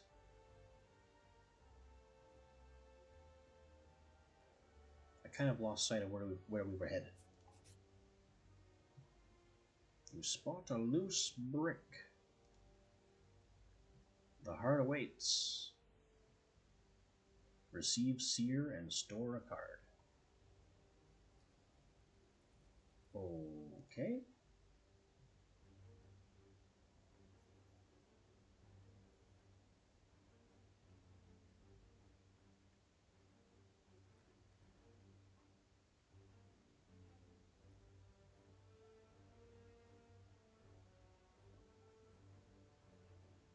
Let's put Rain of Embers away for the future.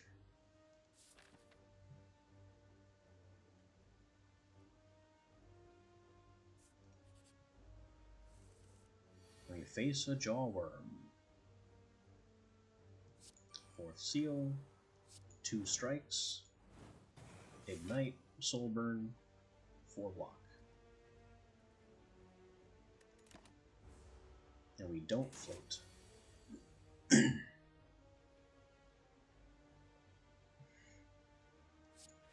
2 defends, which ignites, and a strike. Because of the order of soul flames and the requirements for triggering them, playing Hexaghost very quickly falls into a certain predictable pattern. This, though, this will be an interesting turn. I don't have powers, I don't have ignite, but I do have 2 seers, and his soulburn is about to trigger. So we're going to stack up that soulburn to make it even worse. And now he's dead.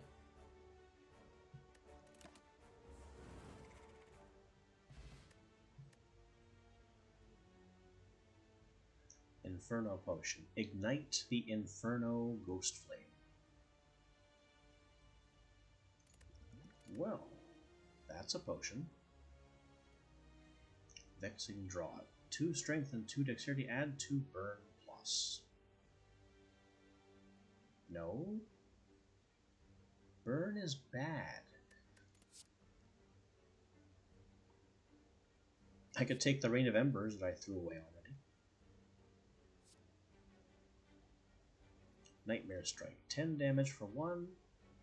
Or I can let it exhaust to gain Shadow Strike. 8 damage twice and get Nightmare Strike back. But it's also ethereal, so if I let it exhaust, then I have to play Shadow Strike when it appears, or I lose them both. Fascinating mechanic.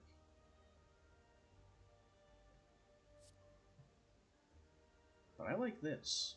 I will take that. Whenever you ignite a Ghost Flame, gain 3 block. And it's a power. So we could use that to ignite a Ghost Flame.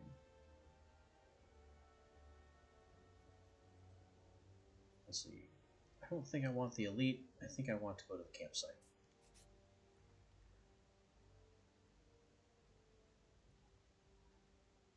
Interesting.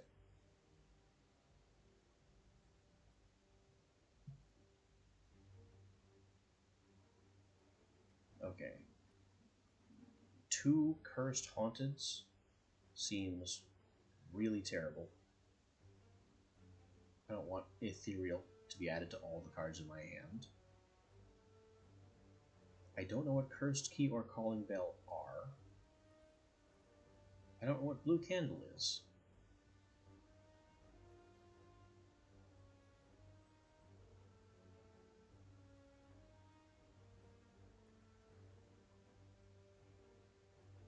Let's take the extra cursed I don't know.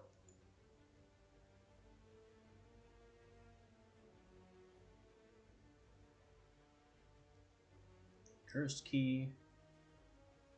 Gain an energy at the start of your turn, and when you open any chest, obtain 2 curses.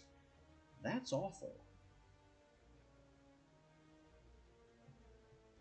And then I can gain another random curse for a bunch of other effects.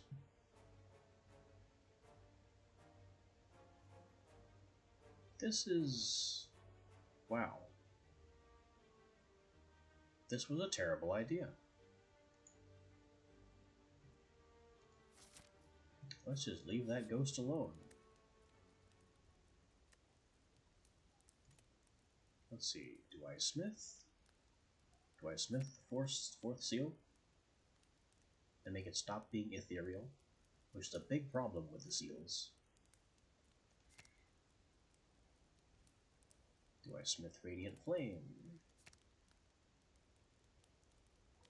Do I allow Kindle to ignite already ignited Ghost Flames?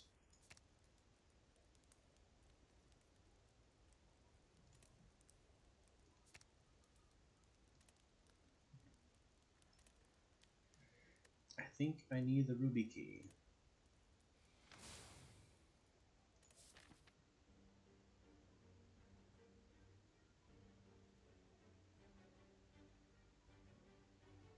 Now the only way I'm getting to this shop and avoiding this elite is by taking the left path. Alright, let's look forward to our curses. Gold and Sapphire Key. What do we pick up for curses? Shame and Decay.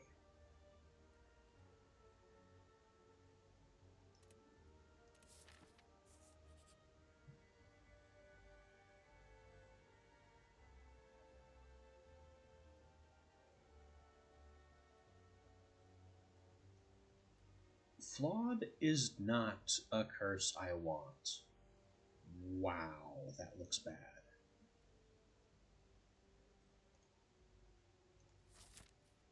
And I just looked over my deck and I don't have anything I really want to spend time upgrading. So here we are. Oh, 4th seal is a power. How did I miss that? Whatever. We strike, 4th seal, Seer. And defend.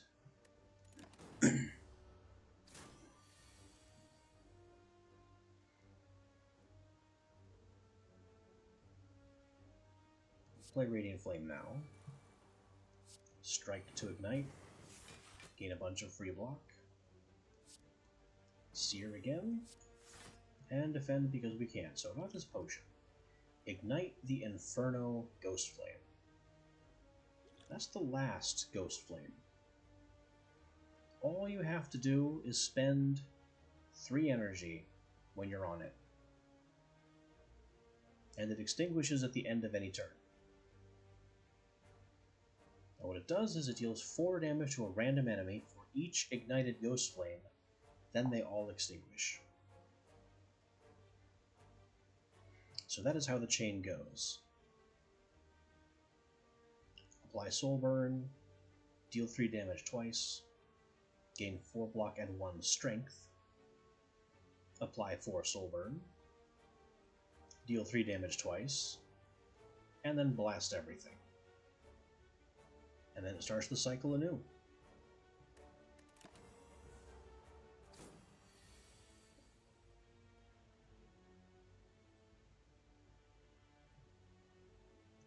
Alright, we defend twice to ignite, float, and then ignite because we have no more powers to ignite this one with. And now we can do whatever, which mostly involves watching him cook.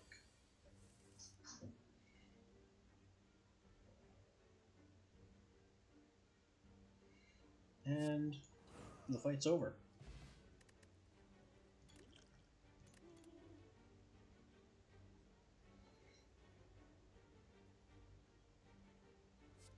Exhume is another powerful ability. So you know how cards exhaust and are permanently lost? Exhume brings them back.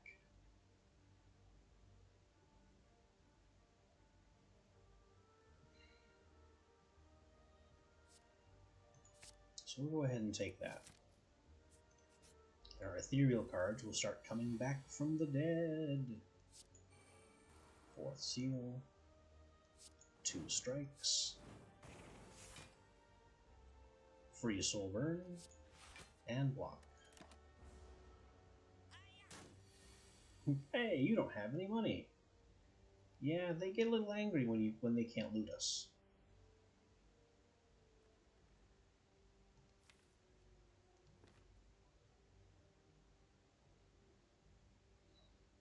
Here's some more soul burn. Defend, which ignites. Defend again. And neither of these do anything.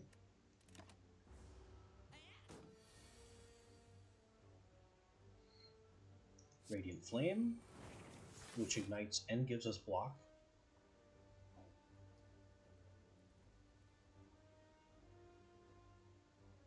We can float, play a strike to start charging the second ghost, the new Ghost Flame, and I guess block just to block.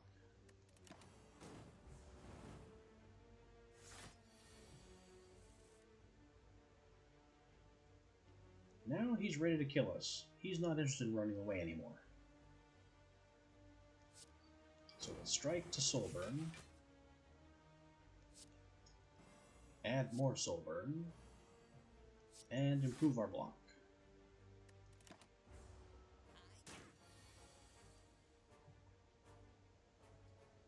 Two skills.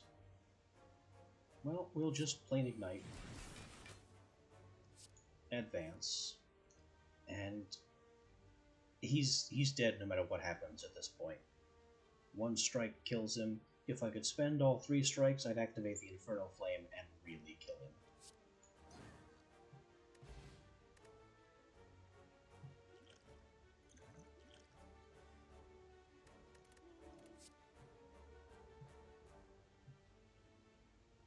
Ethereal Afterlife 3-plated armor, which I could exhume.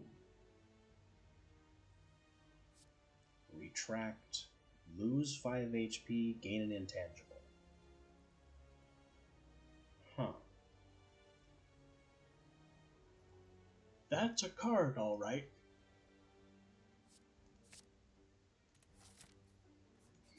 We're taking float work, and this is a whole bunch of little dudes.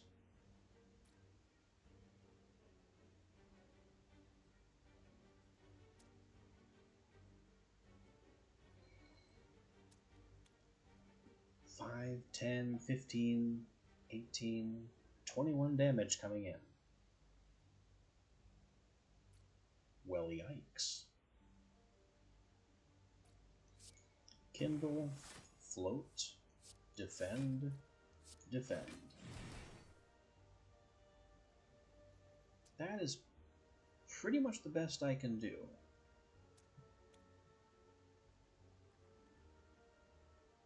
We can also put 10 soul burn back there, so that one will just die and we can stop worrying about it. And Nightmare Vision doesn't do anything for us.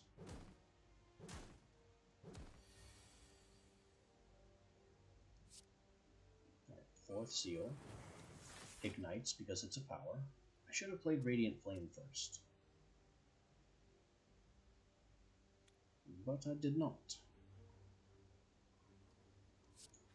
Instead we can block harder and get some strikes out.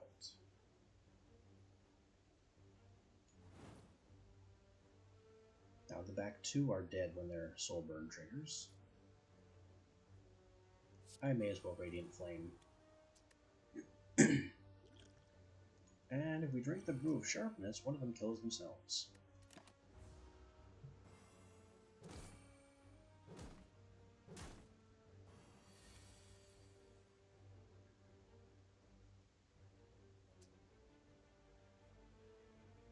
Alright, now we have reduced damage due to weakness, but Seer doesn't care. Seer also doesn't care about the alleged spikes of the spiked slime. Block, and I mean, plated armor? I guess we'll have some left when all is said and done.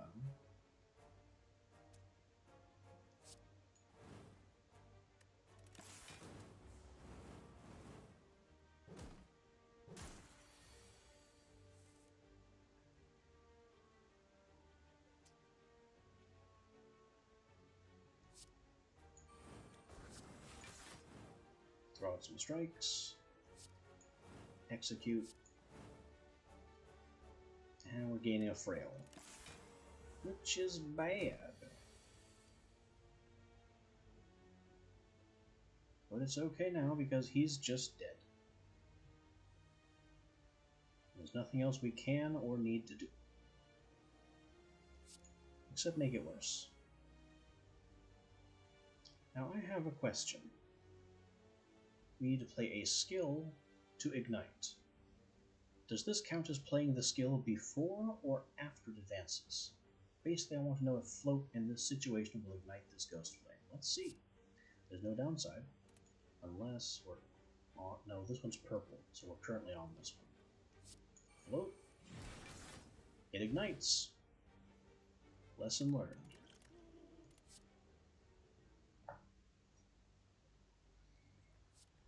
Ignite the previous Ghost Flame 2 times. You no longer advance at end of turn, and the start of your turn gain an energy.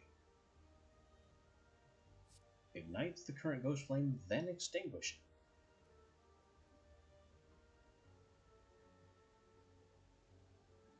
These are some wild powers. Alright, let's take Ketchup. Because the one that gains us a point of strength could be funny to ignite multiple times.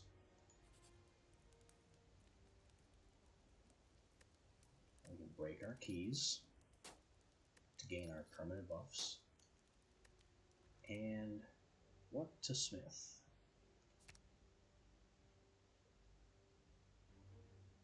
Ketchup no longer exhausts. Brilliant.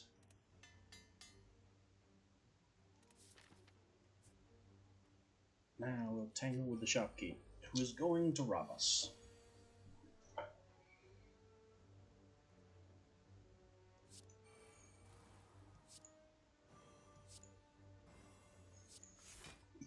Play all the cards we have. Nothing matters. Maybe Ooze Drink will do something. Not really.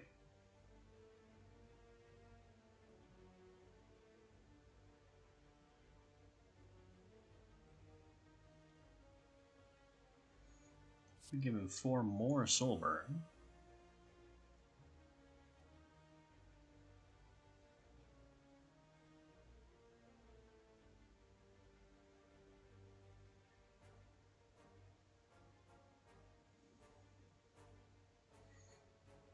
I guess sacrifice Nightmare Visions, which will give us an attack that we can't play. but it will play on its own, and arguably be better for it.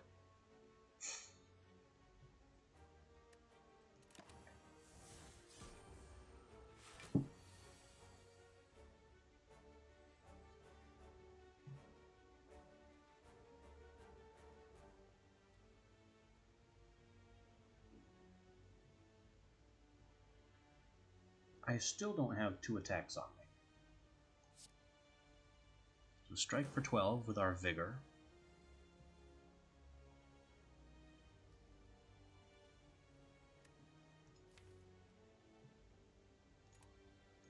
We can use Nightmare Visions to exhume Ghost Lash. And the Vigor will happen again. Other than that, we'll throw this. There's no downside. It's basically 8 damage. Not a great use of the Inferno, but what else were we going to do?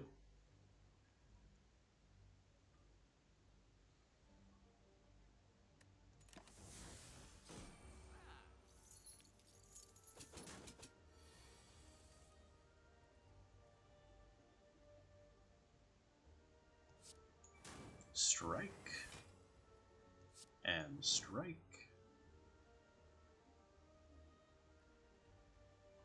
And then it doesn't matter what else we play.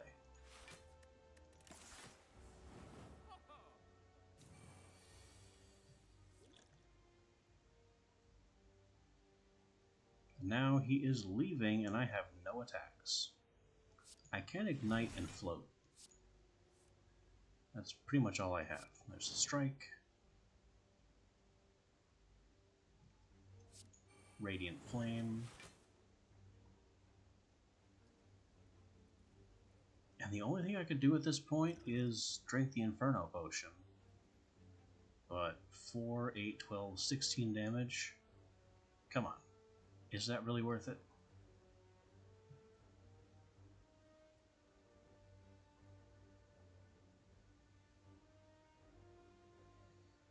Well, I suppose if you think about it, when else am I going to use this potion?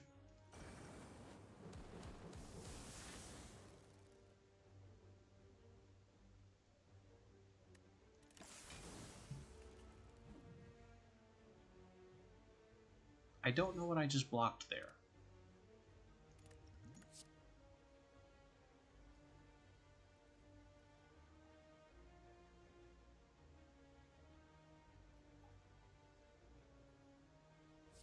Living Bomb is good enough that I want more of it. Now, what can we afford? Anything to remove? Well, we have lots of curses that need to go.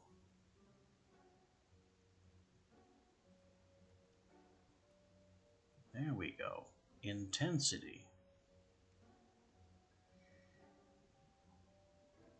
Intensity increases the damage, soul burn, and block applied by Ghost Flames. This is how we empower our Ghost Flame powers. And do more than 4 damage a hit with our big end game Ghost Flame, the Inferno Ghost Flame back here.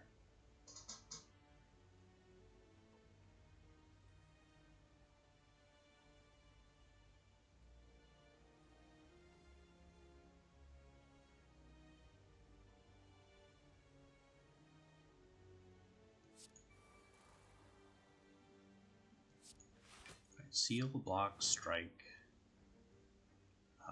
plated armor.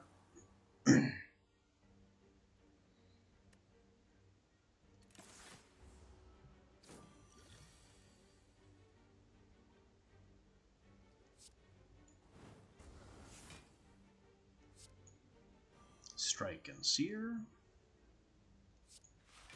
And defend some more.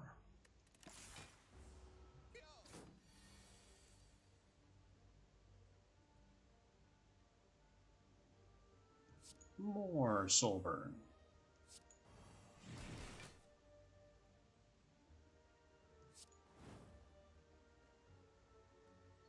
This is not enough block, and I have no ethereal cards to exhume.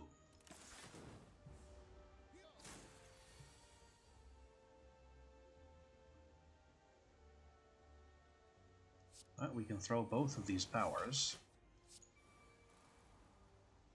Float. Strike. And it doesn't matter because he's dead.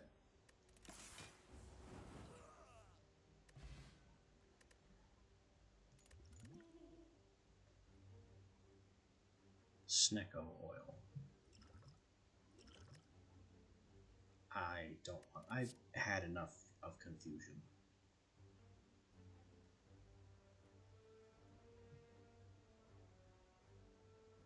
Good stuff here. We can reclaim some afterlife cards.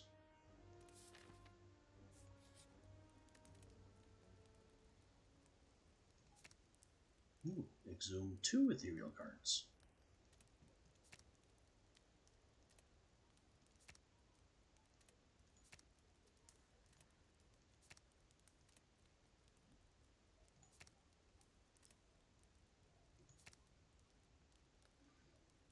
Yeah, let's empower Kindle, so we can reignite if need be. Now it's back to the defect. He still has Energy Thief. Actually, this is the exact same defect we fought before. None of his abilities are changed.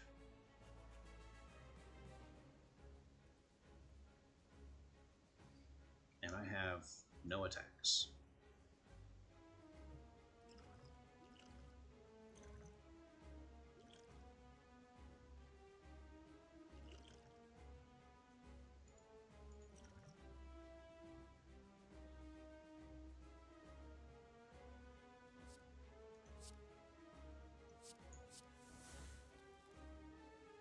Ethereal Afterlife gains 6 block, draw a card. 4th Seal. I guess you can have Living Bomb. Oh wait, you have Artifact. So now you have Living Bomb with no Soul Burn. That's actually kind of funny, honestly.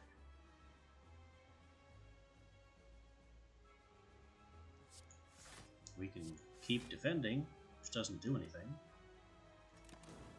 I guess it blocks Decay.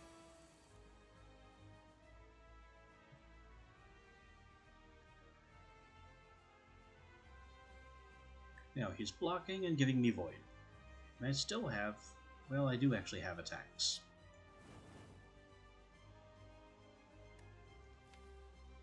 Why did I not reclaim that?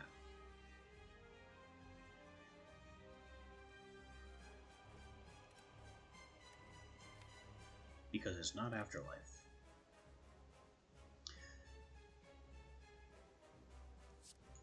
Strike. Ignite. Ignite again. We'll gain our plated armor. And we'll exhume this ethereal card, which we can't... well, I messed that up, didn't I? It's ethereal. It's just gonna it's gonna disappear again.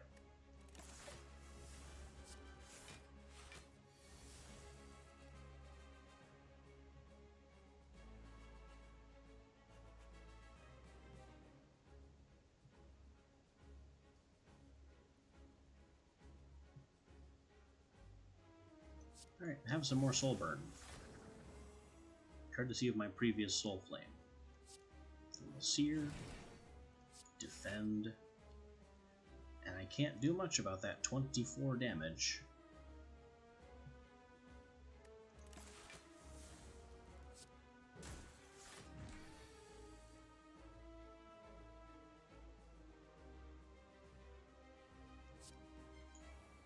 Empower.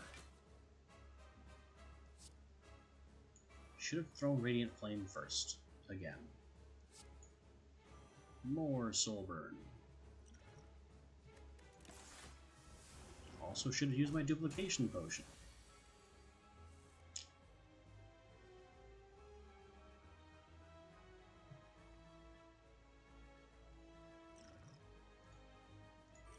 Instead, we're going to duplicate Sear. Give him Living Bomb. Strike. Strike. And defend. is doing everything we can with the cards we have available.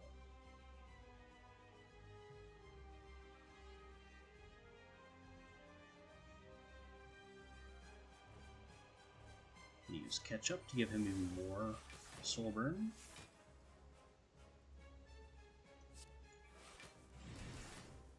Improve block.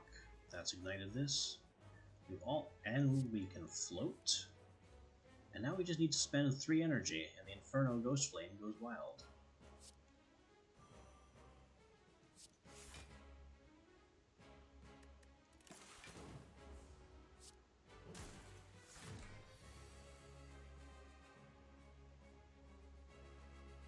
Reclaim a random afterlife card. I don't have any of those.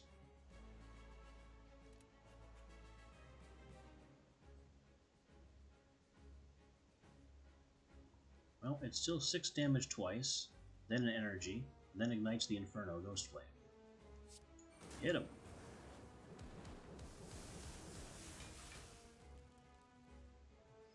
He also has 42 damage incoming from all that soul burn.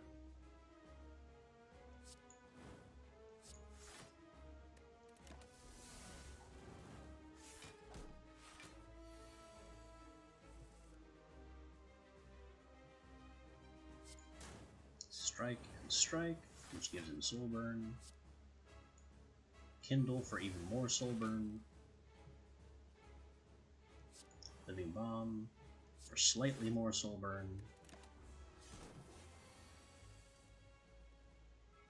Looks like I have this fight in the bag. Unless something like 24 damage happens.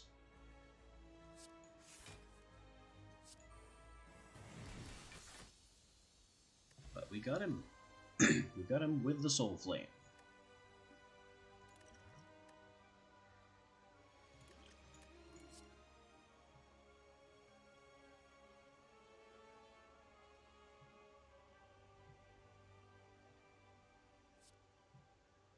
Trigger Soul Burn in all enemies. Deal 6 damage to a random enemy and repeat for each exhausted ethereal card. That's kind of crazy. Whenever you play an afterlife card, deal 6 damage.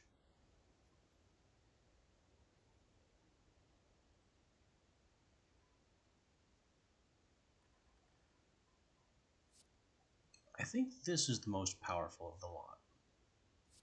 Because this will work not just for our ethereal cards, but also for ethereal status effects, like Daze, that the enemies will be giving us. And now, that's a chest that will give us 2 curses, but it's a boss chest.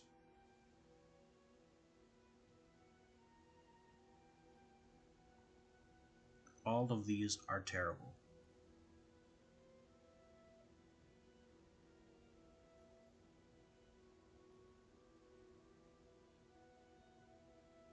Well, I guess I can no longer obtain potions.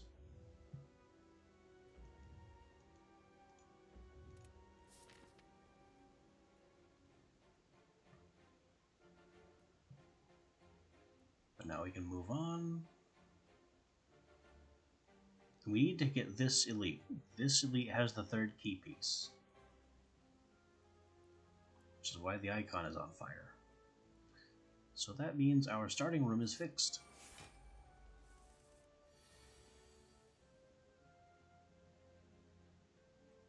Writhe. There are worse curses to have.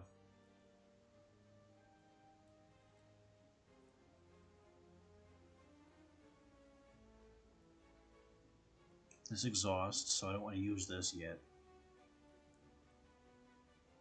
I have nothing around that has afterlife, so we'll just play this to ignite. And then Living Bomb. And now he has no artifact, which is all we've managed to accomplish.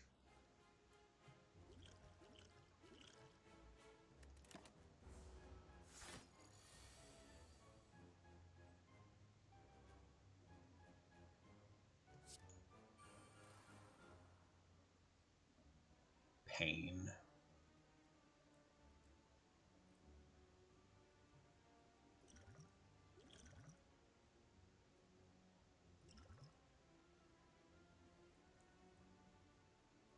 Have some more soul burn.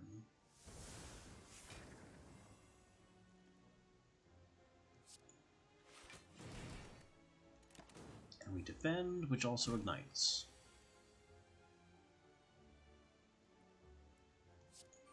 There's our power, intensity, plated armor, and more defense.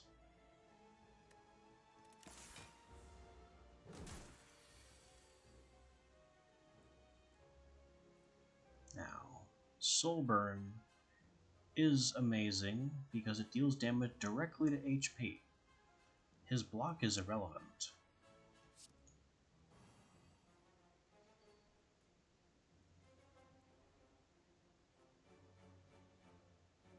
Unfortunately, I don't have enough soul burn to finish him off this way.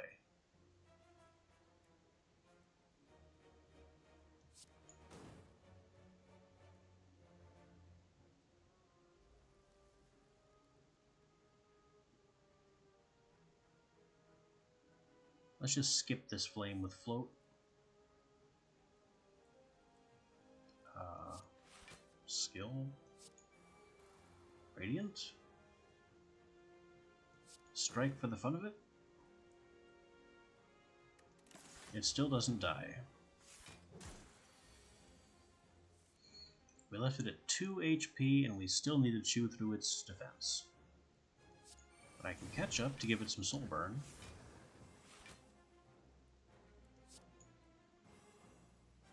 I just have a handful of strikes. There's nothing I can do. He's just gonna hit me.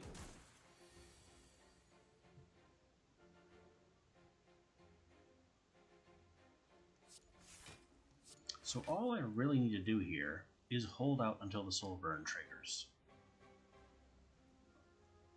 I don't have anything to reclaim or exhume. Oh. But I can ignite that. I forgot I was on that one. Also, what the heck happened to you can no longer obtain potions? These look like potions to me.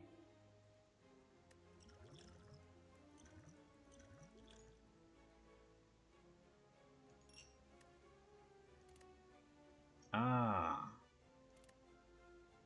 It eats them.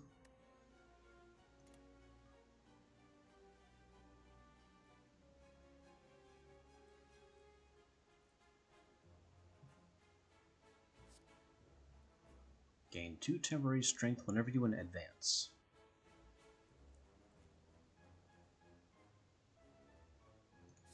I like that it's called speedrunning.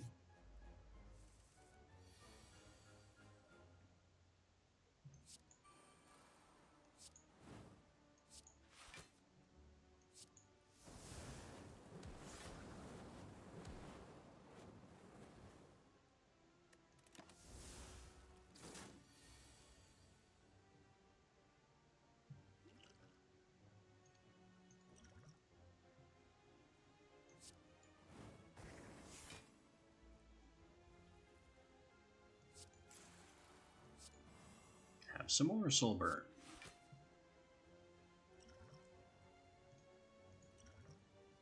And not even the Entropic Brew can give me potions through Sozu.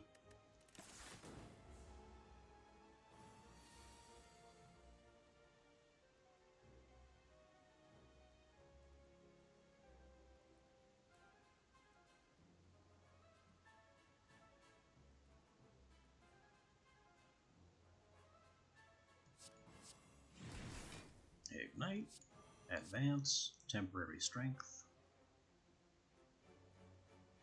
power,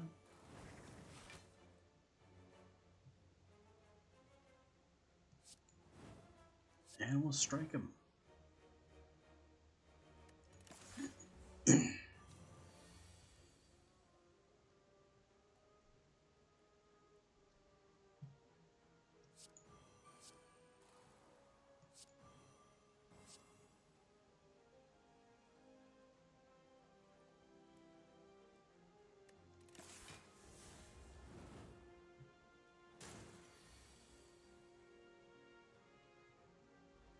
Yep, so these dazed are an example of cards that will exhaust.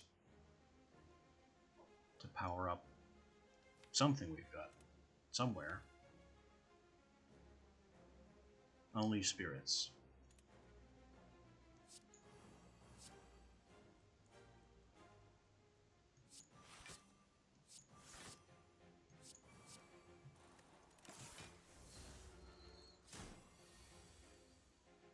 Look at all these dazed.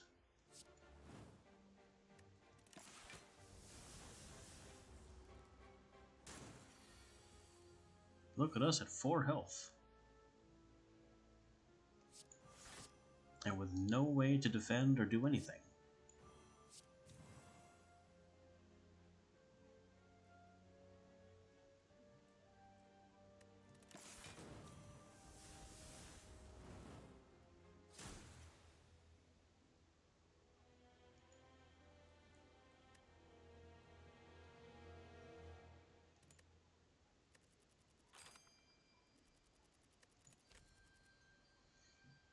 Well, we unlocked some things for the Hexaghost.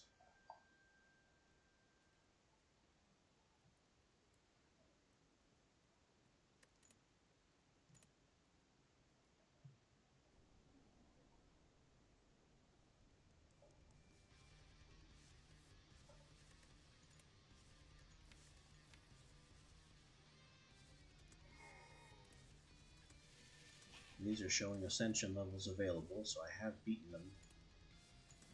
It's the slime boss and the Hexaghost that we need to have victories on.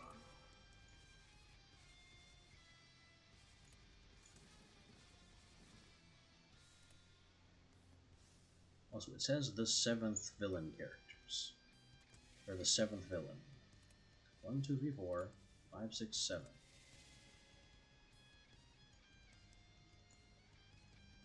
I can do ascensions on Snecko, so I have completed run with the 7th character.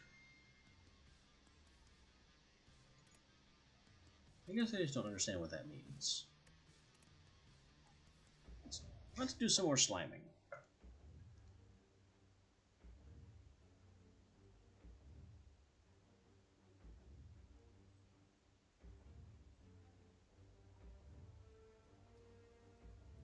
Transform a card. Well, let's do that. Let's transform Tackle.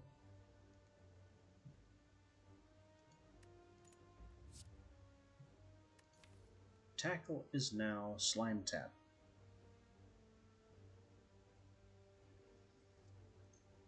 Another Absorb card.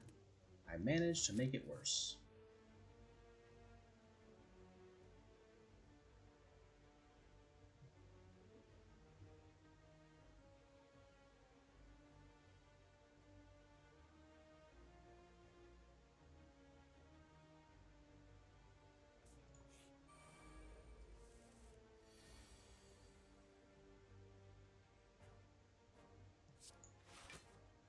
Defend, strike them each once. Right, consumes curl up. Split. And you know what? We'll eat him immediately. There. See how useless that was?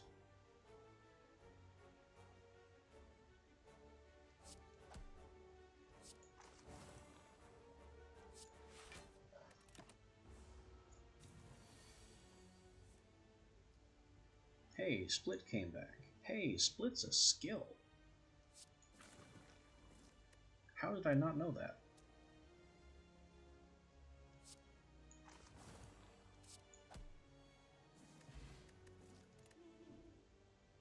So Split does not exhaust. I thought it did.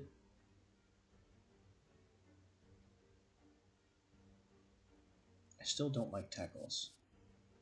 So we will take Reformation.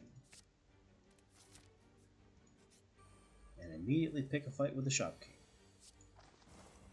Which is going to be done.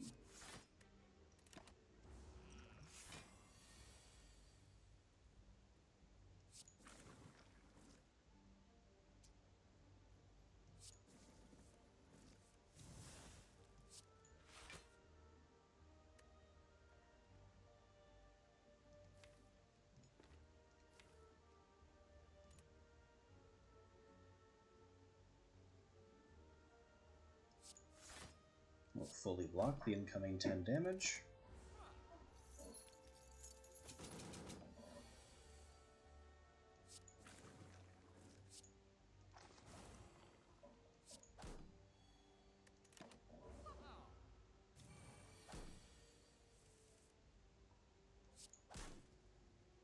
And I basically didn't damage him at all.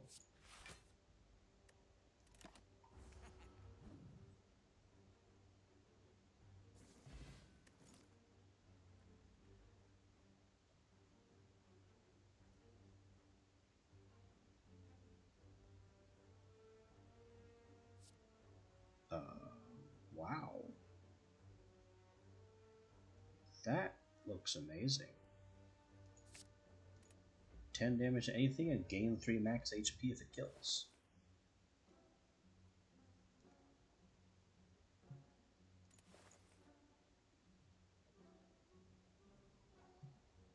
First time you consume each turn, gain a lick. That will be plenty of licks over time.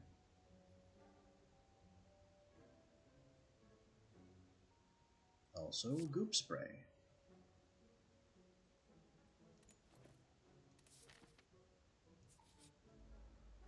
Yay! I have sticks!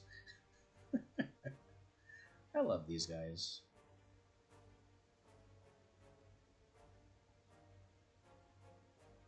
Alright, so we're gonna slap.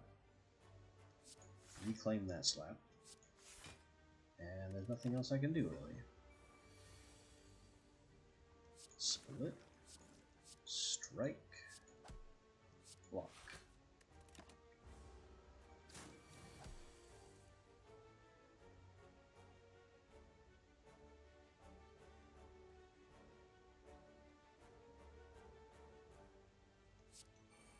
Gluttony, goop, and goop.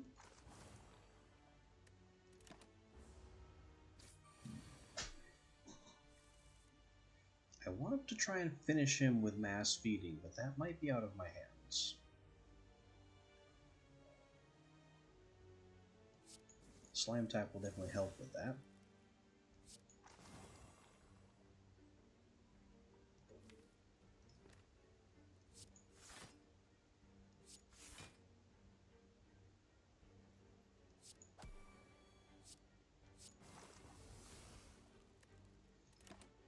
Alright, his health is now low enough that mass feeding will kill him. I just need to draw it.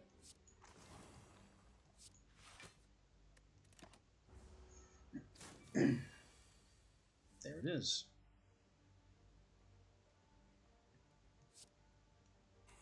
Crunch.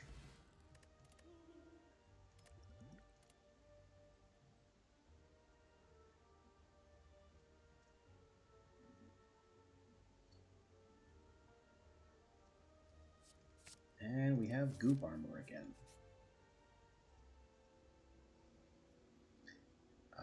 I'm not going to do that.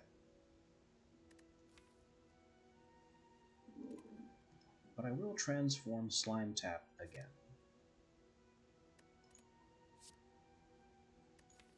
Now it's Haunting Lick. Okay, not the worst thing.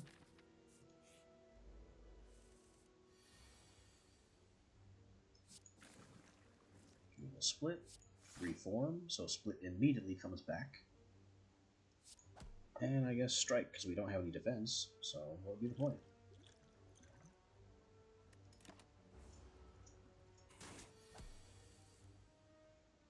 Split again.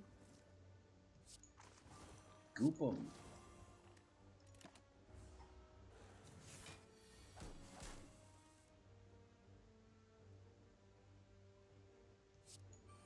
Gluttony, goop armor, lick, defend.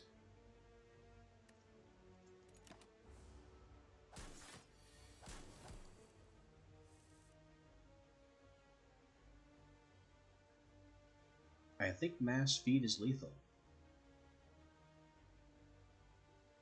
Yeah, that's 10 damage plus the 19 goop. Let's spray him first just to really sell it. Now there's no question. Crunch.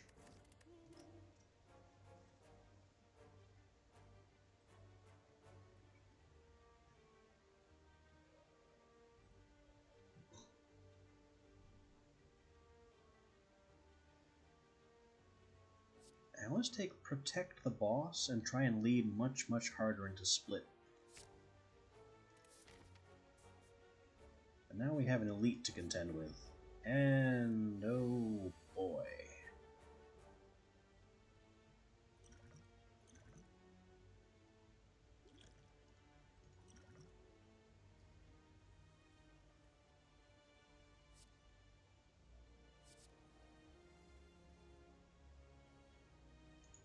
We'll take Gluttony. Play it for free. Lick for Goop. Split. Goop. I could defend, but why?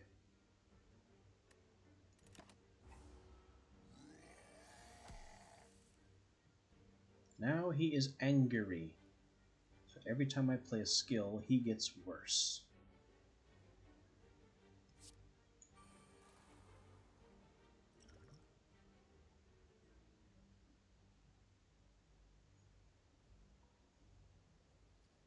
Getting weak. It didn't reduce his strength all that much.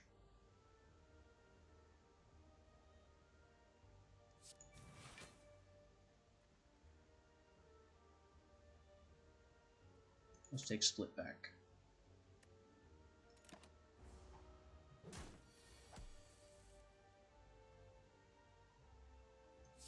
Goop armor, Split. And we gotta hit him sometime. There's our lick.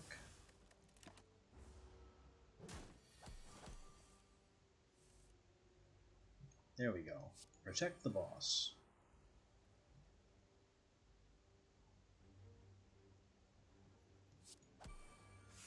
Now hopefully if I've done this right, his attacks will be kind of silly.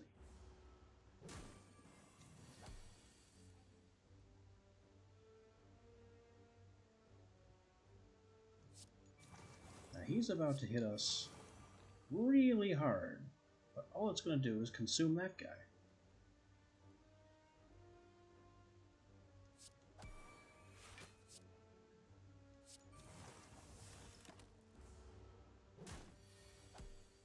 It didn't consume that guy. Protect the boss is not a permanent effect, it is consumed. Yikes.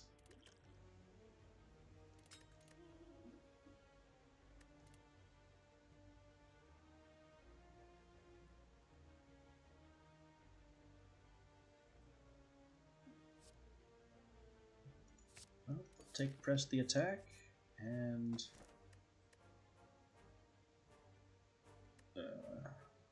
Sapphire Key.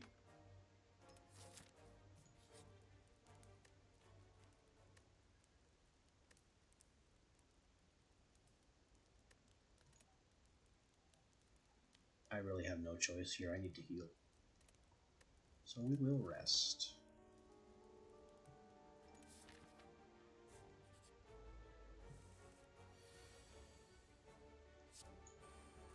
Gluttony.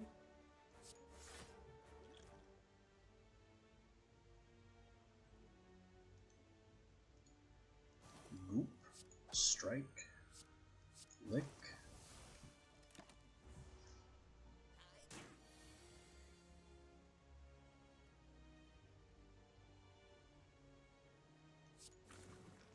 Split. Protect the boss.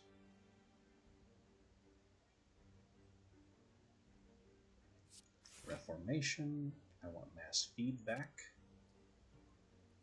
since he'll be within mass feed range soon.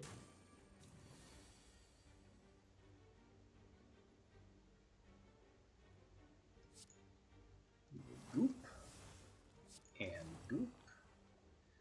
And that's enough. We chomp him for 3 more HP.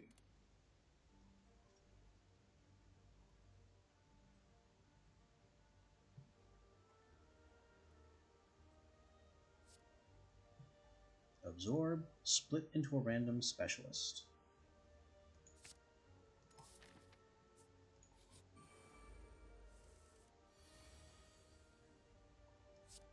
Alright, we get Gluttony, Goop Armor, and nothing else of value.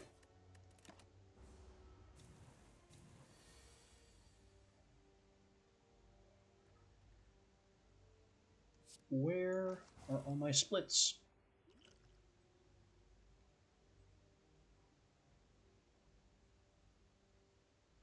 I can't consume command if I have nothing to command.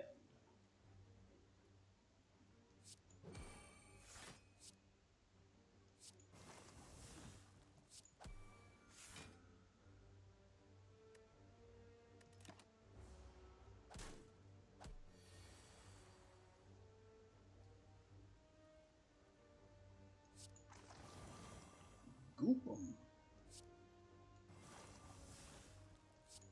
Kill that.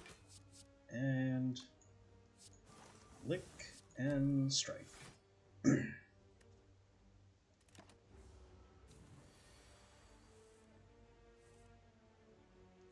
There's my split. Why can't split be innate? The battle's over. I'm so glad my little buddy there appeared.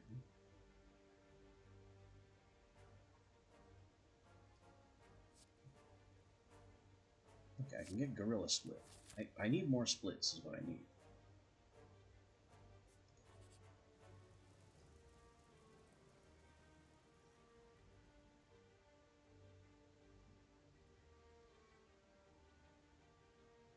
I bathe in the slime goop.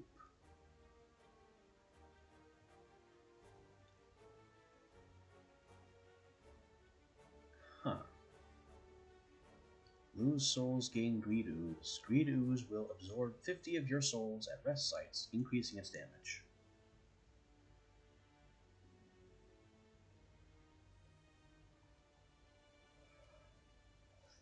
It costs me souls.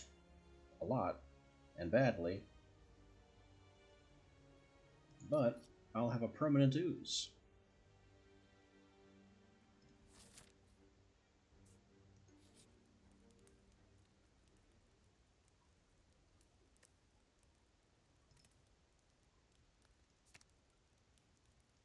I can make split free.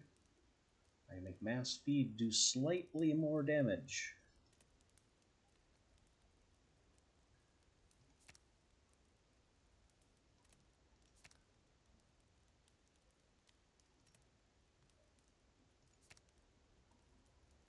I can make gluttony innate. That could be potent.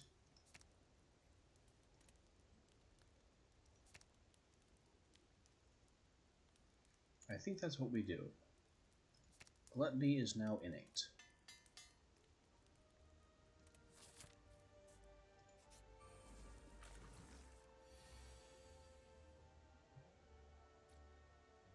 There's the greed slime.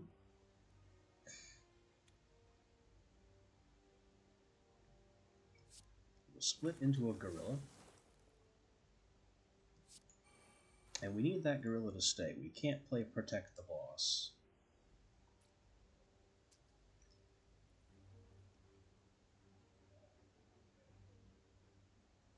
If I had goop, then I could command the gorilla slime to do that again.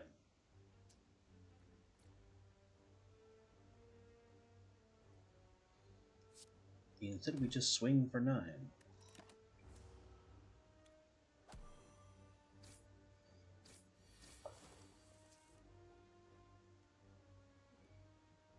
Now we have goop, but now it doesn't help us anymore.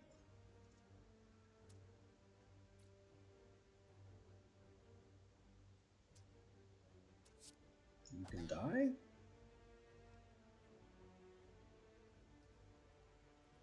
I can kill one of the others. Probably this one. We will lick you to prepare for later.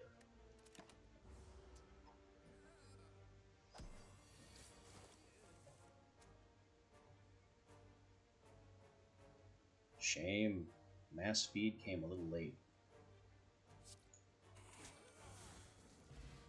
Would have been nice to swallow the whole crew.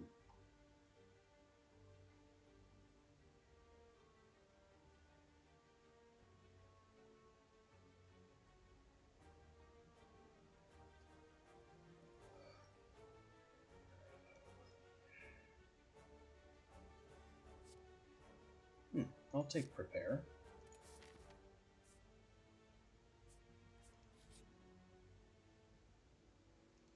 And there's something I want to remove.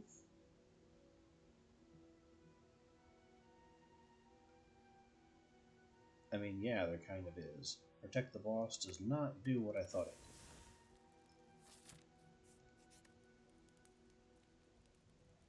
did. I need to rest here. My health is in such sorry shape.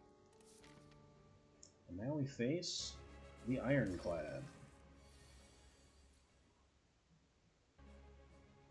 Whenever Ironclad generates a status card, it gives a copy to me. Hooray. Hooray.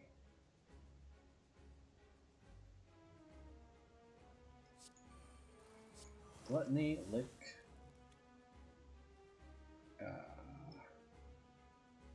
We'll defend. And defend some more and reclaim that block.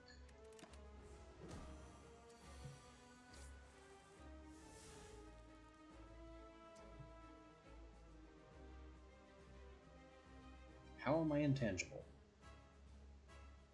Must have been that. Well, let's prepare. And split.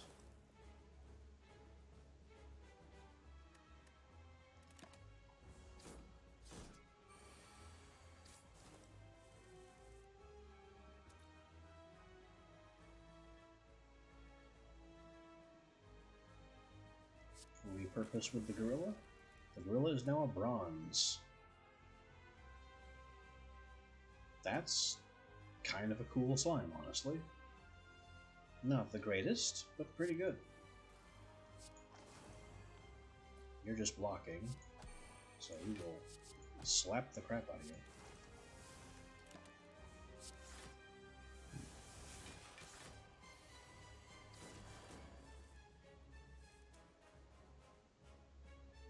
Mass feed is kind of off the table here.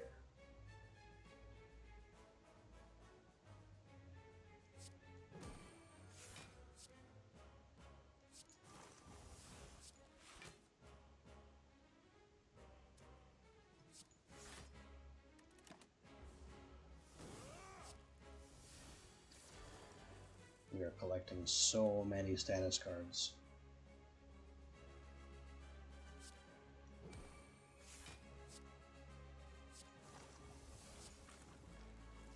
Press the attack allows us to command the bronze slime to attack. It can't because it's been exhausted, so that refreshes it. I like that math. Okay, now we're getting to the piles and piles of status cards that we've been handed.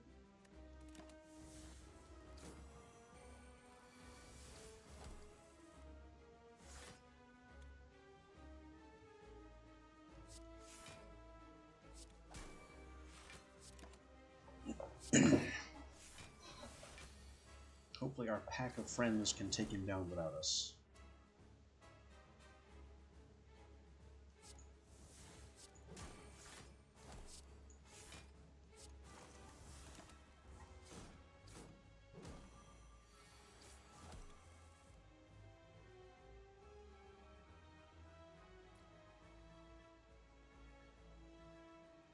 Alright, we'll split, absorbing the green slime. Oh, nice. And then it gives me this for free. I don't want to absorb the bronze slime, though. Bronze slime is really good.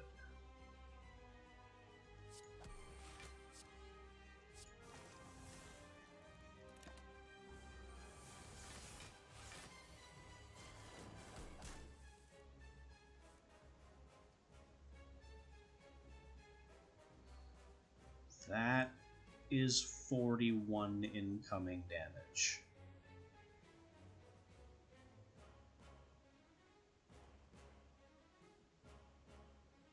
Plus the 2 for burn.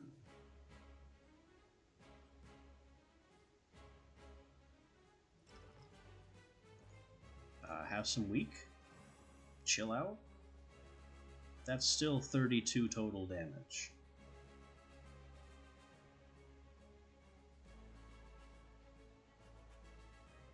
And I don't even have any attacks. I can just weaken him more. And goop.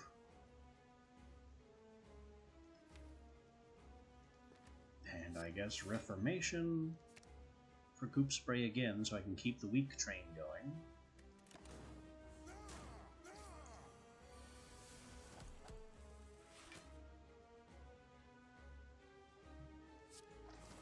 Keep the weak being piled on.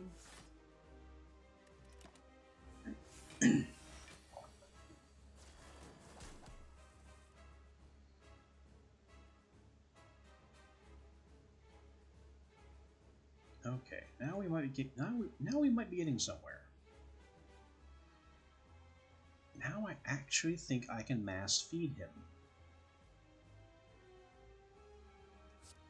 Chomp.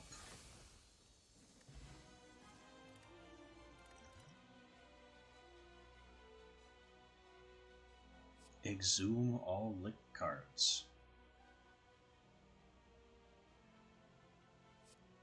Command X times, gain block X times. I think I want to be able to exhume my licks. Makeshift battery is still junk.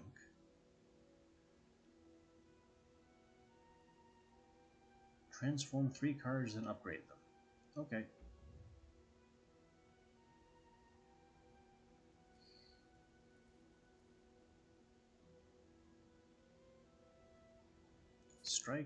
Strike and defend. That was too fast. What were they? Slime Brawl, Pile On, and then a Prepare Plus.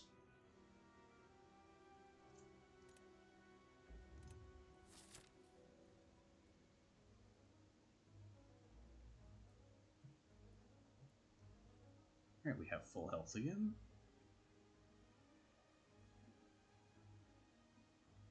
We need to get here. Which we can do from any path at all.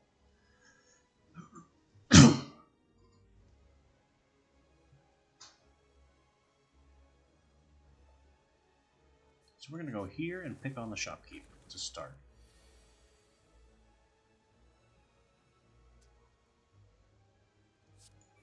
Gluttony, Gorilla Split,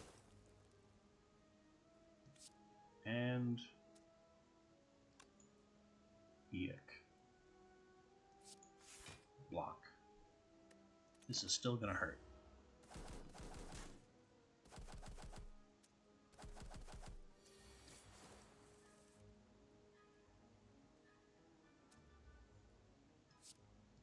Split.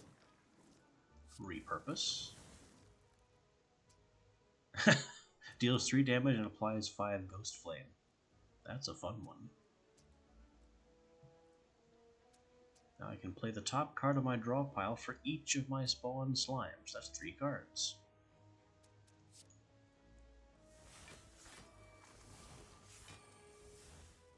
Was that 2 prepares?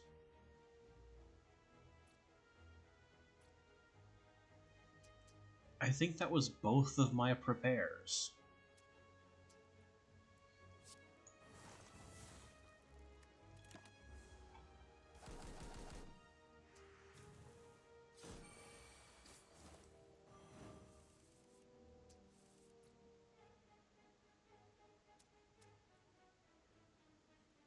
Shame that I don't see mass feed.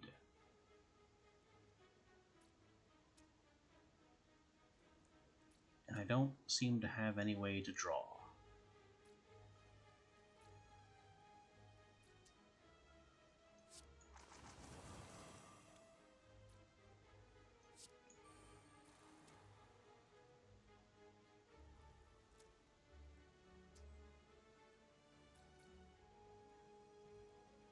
Well, then pile on, boys. End them.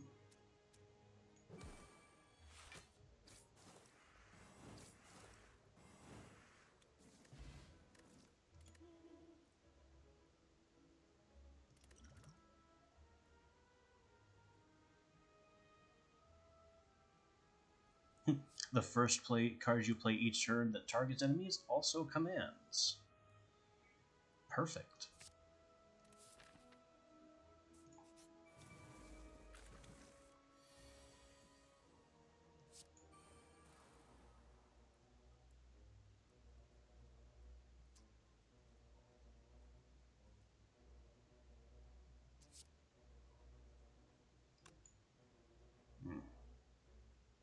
I think we have to prepare here. We can't afford to do anything else.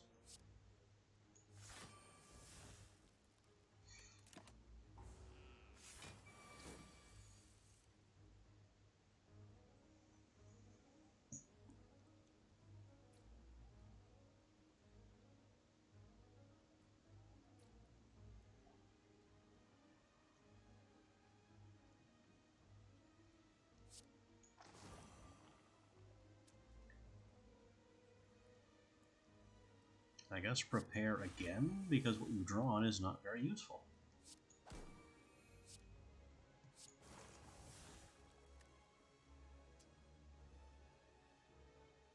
Let's repurpose our Greedoos. It's now a bronze. Excellent.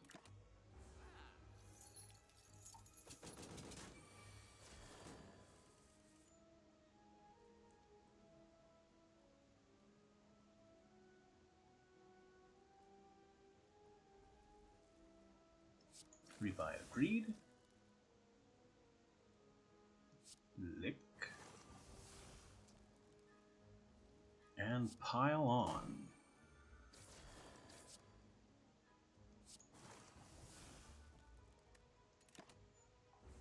Neither one of those prepares were particularly good. It's also far too late for lead by example.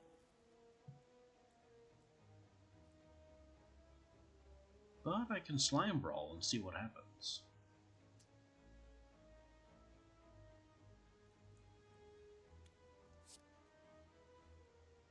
I think this also targets an enemy, so I should lead by example first.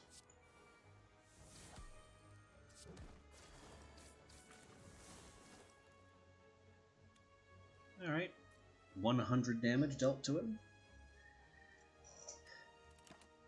Can't expect too much better than that.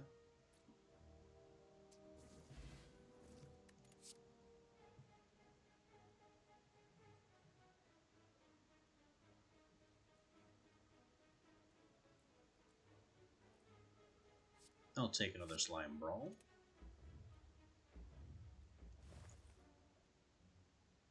And what can we afford here? Anything to remove? No curses. Nothing's really bad here.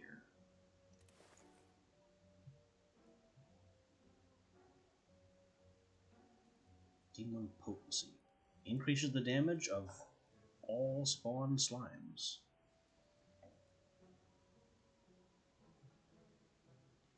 Well, I do like all my friends.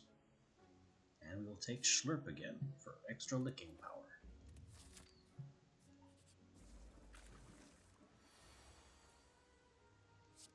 Gluttony, Split, Spray.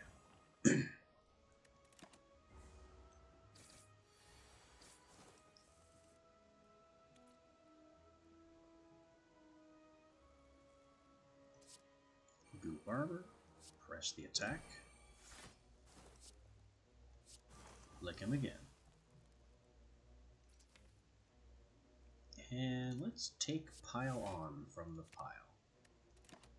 Put that back in our deck.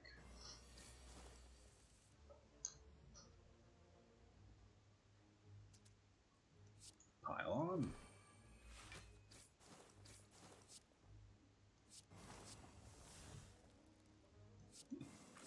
Repurpose him into another bronze. Is it always a bronze every time? Does it just Gorilla automatically becomes bronze? If so, good to know. If not, then what determines it? Lead by example. Split. There's another Gorilla.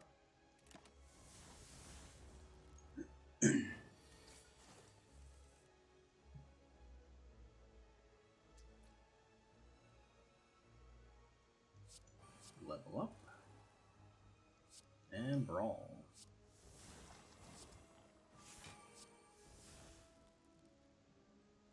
That was not as effective as I'd hoped it would be.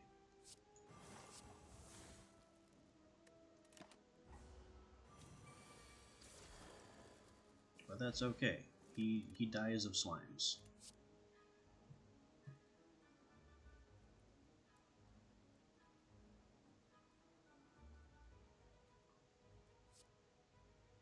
I'd rather take a goop spray than grow here.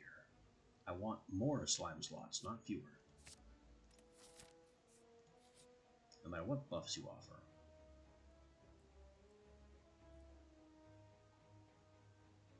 A bandit threatening a shopkeep. Whack.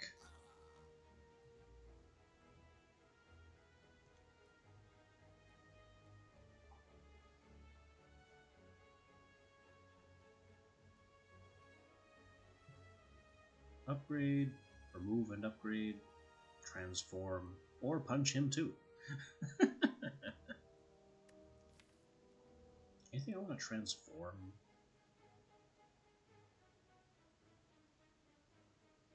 I don't think so. I kind of like my...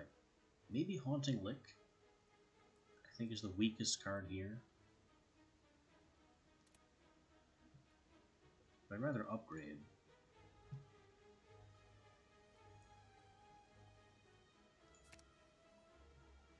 Hey, lead by example for 2. Or 2 potency.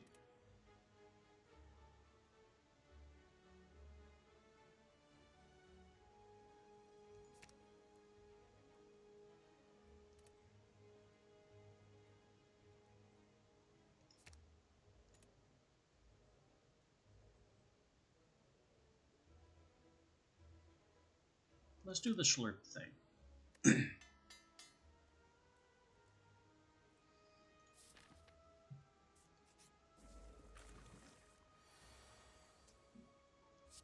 Gluttony, split gorilla.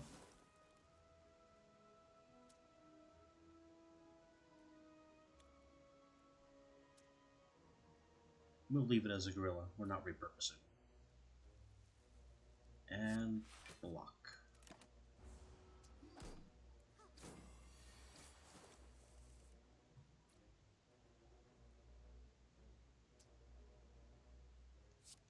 Lead by example. And let's slime brawl and see what happens.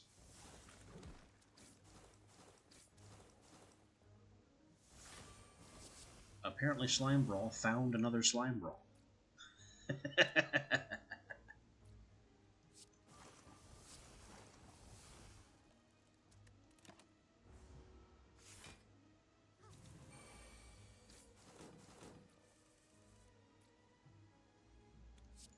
Goop armor.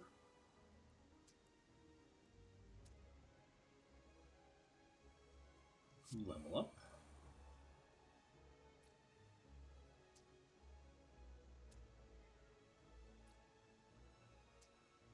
Even more goop. And if I'm not mistaken, we might just win here.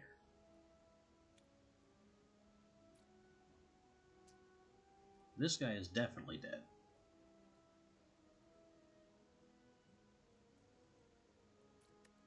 Back here, though, we have to do at least 15 damage. So we'll just... Yeah, now she's definitely dead, too.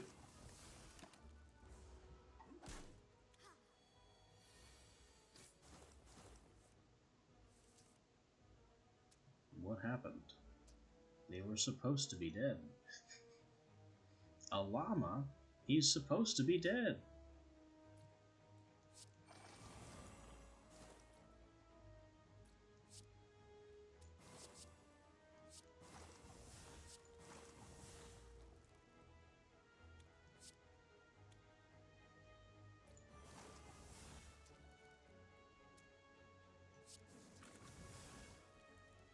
Cultist slime. It's got sticks. That's great. Also, not a bronze slime this time. Alright, well, we actually have an attack now.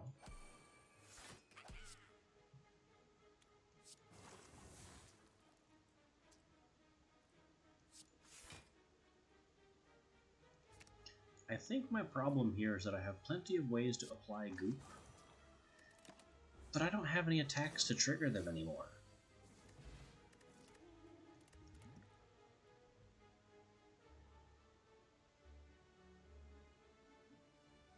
Alright, roll through. It's an attack. Yeah, what do I have that actually deals damage? I have the basic strike. I have mass feed. And press the attack. Everything else is utility. I have no other actual attacks.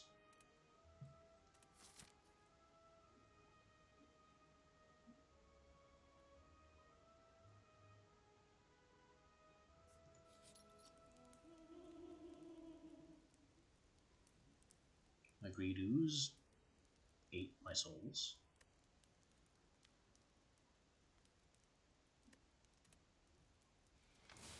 We'll take the red key.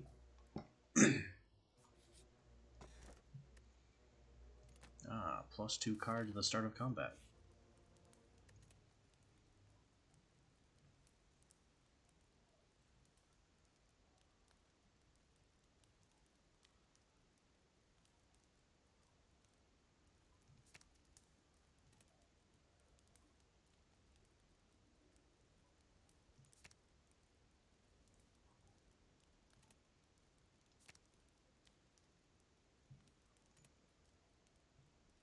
I don't really want to lean in to roll through because I don't have tackles.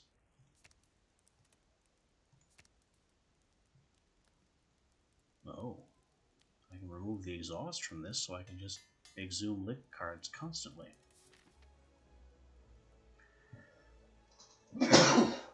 Excuse me.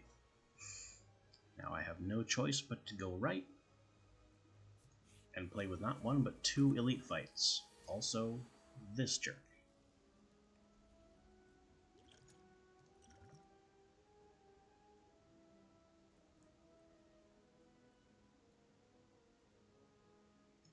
Example plus, level up, split.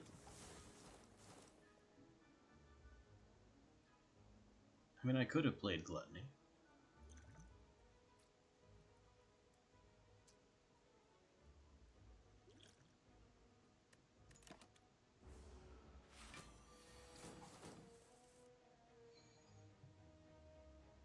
He's dealing 20 damage.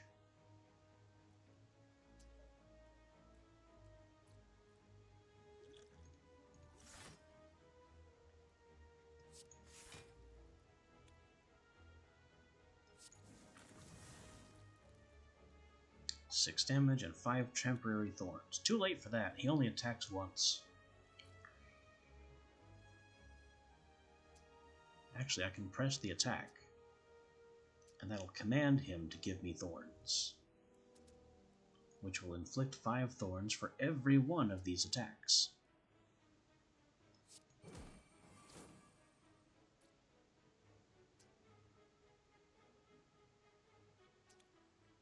And we'll just roll through, which commanded him again. So now this times 5 is he's taking 50 damage from all my thorns. Enjoy.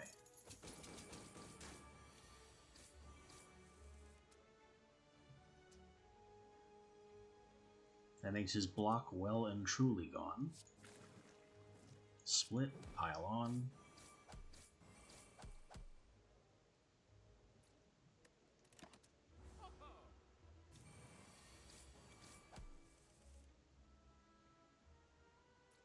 And now we don't have a single attack. It's all goop.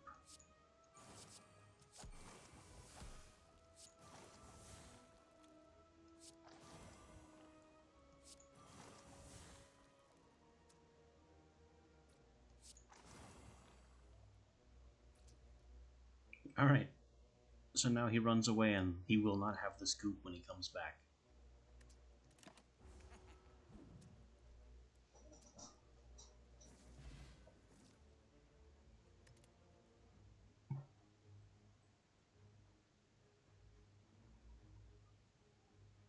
Draw a card, exhaust a card, gain licks equal to its cost, and then exhaust. Huh.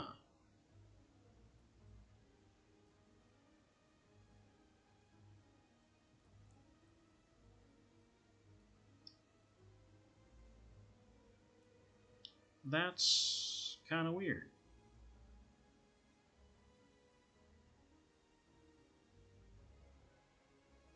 But we'll take it.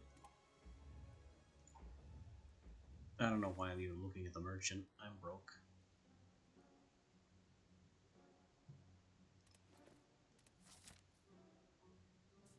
We continue to the right. Gluttony. Level up.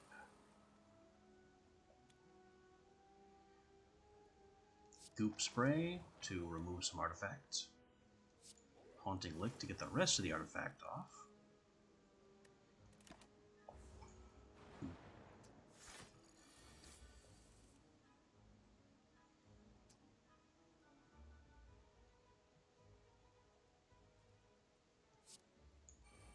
Now we armor up, lead by example, and begin to slurp.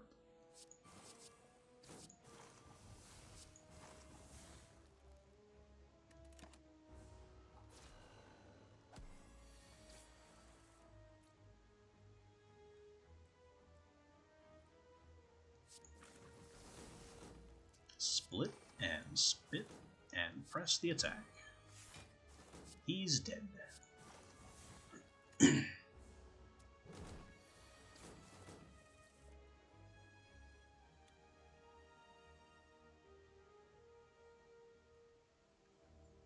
And we'll quick snack this prepare.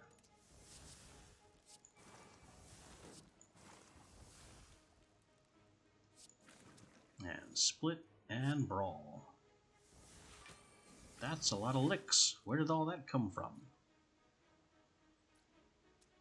Oh, one of those must have been exhume all licks.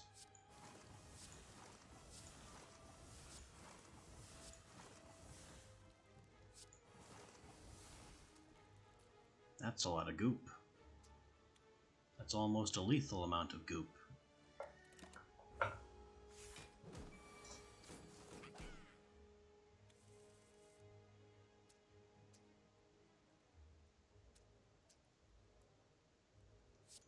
We can apply even more goop.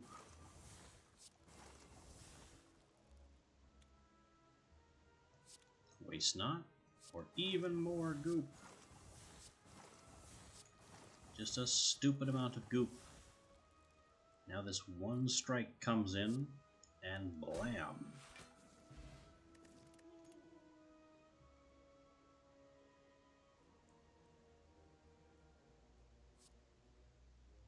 I guess I'm investing in tackles now, since I have roll through to mitigate them a bit. Oh no.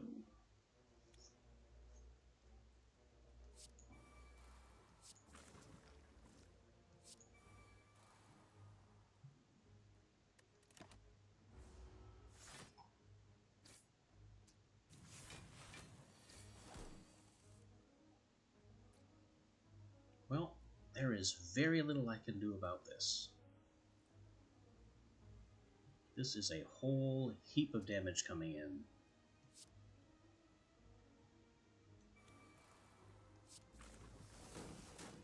And I can't do anything about it.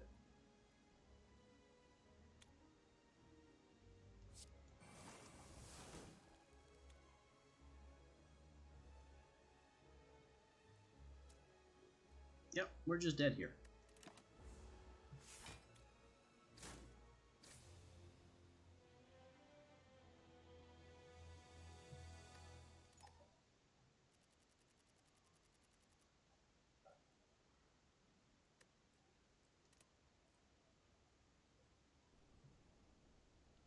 Didn't even unlock anything.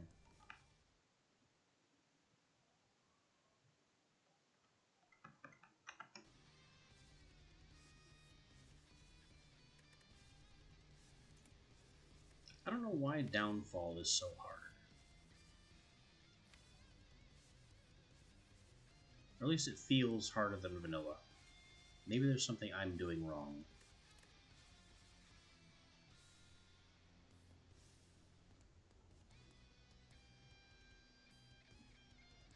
Well, given how late it is in the day, maybe just one more.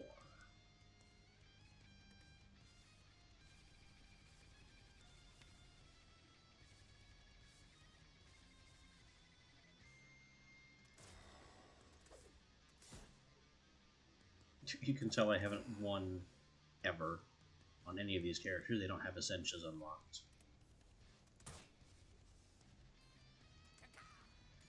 I don't have a single victory in the basic game.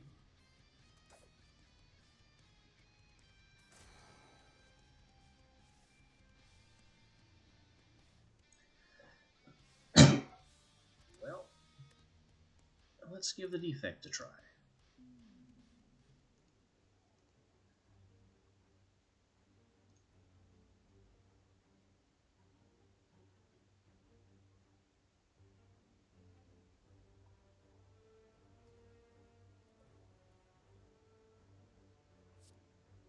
Take self-repair. And what do we have here? This left branch is really divorced from everything else. Our late shop is kind of in the middle, which connects up with, frankly, everything. The only thing I don't want to do is this shop, so we go here.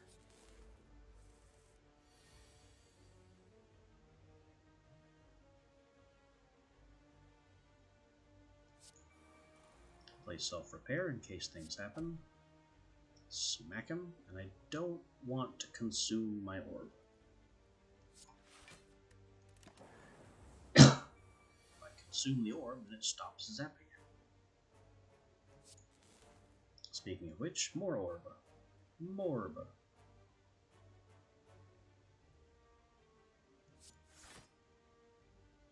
And we block. Let the orbs do the work.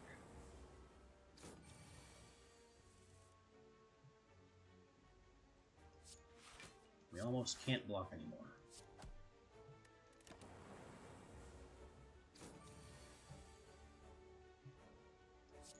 One lightning.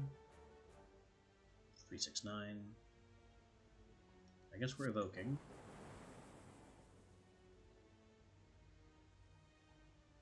3-6.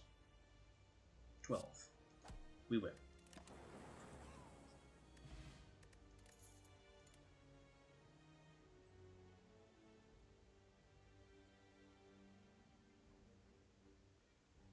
"24 damage, reclaim its entire cost on Fate."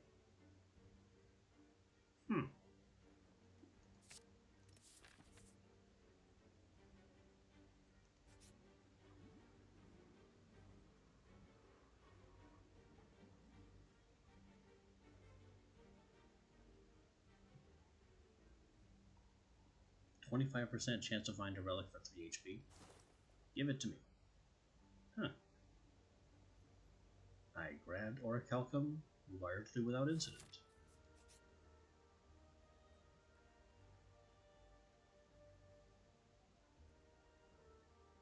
It is the strange man. I'm not giving him 102 gold. I can give him Sunder, though.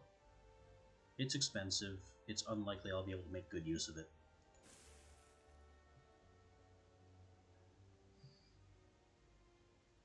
Kunai. 3 attacks in a single turn gains a dexterity. I don't see that triggering very often.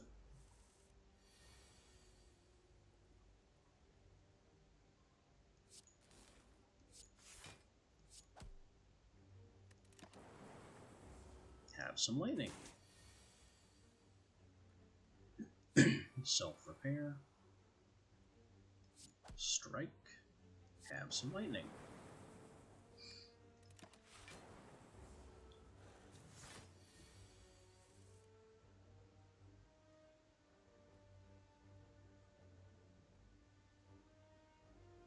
And we win. That's 8 damage twice.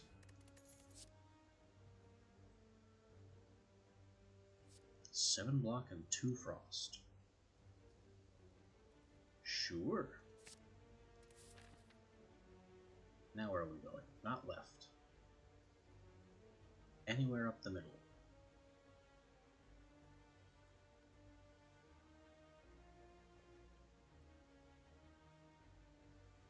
No, we're gonna have to go through this elite to get to that shop.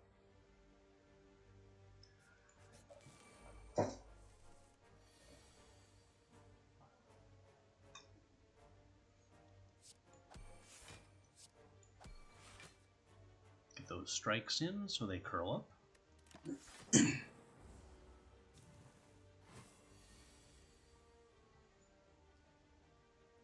And sure, we'll take a couple of frost orbs. This is now 4 passive block every turn.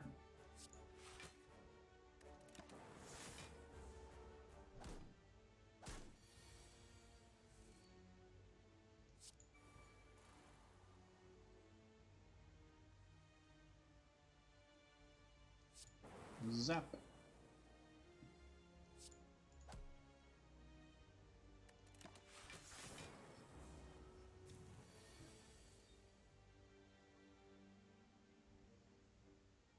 And dead.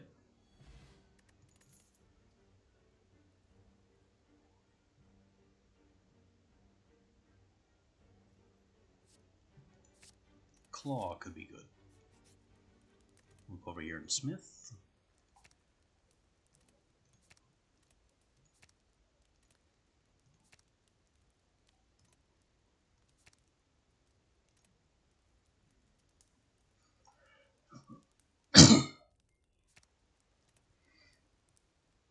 Make Zap free.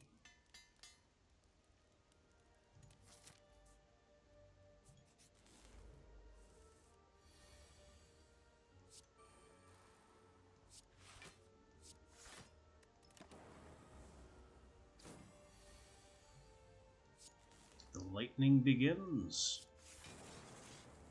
More lightning as we trigger some frost.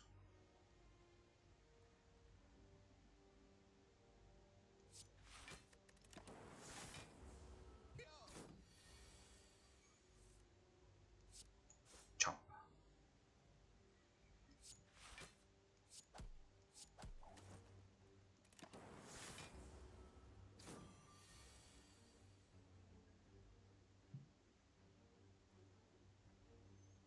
Make the block go a little crazy.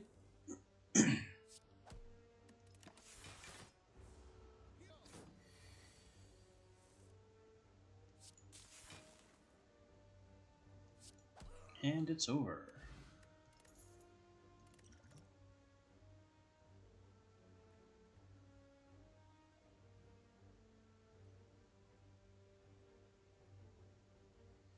Gain 1 block. Permanently increase this card's block by 2. Exhaust. That's weird. I don't think I like that at all.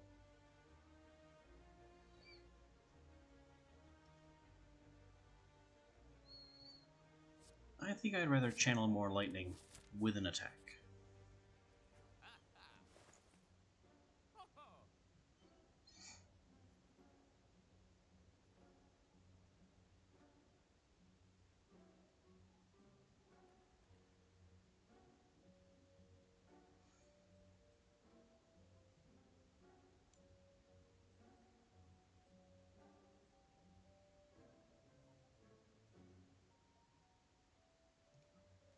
Does anything need to go?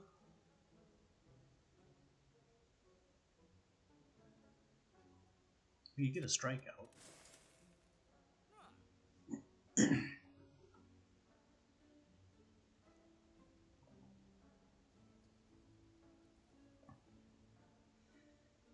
And Streamline has potential. I would have liked Storm too, but Recursion is a good consolation prize.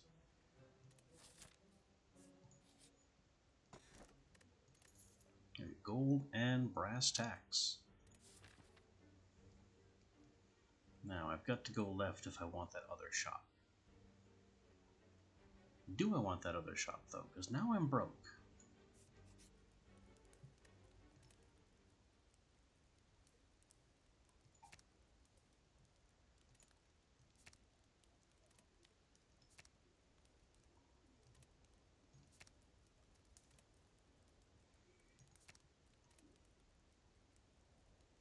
There are certainly some options here.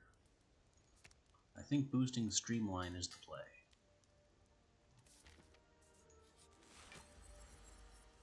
Oh boy. We have Sleepy Boy.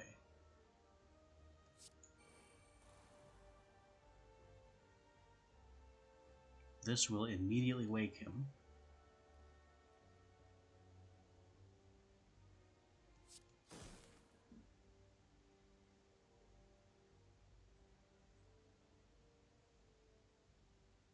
Yeah, I think I've just woken him up. Well, let's lean into it. Get up, mate.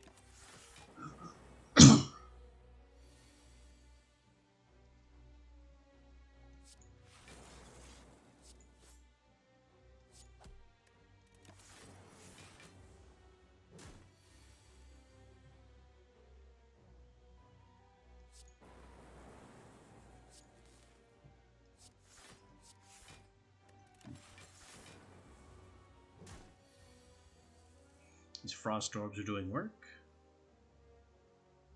Negative effect. How about Streamline? And then I punch you.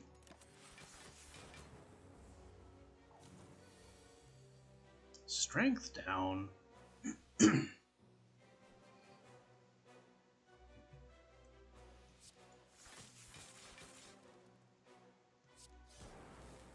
Doesn't matter if I pile on the orbs.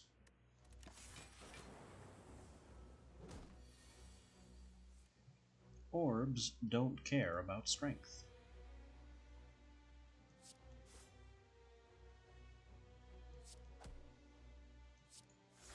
And that's it. We win, because orb.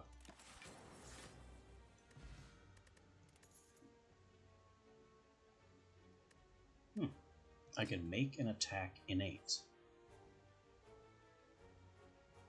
That'll be Streamline.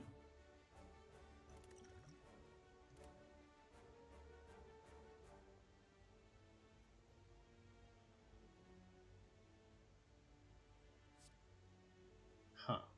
Remove all your orbs is a little different from evoke. They just disappear?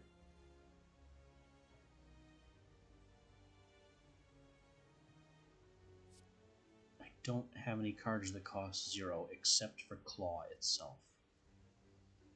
So I guess we take Fission, which could be interesting.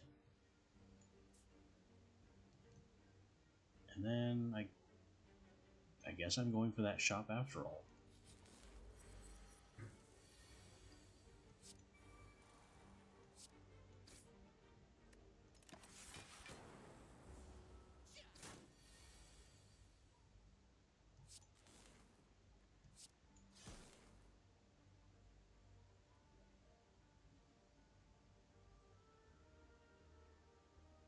Alright, we are de-orbed. Now we get some orbs back.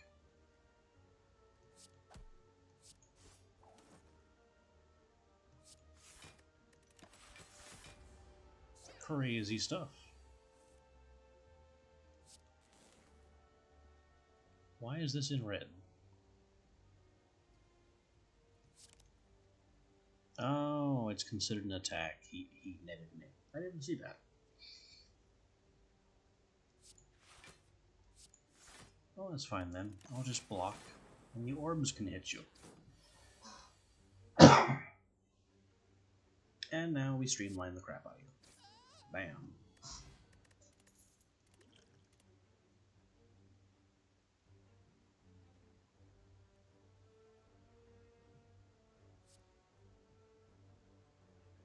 I know Static Discharge reads a little bit like it's preparing myself for failure.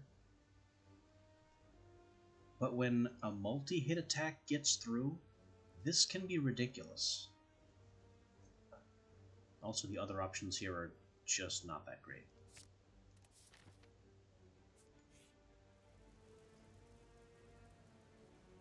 Oh no, the pool of slime goop. Give me money. And now I'm in a better position to be at the shop in the first place. Ooh. Morbs.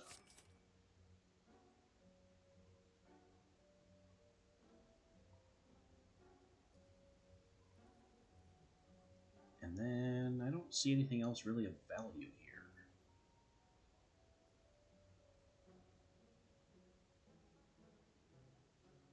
Right, what do I have that costs 0? Scrape could get me Zap and Claw and Fission. And that's about it. Maybe you could get me Streamline after I've played it twice.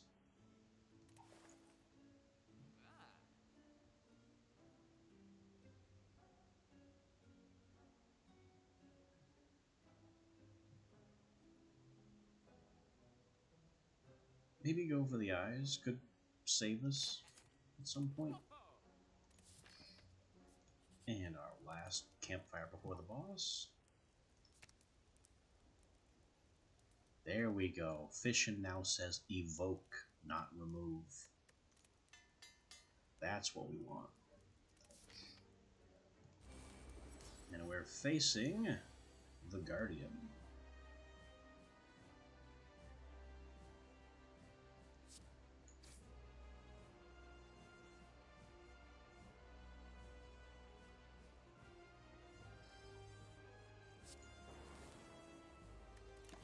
Give him some big hits. And he switches.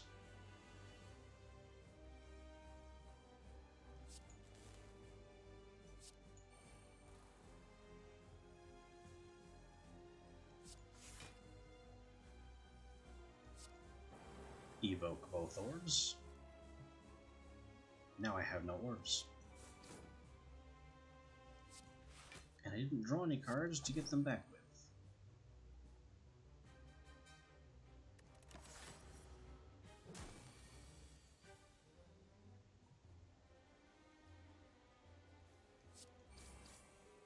Be weak. And I get orbs. Oh, I see. Sharp Hide somehow counts as an attack. So the unblocked recoil damage evoked an orb from Static Charge.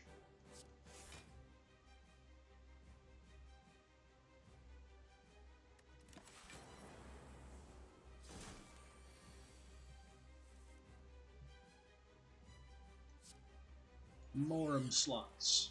Which I will then immediately fill. And of course, hitting me causes more lightning. Have a Streamline. Have some lightning. And some lightning. And I will claw you.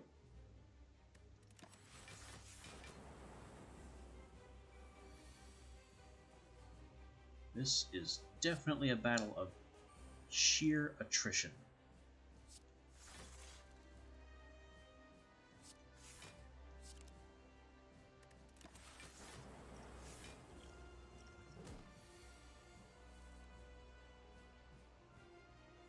Go for the eyes.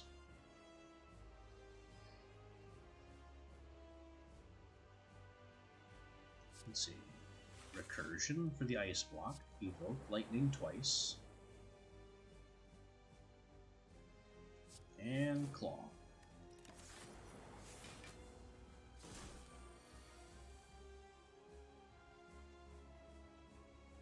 Streamline for free. Lightning and ice and block.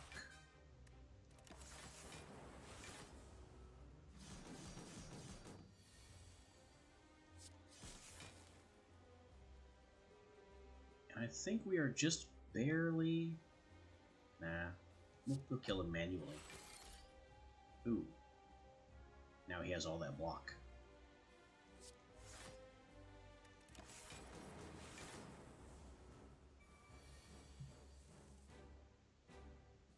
All I really have to do now is defend enough, which they didn't give me enough defense. Whatever. Channel, evoke, boom. A potion for 2 more orb slots. That's nice.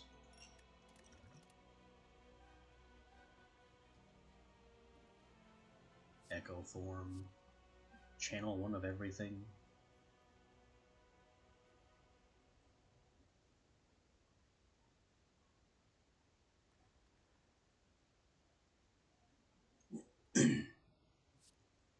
I think we want to channel 1 of... I think we want Echo form. We don't want Sozu. We know how bad that is. Transform 3 cards and upgrade them. Do I want to do that? Go for the eyes. Glacier. And dual cast?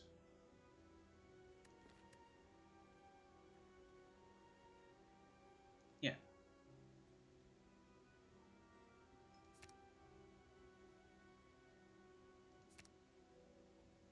Glacier just costs too much. And then dual cast is just weird. So what do we get? Consume, lose an orb slot. I'm glad I have ways to gain orb slots. Turbo. Turbo is just bad. And FTL is okay.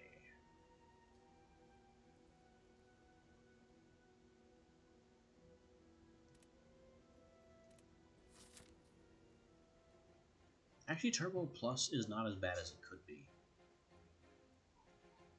Because it's 3 energy and 1 void, and the void is ethereal, so it works itself out.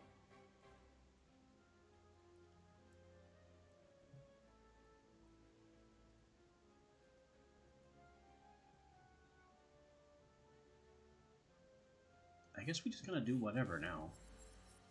There's no specific path that's better or worse.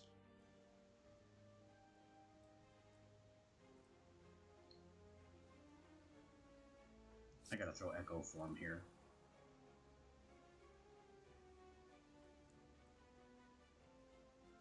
We will FTL and Claw.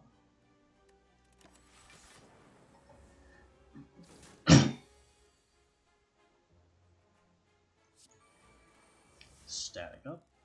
Don't have to defend. Strike.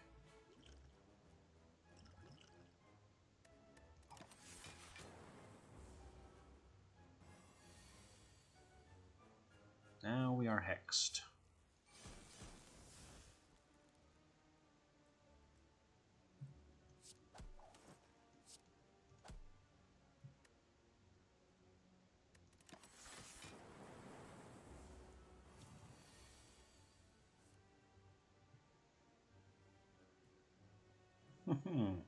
More orb. Which played twice.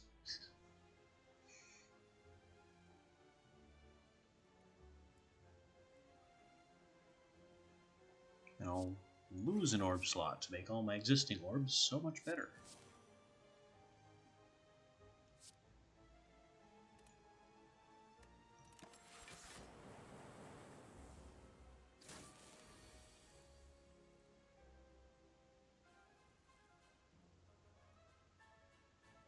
I have Echo Form. This will happen twice. Look at all that lightning.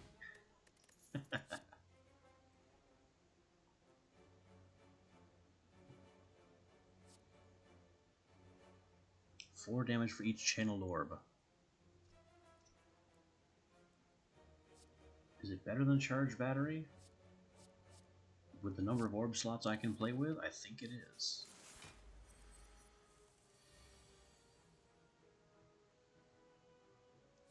Alright, Streamline and Static Discharge. Because he's gonna hit me, so let's get some lightning out of it.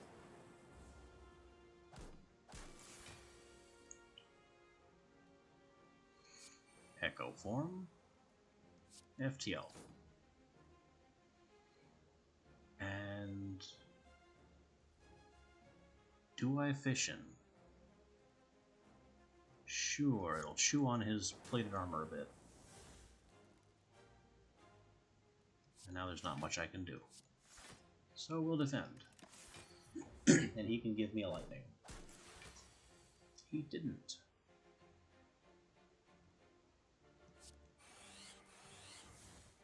Orb slots. Again, Turbo is useless because I don't have the cards to make it work.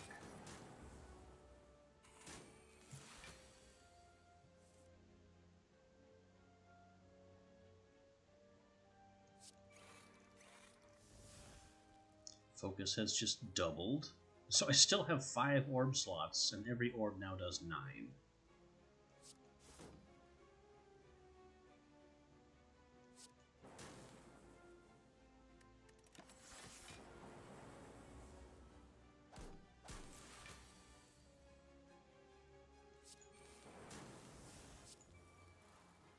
Would you like some orb?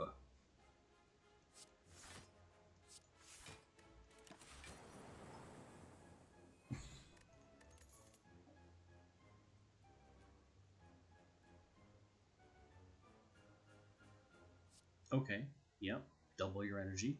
Sure. Maybe I can ping that off of Echo Form. That'd be great.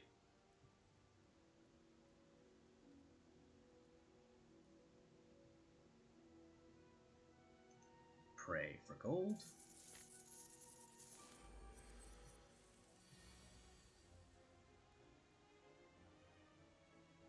And I have to Echo Form. Because it's ethereal. Don't want to lose it. We actually have a good opportunity to use Turbo here. For Streamline and Self-Repair.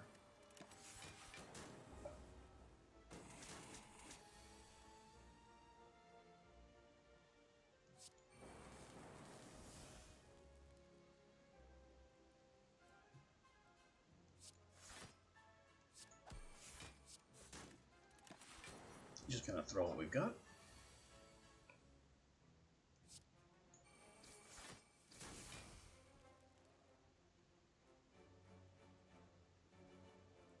Okay, double energy.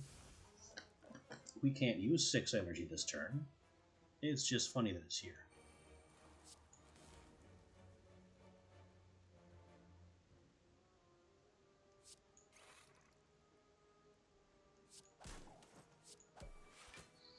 So he's going to hit me 3 times, which is going to channel 3 new lightning orbs, each of which is going to evoke on him. So I'm going to hit him slightly harder than he hits me. And he doesn't even get the 3rd swing off.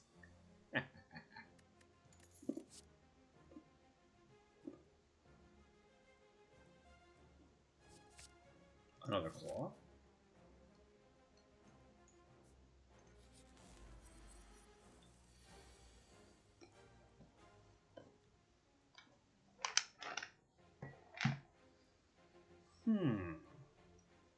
A lot to think about here.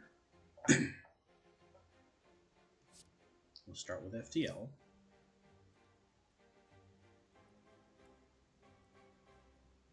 I think I've got a Streamline and Capacitor. Claw him too.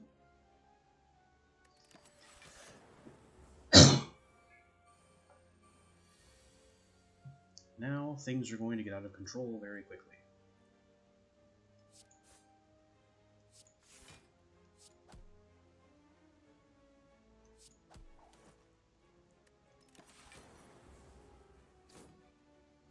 Just playing what I have. Self-repair, static discharge. Can't finish this one off. And turbo doesn't help us either.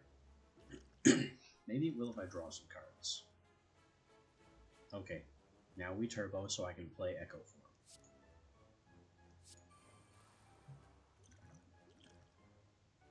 Should have recognized that that was a possibility. Now we can block, and they will still give us at least 2 lightning orbs. But oh, at what cost?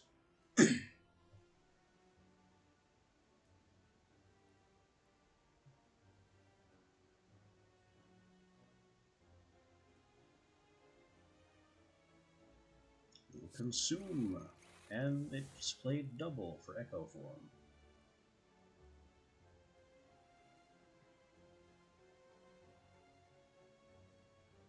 Which is an impressive amount of lightning output, but unfortunately, we have no answer for the amount of damage that's coming in.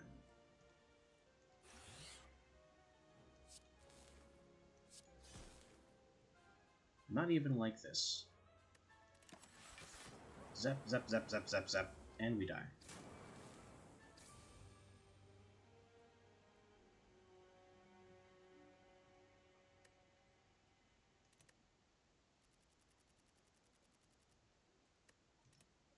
Incidentally, Slay the Spire doesn't have a difficulty setting, does it?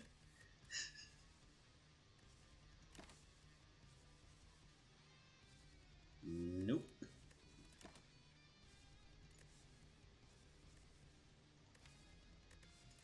There is no such thing as turning the difficulty down. Ah, well. That's 5 o'clock. I think I have slayed all the Spire that I can slay for the evening. Thanks for watching, and I'll be back tomorrow. Do remember that I have a channel Discord, available, below the pane, and all past VODs are uploaded to YouTube. You can help me grow my channel by following me there, or following me here. Thank you, and good night.